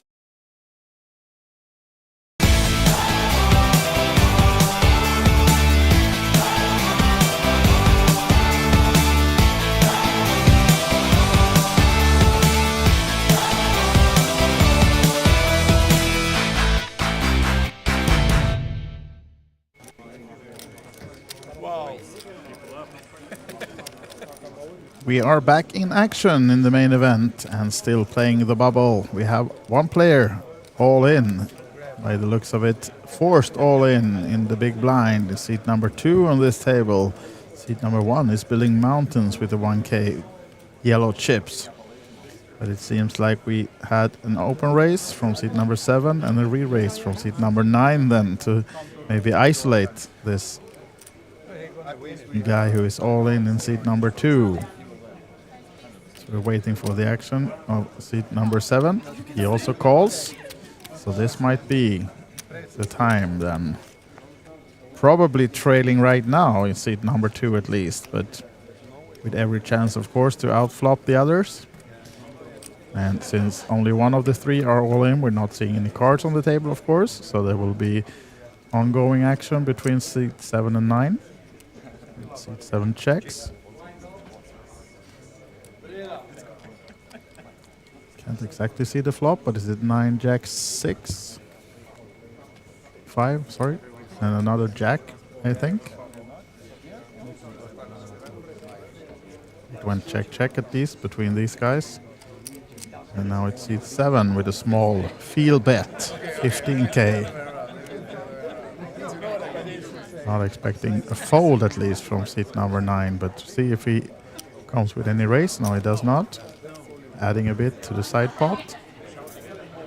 As a queen completes. Trying to get a read out of C2. Does he have anything or not? It goes check, check. So maybe not the best of hands. Yeah, we want to do this showdown. We want to wait for the other tables. And what do you say, guys? Do we get a read of seat number 2? Does he have anything or not? Probably not the best of hands for seats number 7 and 9 to this board, since it went check check on the river, but it still was a little bet that was called on the turn. So these guys has something, I guess, but what does seat number 2 have? Will he be the unlucky bubble boy? Doesn't seem too unlucky or unhappy right now. So maybe he can win this main pot and stay in for another round before he's forced to do anything again.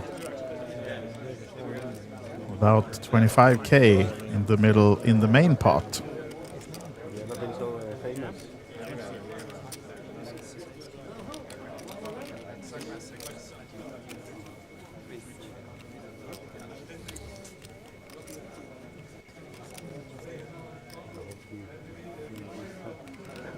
You only a bit. Huh? You only a bit. I won't be too mad if you win the... Waiting for the other tables to finish before we have showdown in this pot.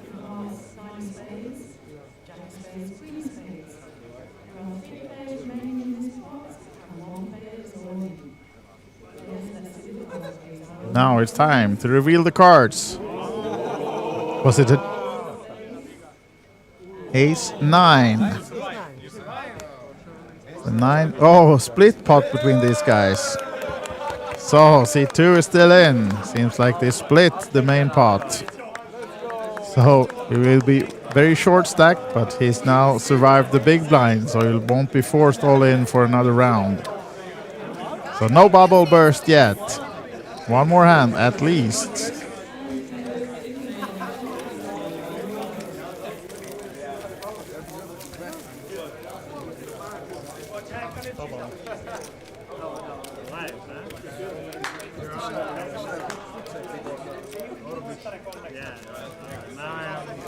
That's a huge equity pot. Now you're safe. Why are you calling? I like that outcome. That's fine. No complaint.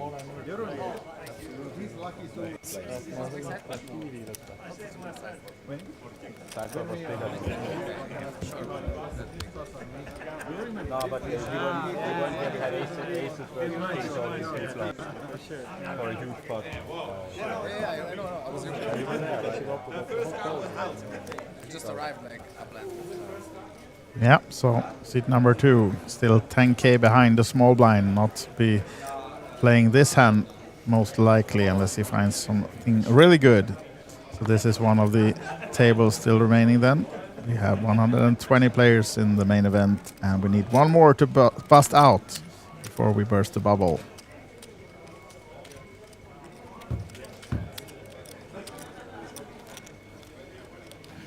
Yeah, folds this time from seat number 2. He has 6 more hands before he has to put the big blind.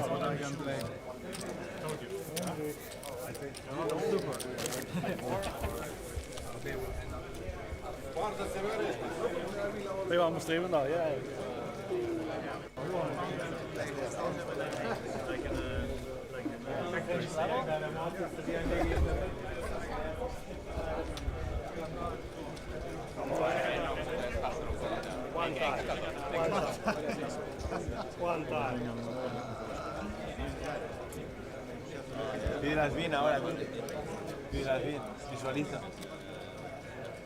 Porque si no... Aika leveä on se harama. Mitä sulla on? En mä tiedä. Enkä seto. Siellä on nootse. Siellä ei. Eikö sitä näy? Oi jää! Visnäks sitä näy? Tarkalleen. Sillä syöt ikäs käydä. Syöt ikäs saa.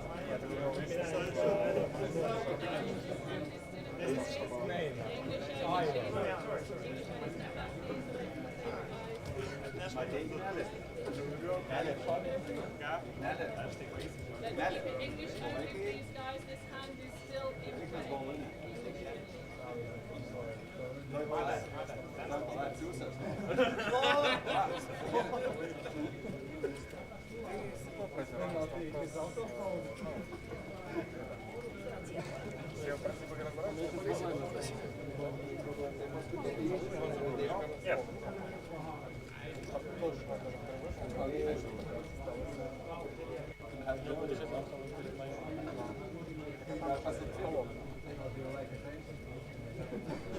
Everyone's here just for you.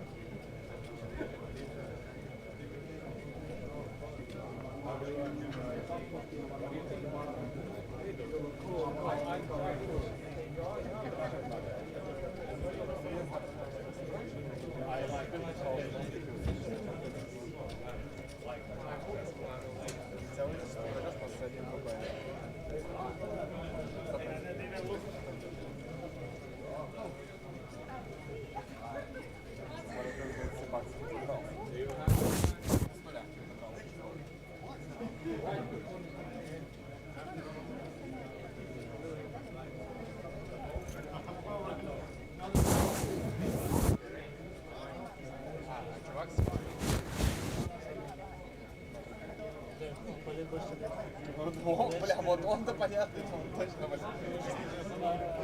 really strange.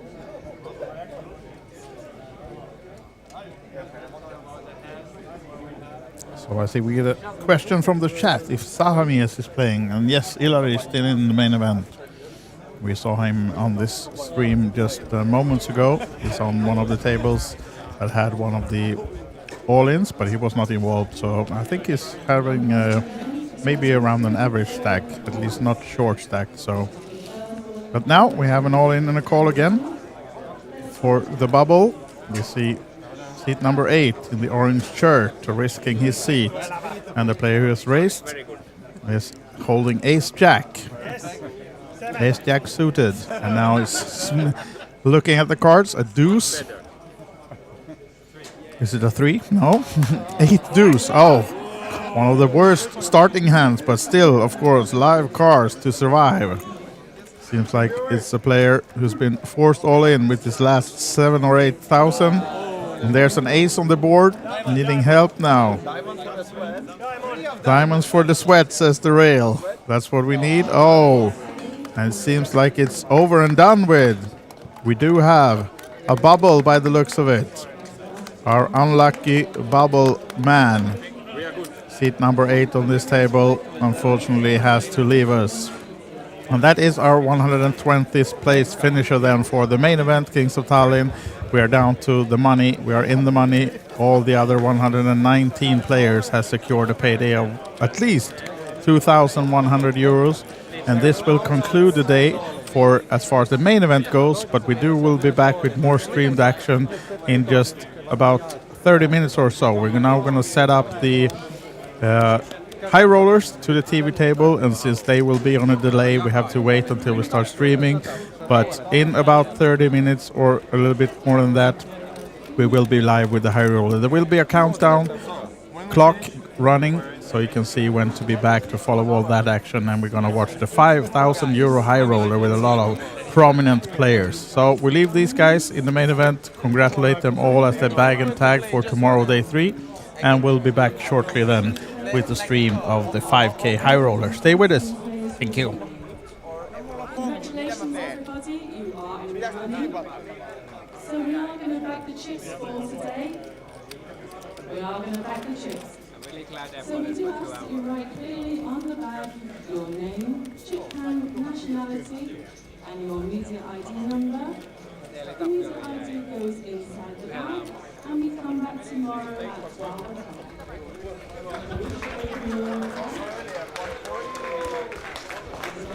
Congratulations, everyone. You are in the lead.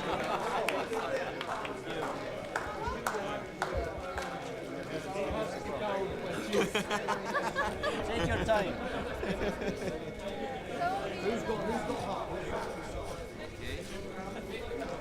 Look out to chip, please.